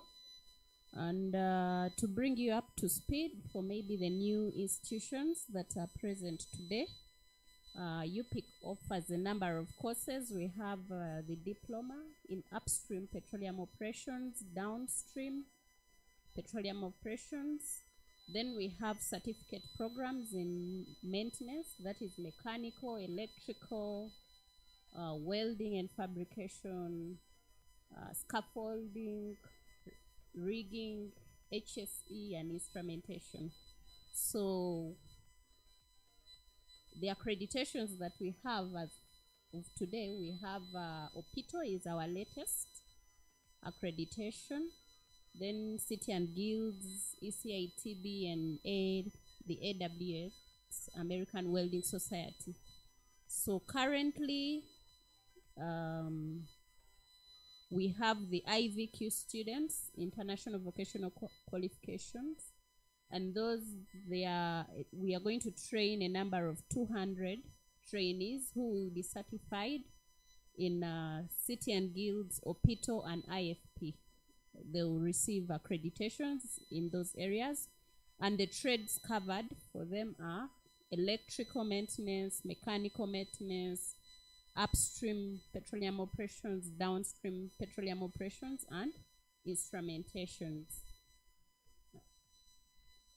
In line with equipment and workshops, we now have 5 modern workshops fully equipped with equipment for maintenance and operations.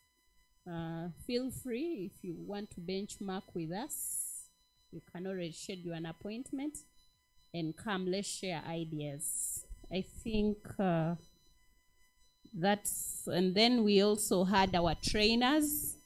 Our trainers were trained in France. We had a training there, an offshore training for 5 weeks in the various trades of electrical, mechanical, petroleum operations, HSE, and like the Total gentleman said, we were at the Oleum platform.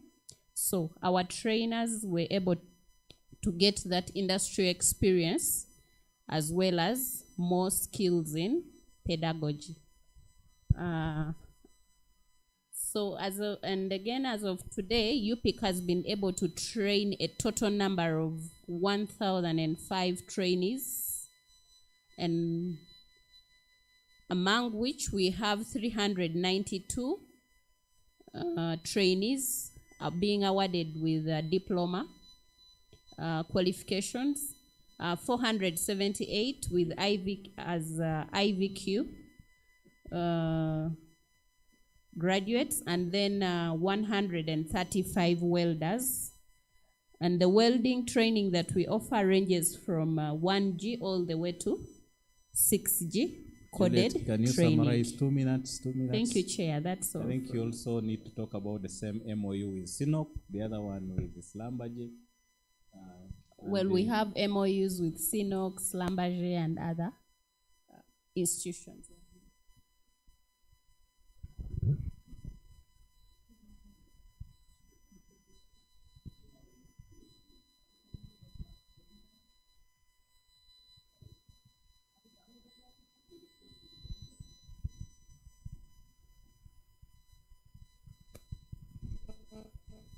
Here we have profiled our details with the OGTAU page, and maybe 1 or 2 to add. MOU with Tunisia and SINOC and China, Huangai University in China.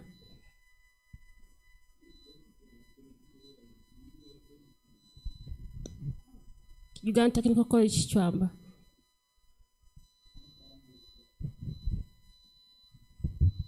Okay, so this is BIP, which is Busoga International Polytech.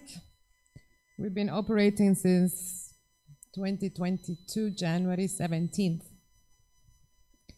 This was a donation from the government of the UAE in collaboration with the Ministry of Education of Uganda and the Kingdom of Busoga. We are an approved Pearson BTech Center, and it's a global education awarding body. And we are at this point just putting together oil and gas programs. We are very much into engineering. Of course, with BTech, we can be as broad as we can wish. For example, manufacturing, for example, fashion, design, IT. At any point of time, according to industry needs, we can put together our programs as an approved center. Now, we are very much in line with the community requirements. We understand how the communities, maybe they do not have the financial ability to go for oil and gas and go for engineering programs. So we are able to, at this point, to offer scholarships. We have offered so far 114 scholarships out of the 200 that was initially offered. But of course, I can hear that there are so many other training institutes over here that we can join forces together in terms of capabilities. Of course, we just do a few fields of engineering, and we would love to learn from you guys. And if we could work together and actually put together an apprenticeship program, which I believe that is the future of Uganda oil and gas. Thank you.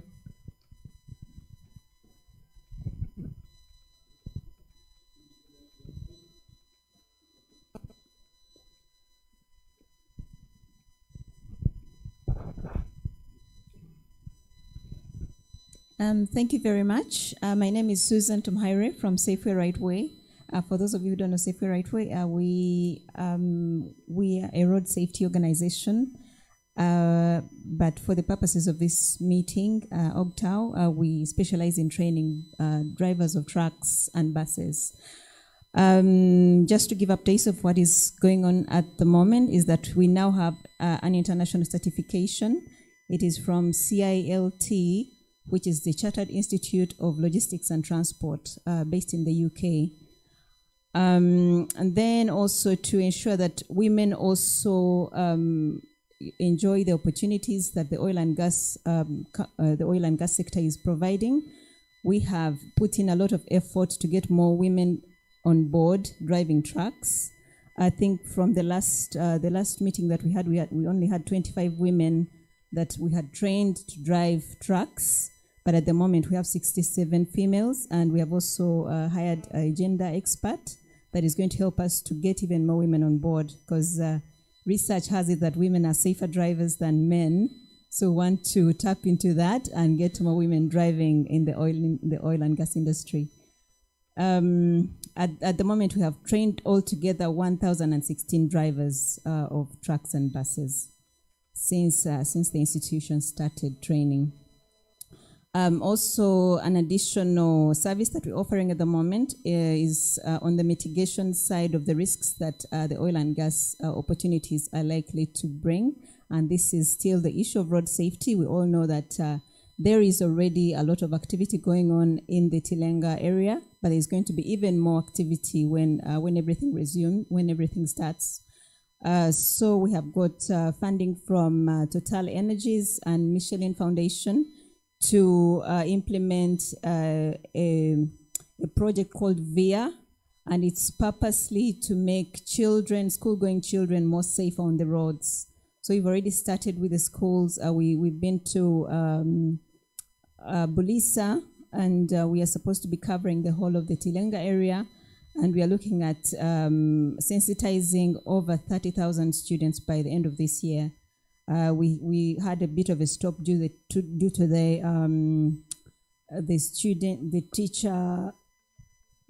the teacher strikes, but we are due to resume as soon as the schools come back, because right now they're going for the exams and then eventually we'll go for holidays. But once they resume, we're supposed to go back and continue with the work. And the approach is that we actually train teachers. We don't train the students themselves. We train the teachers so that then they can train the children directly, because they have a better relationship with their students than us, who just come in every once in a while.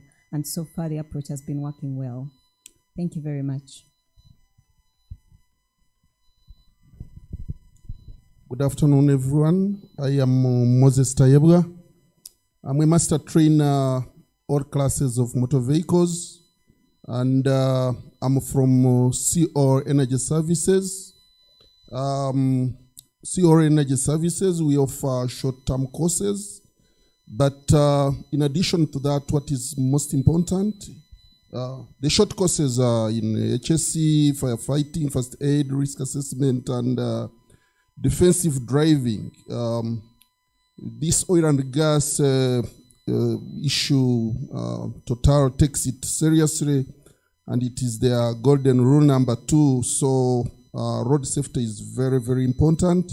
So I'm in charge of, we do a lot of defensive driving trainings, and is that fair?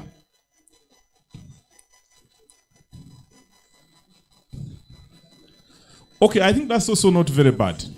I think that can be done. If we agree on this first level, the rest can be done faster. Is this agreeable? Now, the second person, I expect him to either object or second. Once that one seconds, then we know that one is a candidate. Then we go and look out for other people. But that does not mean you only nominate one name. Okay. So you're right. You're right. Okay. You introduce yourself, your name, and the other. Thank you, the chairperson, Electoral Commission. My name is Havas Johnson from Chambogo University, and I rise up to nominate Mr. Bernard Ongondia, the principal UPIC, as the chairman of OGTAU. Thank you. Thank you. Colleagues, I had also gotten a list here from the treasurer, I think, or publicity secretary, or people who are eligible, those who had subscribed. I hope this is an updated list. Have you ever subscribed like once as an institution? Chambogo University?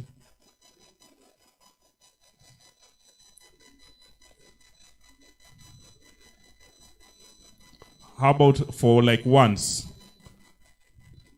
Not yet. I think that becomes invalid. Allow me run this thing professionally for today. You will forgive me, but I think that unless there is a formal communication that comes through WhatsApp, that actually a check has been written. I think that's being fair. Okay, there is a hand here. I have the names here. Yes. I, Boa Leone, the principal Kiriandongo Technical Institute, and a subscribed member of OGTAU, I nominate Mr. Ongodia Bernard, the principal UPIG, to take up as our new chairperson of this association. I move. Thank you. Okay, maybe just to rest your case, you might be reluctant to raise your hand, thinking you are not in the list. The paid up institutions, I hope the Secretariat captured this well. We have UPIC, we have TASC, we have IPSK, we have off-serve training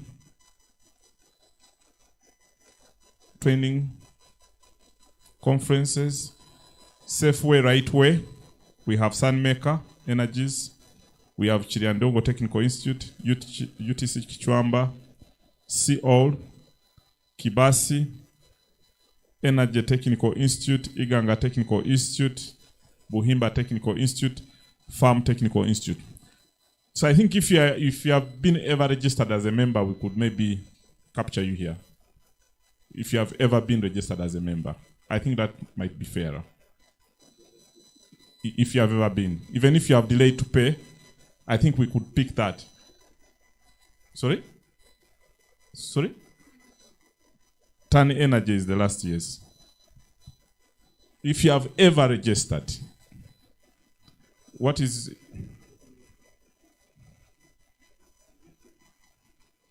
There's no Nile Vocational Institute here, so I couldn't read it. So you'll be updating it. Any other institution which is not here in the list so far?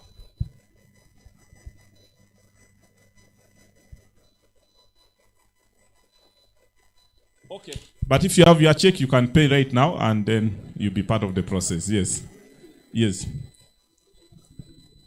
Okay, the process, I just wanted to make sure that the electorate is clear. Johnson Mujika, Principal, Chivas Technical Institute, seconding the motion of the proposed name for the chairman, Mr. Bennett. Thank you. I think that closes that chapter. Can we have other names apart from this? Other nominees, please. Other nominees for the same position, because this is already validated. Other nominees? Friends, let's save time. Other nominees, please. Other nominees? If there are no other nominees, you know the procedure. Someone should be able to close it. That is to save us time. Yes, please. Eliach David, Uganda Technical Institute. I propose that we close this nomination. That has also to be seconded. I don't know whether I'm speaking English. Because that decision or proposal should also be seconded. Isabella Tan Energy, I second that decision. Okay, can you clap for that for now? The next position is the position of the vice chairperson. Any nominees? My rapporteurs, please kindly keep doing a good job. Capture all the names. Any nominees for the position of vice chairperson? Any nominees? Nominate your name, right? Yeah. Any nominees for the position of vice chairperson?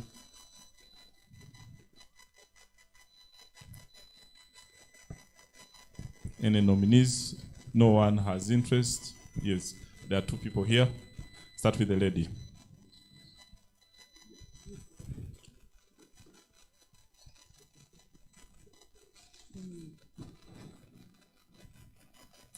Patrick. Is your name? Boy. Start with your name. Madina Nabachwa. See all energy services. Patrick. Chiso Singh. Okay, Patrick Mbonye, maybe just to help you. Thank you, my rapporteurs. Can we save time? You can go ahead. You don't need to second. You can nominate another what? Name. The process can keep going on and on and on. But you can also second. This is a democratic process. Namanya Agure from Chivas Technical Institute. I second the previous speaker. Okay, you second the nomination of Mr. Patrick Mbonye. Okay, thank you very much. Next person. Before we declare this a candidate, then we have to first make sure that it is validated by another secondment.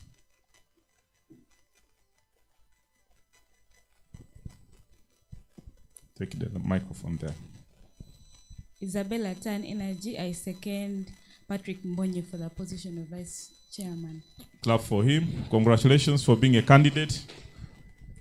Other nominations? Yes, if there are any. The thing is recorded, so... Having learned that a competent candidate is already nominated for the post of vice, I propose that the nomination be closed. Thank you. Yeah, that is his opinion. Do we have anyone who has a like-in thinking? So that we close this as well and proceed. Because that decision must be validated by a secondment or a rejection. the proposal to close nominations, because I might be a witness in court one day that you only allowed one person to close this process. There is a lady and a gentleman here from CO.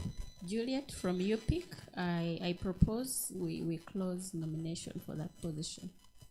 Can you clap for that? Thank you very much. Unless CO has a problem, but you see, even when we are casting a vote, one man, one vote. I don't know whether I'm speaking English. One man, one vote.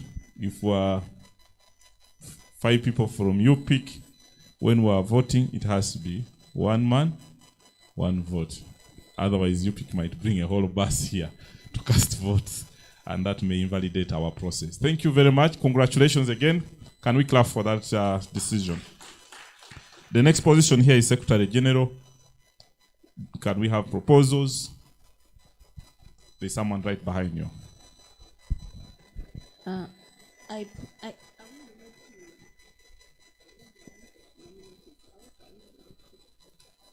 You are speaking to yourself. You're a little far, so we can't hear you. Yes, Chairman, Electoral Commissioner, I was wondering if I'm allowed to nominate someone who has stepped out a little bit. Yes, for as long as that person is a member of OGTAU. Okay. Yeah, even if the person is in the diaspora, you can still nominate. I was proposing the director, Busoga Technical Polytechnic. For that position, I wonder whether they are registered. Not yet. Okay, I'm trying to double check on my list. Chair. I think there is a hand there.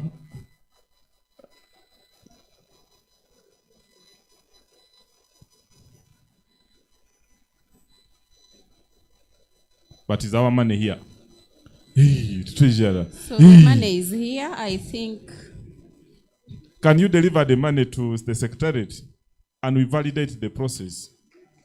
Yes, thank you. Thank you. Yeah, I actually thought they paid because when I was there, they were looking for her number. That's why in the morning I was making those remarks. That's okay. Work here. So that makes the vote valid. Is that agreeable? That validates the process. Okay, thank you very much. Of course, there are going to be acceptance things. That might also take us back somewhere else. Yeah. Okay. That is the proposal from Juliet from? Okay, Uganda Petroleum Institute. Okay, thank you. Next, proposals. Any other nominations? Any other nominations, friends? Let's save time. I'm exceedingly hungry. Any other nominations? If this is not agreeable, can we have another name? We can nominate another person. Okay, someone has raised up a hand. Thank you. I second the move for gender sensitivity. You second, what are you seconding? Because there are many women here. You know these things have to be recorded. I second, my name is Zirabambiru Augustine, Nile Vocational Institute. I second the director, Busoga International Polytechnic, in the position of the treasurer, OGTAU. Thank you. Not treasurer, the position is Secretary General. My rapporteurs should be able to guide. And the name of the person I think being proposed is Miss Dr. Mustafa Reham from Busoga International. Okay, any other secondment? Can someone validate this decision?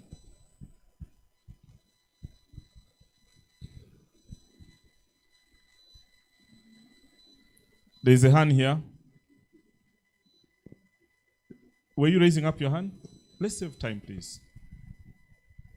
Isabella Tan Energy, I close this nomination for the position of General Secretary. Okay, any other decision related to this? Yes, please.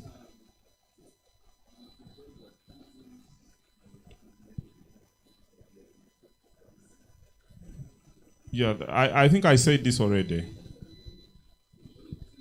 Yeah, though she's of course represented here. Okay. Okay, thank you. Any other, can someone validate that last statement? Friends, kindly save time, if you can burn time. See all is here. Kindly bring that microphone here. Manager, microphone. Go to see all. Tayebwa Moses, I suggest that we close the nominations of the Secretary General. Thank you. Thank you. Can you clap for that decision? I think that is the second person proposing that. Next position is Publicity Secretary. Open for nominations. Publicity Secretary, there is a hand right behind you.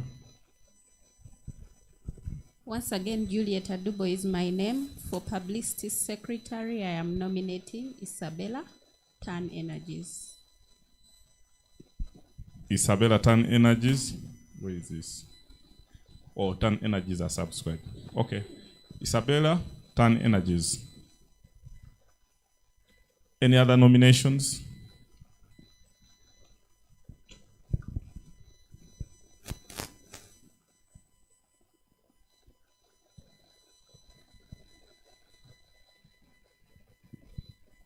Moses Tayebwa, once again, I'm nominating Madame Nabatra Madina to the position of Secretary. Publicity Secretary. Publicity Secretary, thank you. Thank you. The floor is open for further nominations. Sorry? Namachwa is of which institution? See all. Oh, they are yeah, I think they are registered. See all is registered, I think. Yeah.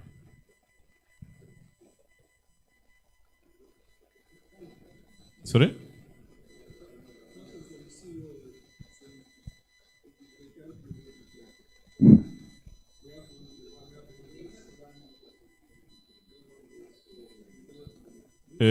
Okay.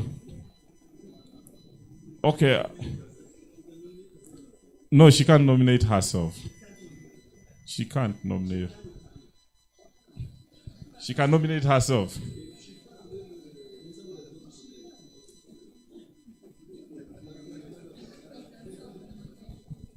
Yeah?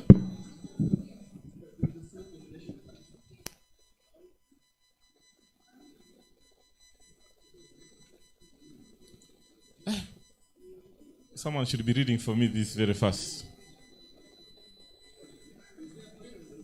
I don't have time to check on this, whether that's also right. I've not read the Constitution very much. I wish the thing was online. It would be easier to search the article. But for now, let us proceed. You had your hand up. What were you saying? She was nominating herself. For now, let's clap that as we wait for the outcome here. That's the second name. You are nominating yourself as Miss Madina Nabachwa. Okay, it's still open. We are still nominating. It's really open, like very open. This is different from the first scenarios where people were having to close. Any other nominations? I want to see your hands up.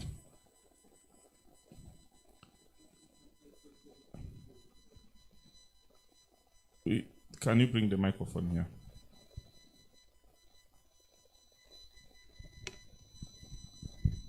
Patrick Raruza, Institute of Petroleum Studies. I propose that we close the nomination with the two candidates. Okay, I think that is a good proposal. We will get there the next time because we're still nominating. Now it has been closed, so we're going back to see whether these people can be seconded. Because if you are not seconded still, your name collapses. I don't know whether I'm speaking English again. So someone has to second this decision that indeed we close the nominations because another person may nominate his or herself. I second the closure. Thank you. Your name and where you come Patrick from. Mbonye, Task. Task. Thank you.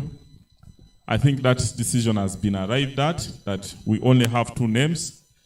Clap for these 2 names. Isabella from Tan Energies, Madina Nabachwa from Seoul. These people must be seconded as a matter of procedure. As a matter of procedure. If you are, I could be happy to see your hand up. Yes. I hope you are not anyone who nominated among these. I didn't take note. Okay, fine. Thank you. Second is Isabella. Okay, you are seconding Isabella. Isabella, Mushka Johnson. Mushka Johnson from Chibasi. Sorry? It's okay. Move the microphone. My concern still goes to the outgoing treasurer because I have an email from my boss asking him to verify if, because he paid, but as if the people they keep reading, we are not in. And he sent out an email to the outgoing treasurer. However, he never responded to it. So I now need clarity so that I'm able to nominate people and cast a vote. Or be voted. I think that's a valid concern. Can our secretariat validate this allegation that we are paid but we are not captured? Chair. Yes. Dropping money in the bank, and there is no indication on the bank statement of who on earth has given us money. So I asked the secretariat to try and verify it through the members. This morning, as everybody came in, those who have paid, and that's why we have this list. It tallies with what we have. And so if there is confirmation or proof of payment, that is fantastic. Clear with her. Okay, I think that's also good guidance. So Betty, can you quickly get online? Get online and verify this. Chair. Because it is also wrong for me to lock out someone who is a bona fide and valid voter. Chair, I don't know how you look at my case. Yes. Because I represent Chambogo, which has not paid up, but I'm also the CEO of Tan Energy Services, which has paid up. So I don't know whether I'm allowed to vote. Okay, I think for today, it seems like Chambogo is not part of the electorate. But Tan Energies is part of the what? The electorate. So you can't be in both in this case. Yes, you are resident in Kampala, but you are not a voter here, you are voting in the village in Kachumbala. So you can't first cast here in the morning, then in the afternoon, you go and cast in Kachumbala. So I think your case, really, Chambogo University can only be an observer for now. Yes, please. So 2 things. One is now we're seeing you as Tan. Chambogo is not present. Second, when you're being nominated, it's the individual, not the institution. Yeah. So while he was introducing himself as CEO, we don't know. Yeah. We know the Isabella of Tan. Yeah, sure. So if she leaves Tan, she has an option. Sure. To stay. That's the situation we had with Juliet, who left. Because she left Solid Rock and she had to make a choice. Whether she's going to stay as Juliet or leave. And Solid Rock said, no, she's not representing us. So those are the complications. Okay, I think that is more clearer. But I think this also really underscores the need for us to belong to this institution legally.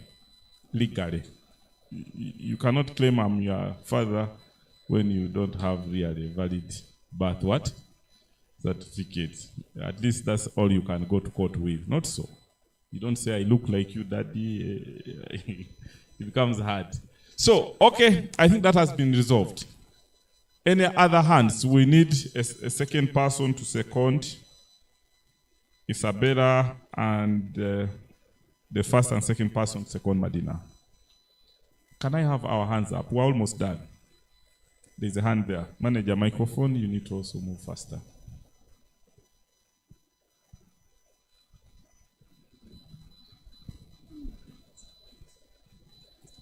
I'm Susan Tumhaire, Safeway Right Way, and I second Madina.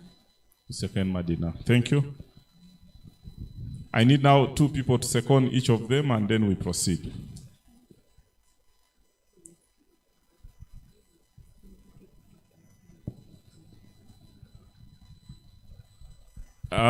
The Secretariat has confirmed that G and G paid. Congratulations, G and G. Thank you. Yeah. There are 2 hands.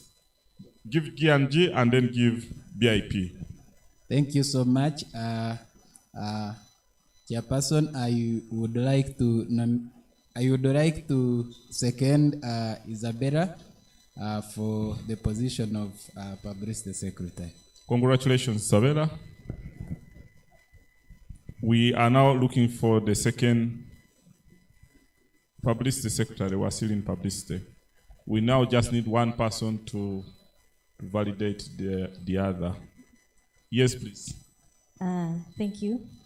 I second Elizabeth. My name is Winnie Kopsinje, Uganda International Polytechnic. I second Elizabeth Tan Isabella. Yes, sorry. Isabella Tan Energies.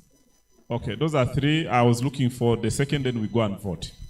I was looking for the second person to second Madina, and then we go into a vote. Can I have 1 person seconding Madina, and then we go into a vote?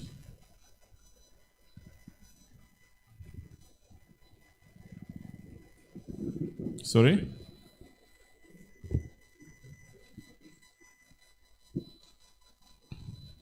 Where is my constitution? I was in some particular page.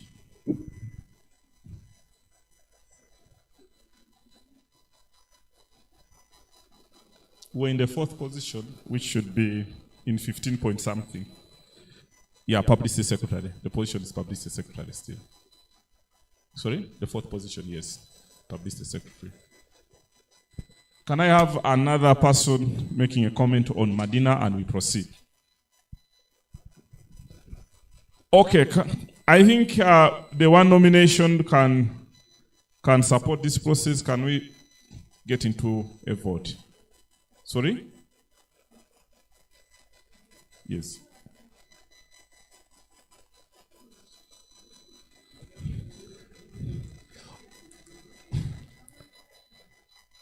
Yeah. So I think, can we quickly get into a vote?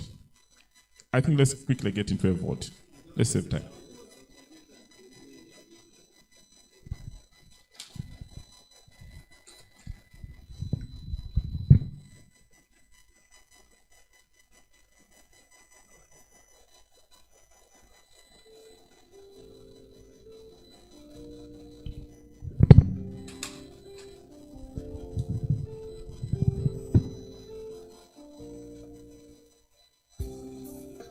The name is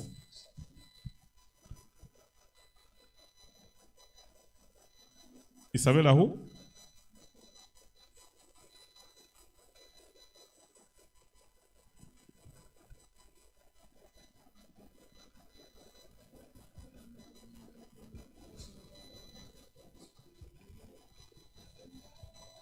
The second nominee is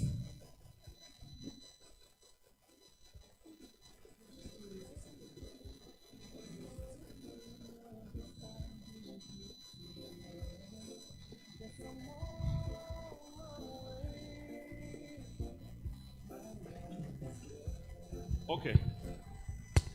I think let's just save time and we get into a vote. Is that fine? Okay, I want my team to come over. I want to close this. Oh. I think we can we, sorry? 1 minute each to tell us why they think they should be. Okay, can we start with Isabella, manager microphone. Isabella, come and tell us why you think you are the most competent as Madina Nabachwa comes through. Okay, thank you very much for this opportunity. Kindly come over. Okay. Because we need to see you. The cameraman needs to capture this speech. Yes.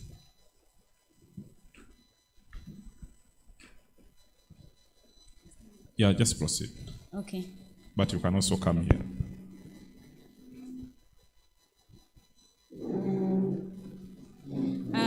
Good evening, everyone. Thank you very much for this opportunity. First of all, I was heartbroken when I had the lady who was in this position left. Was it for Permanent Secretary? Publicity, General Secretary. Okay, thank you. So when you talked about the position, first of all, I didn't even expect my name to be mentioned. But I believe I'm the best for this position because I believe OGTAU has a very big platform that it can manage. Even in the morning when I was looking at the website, I saw there could be some improvements that are supposed to be added. What am I meaning? In this position, like there you came with a list of these people who are registered here, I would expect these members to be on the website, they're already indicated, such that when someone comes to look for members, they even know these are already people who are already there, instead of having these mistakes right now. And even the companies that are able to manage to win work, they're supposed to be added to the website, such that people can believe maybe we are supposed to be partnering with such people, such that we can also get work. Because with time, you keep on observing patterns as to which people are getting training work. For instance, we have Sunmaker. Thank you very much, Mr. Joseph. But they are really taking a lot of work compared to other HSE training companies. So if you put that on your website, people could be observing patterns which companies are always getting work here. Thank you so much. A big hand clap. May I finally invite Madina Nabachwa to come and tell us why she thinks she is the best. You can stay here until the next instruction comes through. Just go back and resume your seat. Hi everyone. I'm Hi. Madina Nabachwa, training coordinator, See All. I believe I'm the best candidate because I would make sure that OGTAU is known both in Uganda and internationally. Thank you. And I'll make sure that, OGTAU, we are over-rotating along oil and gas, which is true, and I think that's one of our objectives. But I'll make sure I come with new ideas on board, so that in case the way Total, was it operations manager, said it out and he was like, 200 staffs only. Are we only 200 in Uganda? I think we are more than that. So if we try to diversify, we may really train our colleagues and be in position to get employment. And since I'm in recruitment organization, I'll make sure that I go straight to, I talk because it's us, See All, who train the operations managers in defensive driving. So, that rubbing shoulders. So I'll make sure I solicit money. And it's one of it's us doing defensive driving training. Yes, true. Using See All, I'll use See All because it's See All that trains those people in defensive driving. I'll use that opportunity to make sure that I really rub shoulders with them, so that we can solicit finances. That's all I had to say. Thank you. A big hand clap. You can now see that all these ladies are competent, and I suspect you are going to be spoiled of choice. But I think in the interest of time, thank you very much for your deliberations. I want to request that you can step out. Manager security can make sure that he guarantees your safety as we get into the next level of casting a vote. Manager security, please usher these ladies and ensure that they are in a very comfortable environment. I want to request Sir Rich and William to come over. Sir Rich, William, come over.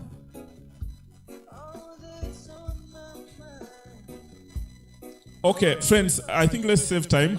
Let's begin with the first person. I think fortunately I know all of you, so don't raise up your hand honestly if you are not a member. Yes. Do I have ballots here? Sorry?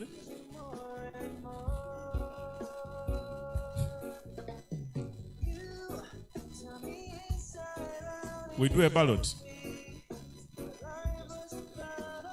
Okay, this is what I'm going to do. I want to be very unfair. Can I move people who are not part of the electoral college this side? And then those who belong to the electoral college, you come here, such that we can distribute the ballot papers. Yes, what are you proposing? Sorry? Okay. Okay, this is okay.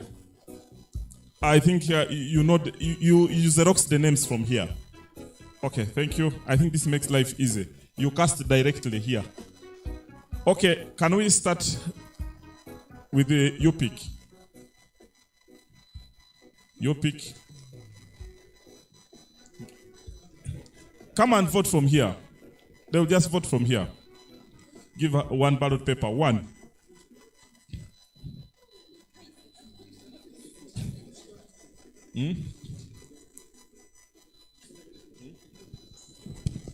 Yes, please. Upside down, eh? Otherwise, the number of voters might exceed. Okay. Yes. This is the most transparent electoral commission ever. Okay. Thank you. Can we have a task? Task followed by IPSK. Just hand over one ballot paper.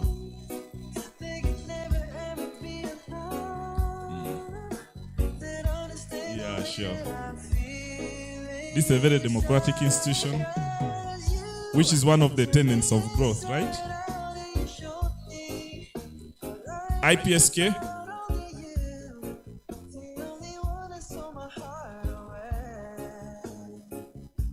Followed by off-serve.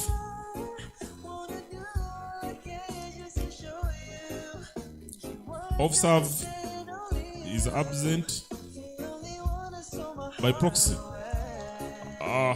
This person has not been online, but is allowed, of course. But let's proceed. Safeway right way. Safeway right way, followed by Sunmaker.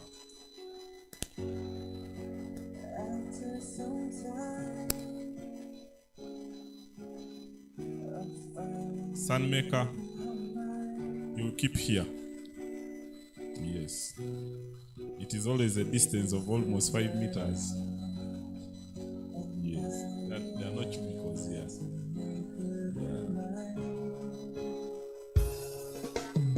It is nice to exercise your constitutional right. Safeway right way. Sunmaker now is taking charge, followed by Chiriandongo. Chiriandongo, Technical Institute.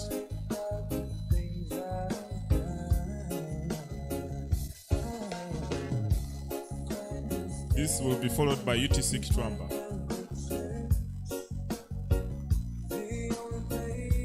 Someone call back Lydian in the house. Lydian has just seated right behind there. Can someone call Lydian? Okay. Let's wait. I hope she will hear my voice and come over. She has been around. Let's have see all. See all and Tan are not voting. One man, one vote. Okay. Kibasi.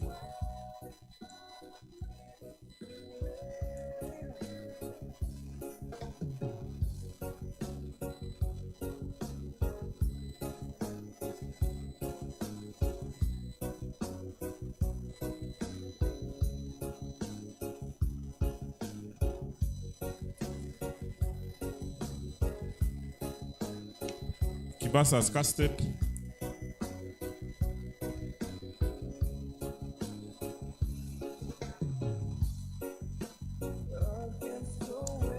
We have Energy Technical Institute. Then we have Uganda Technical Institute.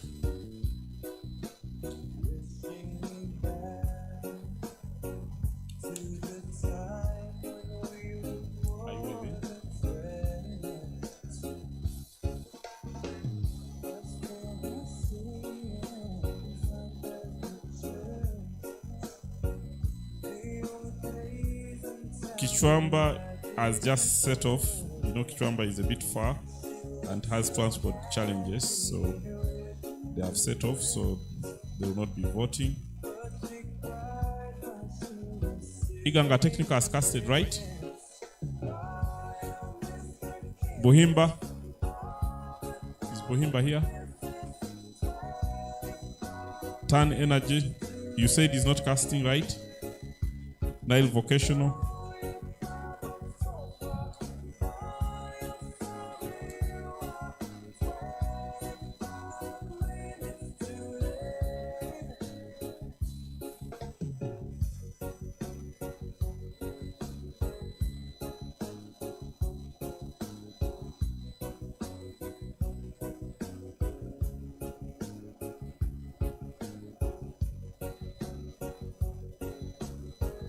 This is Nile Vocational, right? Then we have G&G, Geology and Geophysics. And finally, Usoga International.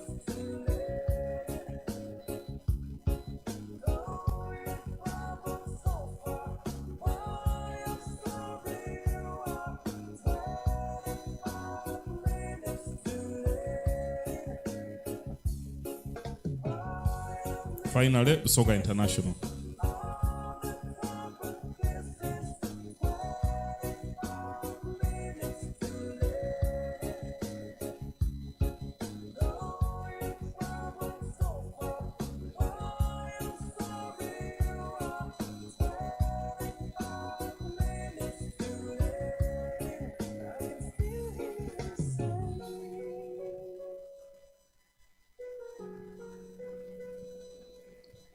Who was starting? I think we should have casted about 12 votes. Is that correct?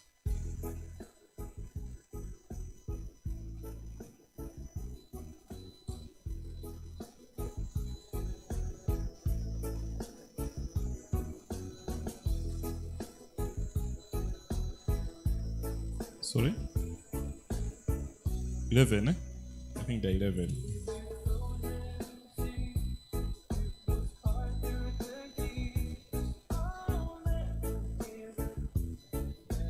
Yeah, there are 11 votes cast.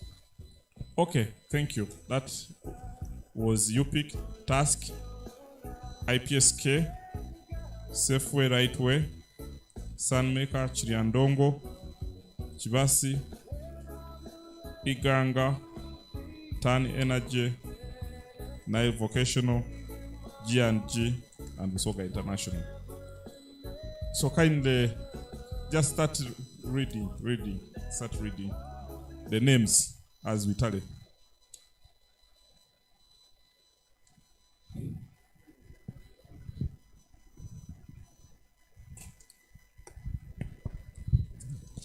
Can someone give him a mic? Hello. Isabella 1. Next. Isabella 1.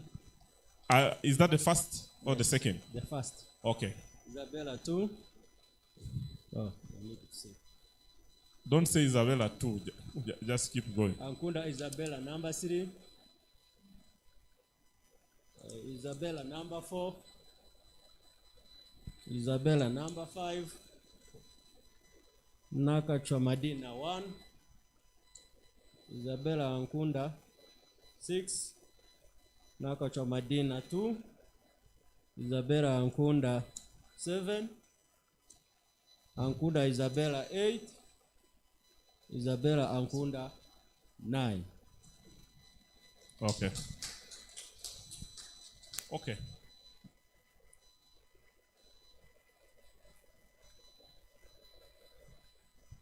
Okay. Thank you. I didn't tie them, but I'm sure it is understandable. I was waiting to reach number 10 before I tie. Okay. Okay. Can we have that team assembled here? Because they have to cast their votes for the subsequent positions. Manager security, call those ladies back. So friends, can we start the next nominations, please? The next position is the position of treasurer. The position of treasurer. Can I have your proposals? The position of treasurer.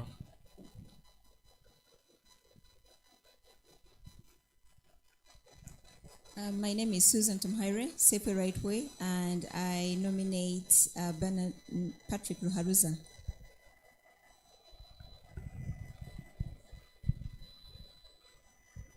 Yes. Next person. Isabella Tan Energy, I second Patrick Ruharuza.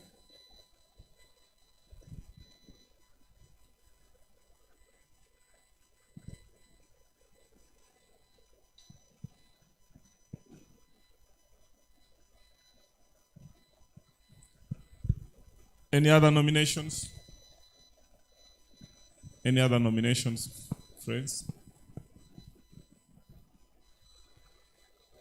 Don't nod, just talk.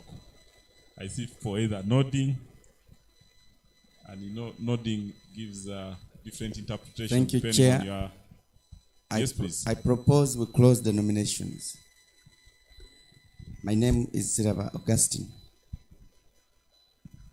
Okay, that is a proposal, but not binding at all. Not binding. The nominations are still open. So don't hurry to close, don't hurry to, because it's still open. So it doesn't mean that when someone proposes, you can still proceed. There is a hand here. My name is Gilbert Mjenyu from Geology and Geophysics Skills. I second Patrick Ruharuza for the position of treasurer. That was already done. There was a nomination because already 2 people had already seconded. Someone was attempting to close, so we can't close until we are sure that that is the unanimous decision. I see a hand of a lady. Let's balance that equation. Madina Navachwa, I propose we close. Can you clap for that? I think those are unanimous voices. So Patrick Ruharuza is declared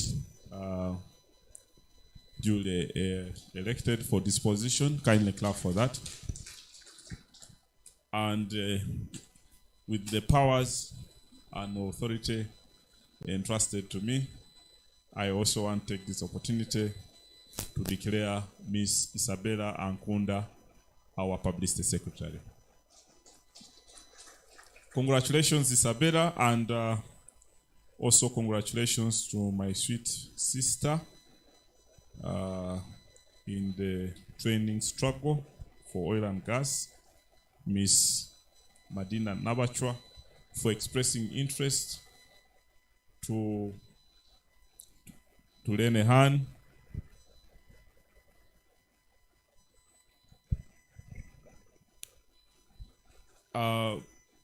We want to congratulate you honestly.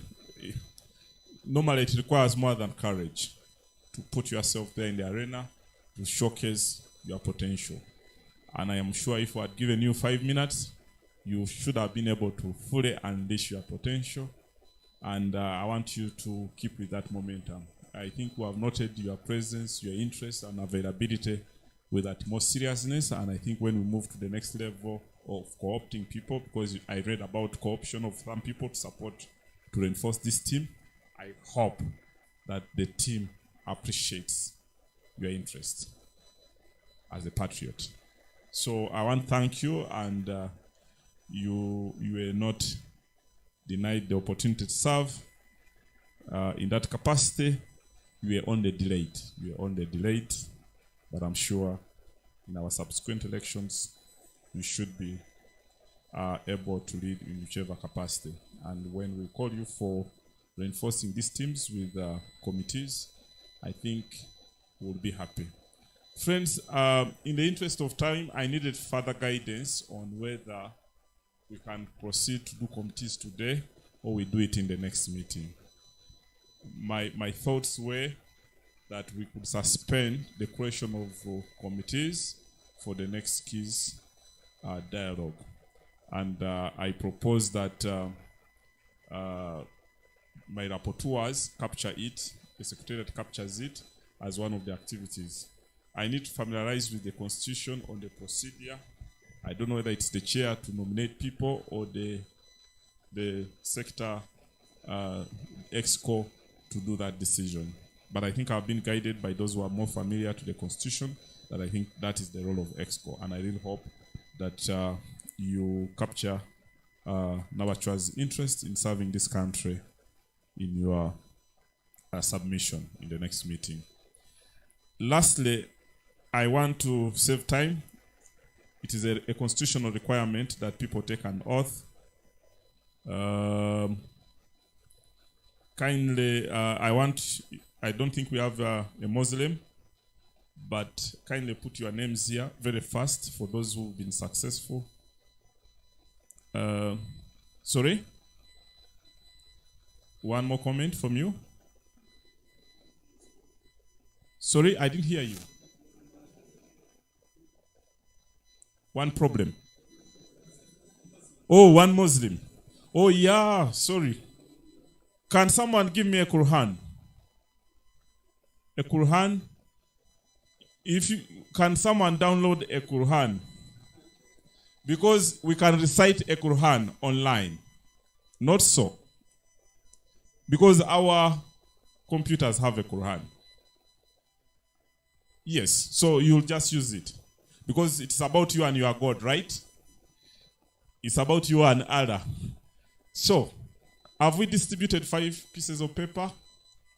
So, again, we will follow the same order for these people. Sorry. You want to do this jointly. I think that's, according to mathematicians here, they're proposing we use the Gantt chart.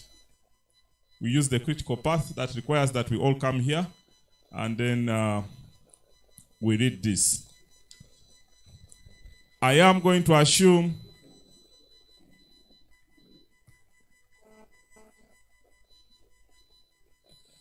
I think these are intellectuals, they are not counselors.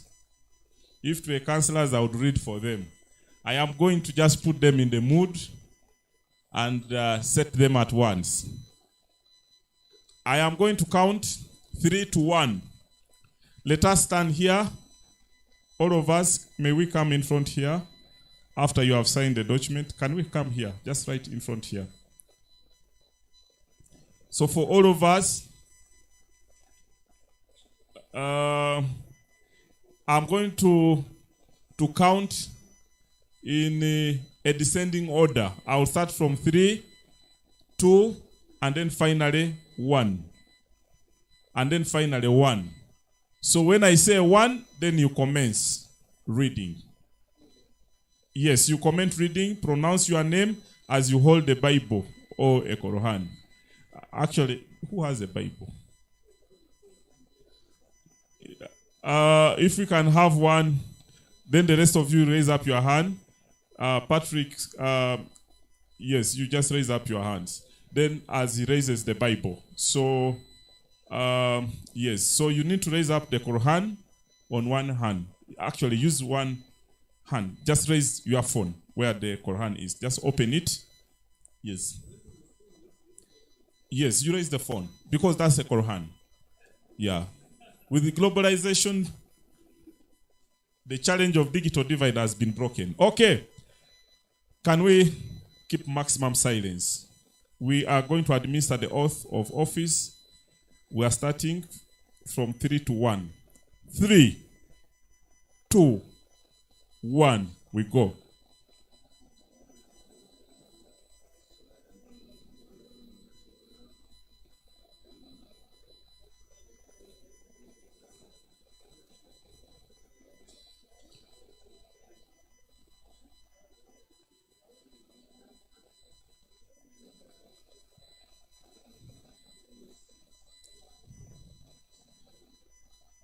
Amen. Congratulations. Clap for them. Thank you very much. I will. Can my secretariat collect this oath of office? My secretariat, ops, Betty. Can my support team, electoral commission, need to be a little faster? Okay, Mr. Ongodia, you are chairperson. Represent all of us in making an acceptance speech on your behalf. Is that agreeable? We burn time. He makes an acceptance speech on behalf of his EXCO. Is that agreeable? And then we shall do handover. So make sure you tell your personal assistants to deliver the handover notes. Friends, come and stand here behind. Don't get tired. Come and stand behind your chairperson or next to him.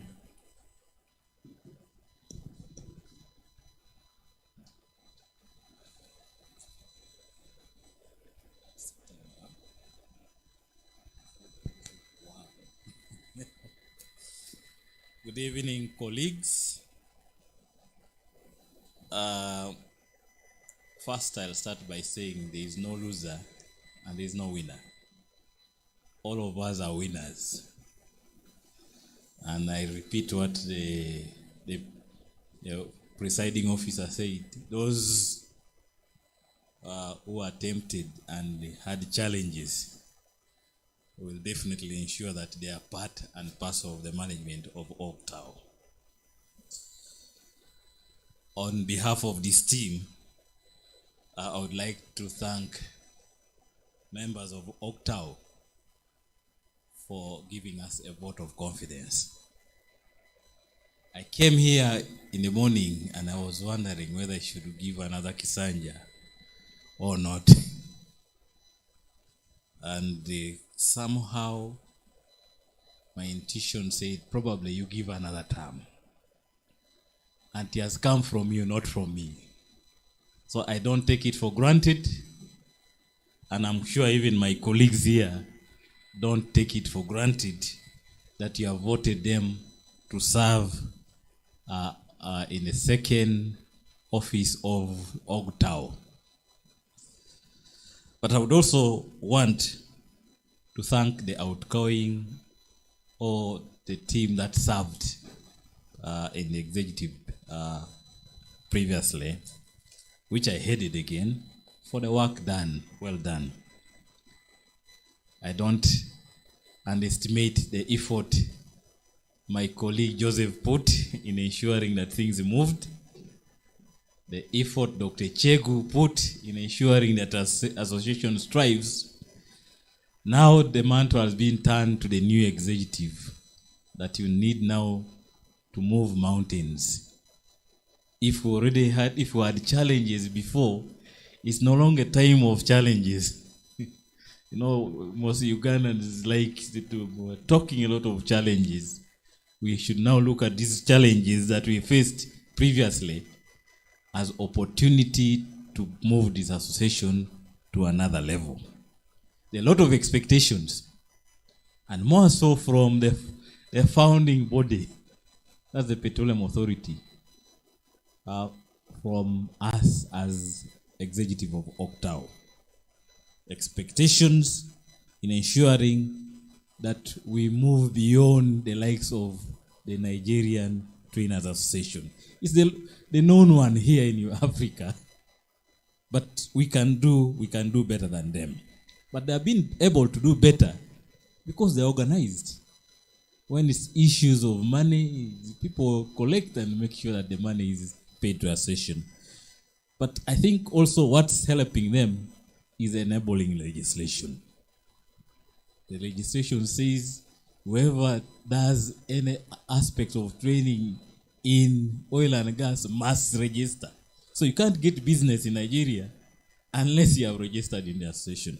So probably these are things we now need to see and work together with PAU, that clearly our legislation is enabling the growth of OGTAU. The strategic plan has to be done.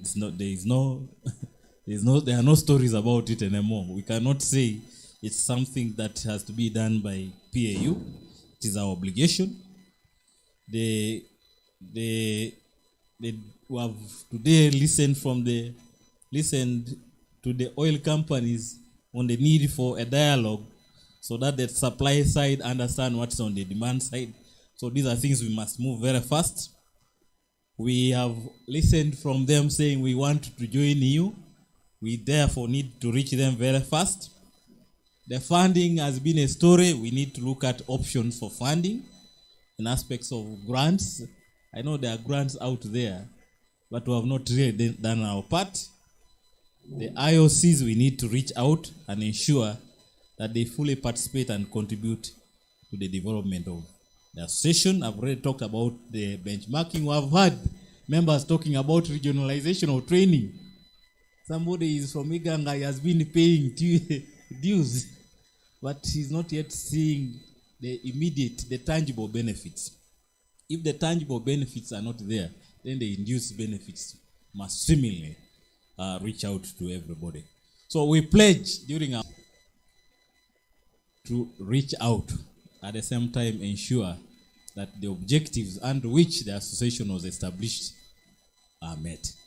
I know we are all very hungry now, but all I can say, thank you for voting us in this office, and we'll do our best to move the association forward. I submit. Thank you very much. A big hand clap to that team. May I request that we have a handover, and all my paparazzis should prepare for that session. Handover. Have you guys been having files? Can we hand over this today, or you propose that it's done in Serena? I would propose that we do the handover in our next meeting. Is this agreeable? Because normally that's the practice. Our general secretary is not here. He's the custodian of office documents. So okay, I think that is agreeable, especially now that almost everyone bounced back to what? To office, and I think the most sensitive official is not here. The secretary, I'm sure, is the one who does all our documentation. So I think this is agreeable, but we could also do a photo moment. I think our paparazzi, this being the last activity, you might have to take us when we are standing on the other side, right? Yes. I hope also everyone has registered. Sorry?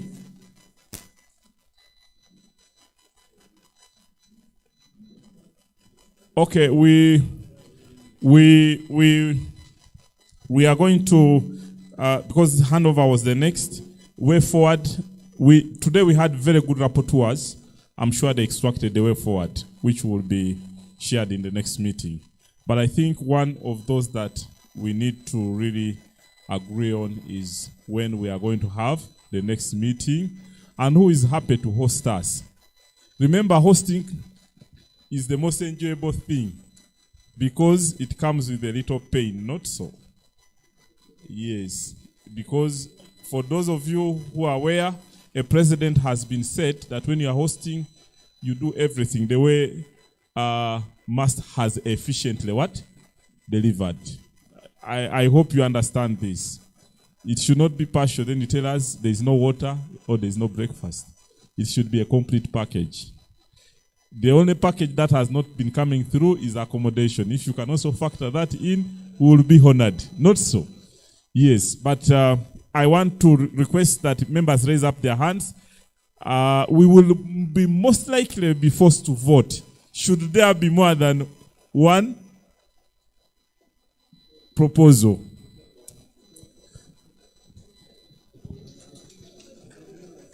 Is this a licked election or what? What does the clapping mean? That's what you wanted to propose. Wow. I think this is a good proposal. And friends, I want to encourage all of you to go to Busoga. There is no decent institution in this country, whether primary or secondary, better than Busoga. As a matter of fact, there is carpet from one corner to the last. And carpet which is not abused. This I can attest to it. So if you want to benchmark on how to be the best, I think that's the place to go. The only challenge I know you are going to experience, which I have to prepare you psychologically. Some of you love posho very much. For us in Busoga International, we never eat posho. Not even a single animal eats posho.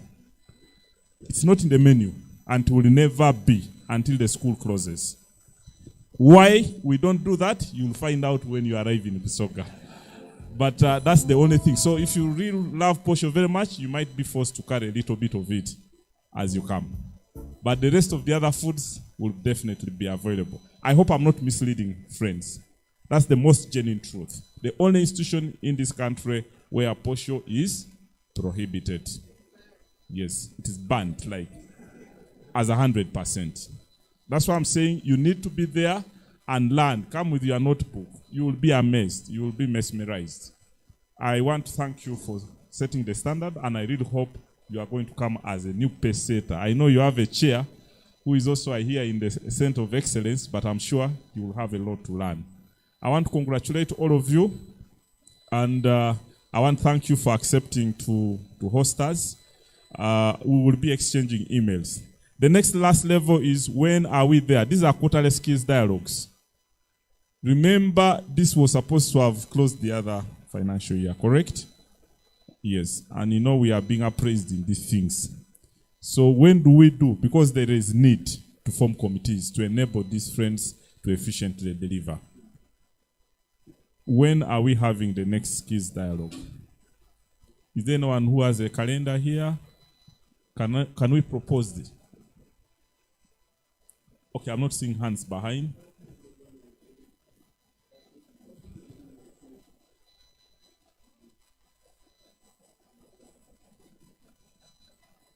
Because we are supposed to have 2 before the break of the year. 2. Yeah, very, very soon. Possibly maybe September. September would be more ideal. It would have given us room to form committees and also to mobilize, and also for the institution maybe to seek for approvals. What date in November? I think a Friday would be good because Jinja is a tourist town. September is acceptable, I think, so that we do another before the break of the year. So can we propose, who has a calendar? Can we have a tentative date? It might change depending on the flights of this team.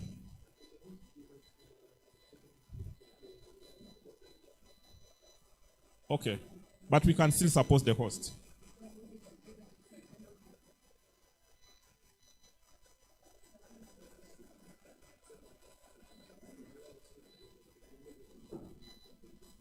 Isn't second so early?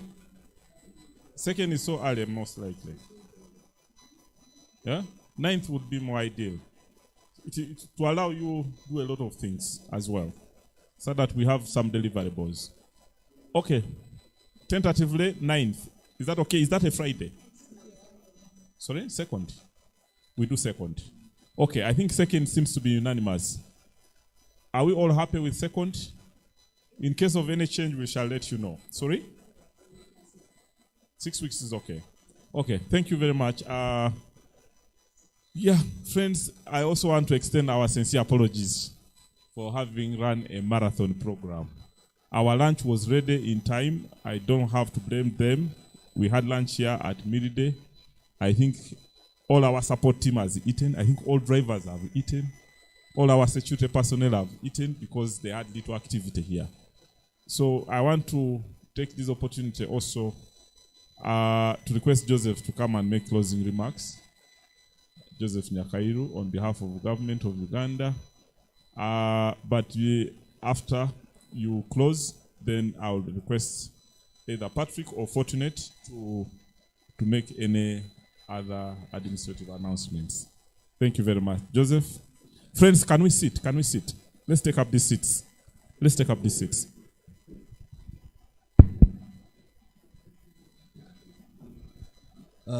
Good evening, everybody. I'll be very, very brief. I just want to thank you all for coming and taking part in this skills dialogue. I'd like to congratulate the new executive committee on being voted to become the new executive committee to take us through the next chapter of the OGTAU. And I would like to encourage, as was said earlier on, partnerships and collaborations between institutions, both private and public, as well as the universities and the tertiaries.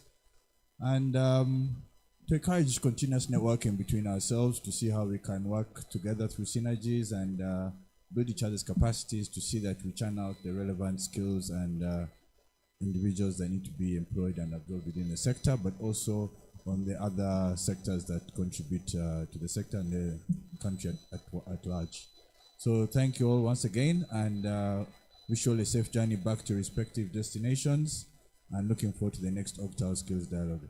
Thank you. Thank you, Joseph, for the closing remarks. I want to invite Fortunate to say something. Yeah, thank you so much, James. Thank you so much, members, for the time spent here. Almost the whole day you are here, and we only had breakfast.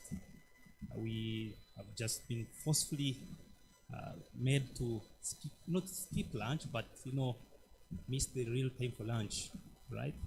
So I would like to take this opportunity on behalf of the acting head of department to once again thank you, gentlemen and ladies, for having made it all the way from all your institutions to Mbarara University. We are a welcoming institution, and we would like to ask you to once again, take up, consider coming back again here and, see what we do and learn from what we have, and maybe you can replicate them back to institutions when you go back to your places. Then because time is really not on our side, I'd like to invite us to go for lunch. Yes, the lunch is there. I don't know if it's lunch or it's supper or dinner, but whichever it is, please accept it and let us share it together, and so that we can really have a safe journey back home at wherever we shall be going. And then if there is anything like tea, please also accept it and take it. But most probably there's going to be much more of the food with less tea, I really presume. But having said all this, please, I'd like to thank you once again. And yeah, I can hand over to James. Thank you very much. Can we clap for Mbarara University for the amazing work? Because indeed, the hosts are improving all the time. The last were in IPSK. You need to benchmark what he was able to do, appreciate how they have been able to upgrade, so that in yours we get the most out of that particular visit. We want to also thank you once again. We want to thank you for coming. We want to thank you for the sacrifices, the patience. I have been monitoring with Joseph whether people have got messages on their phones, and he has confirmed to me that I think messages have not dropped. We normally facilitate participants with the transport refund, but I think our finance, I don't think anyone has so far received a message. ED signed it off, but I don't know what is happening with finance. So maybe you might get a message on your way home, but want to sincerely apologize this time for the delay. Unlike in the previous one, where I think a day before, participants had received their transport refund. It's unfortunate this time around, finance has not acted, but at least what we are sure is that ED approved of our transport refund. So our sincere apologies, see how we can travel the good thing most of us have driven. I would request all these principles, if you can factor each of us in during the lunch. I think that would be another way of team building, not so. If each of us can move someone back to town, at least back to the center, and then from there they can have their own destinations, I think we would be honored if we did this.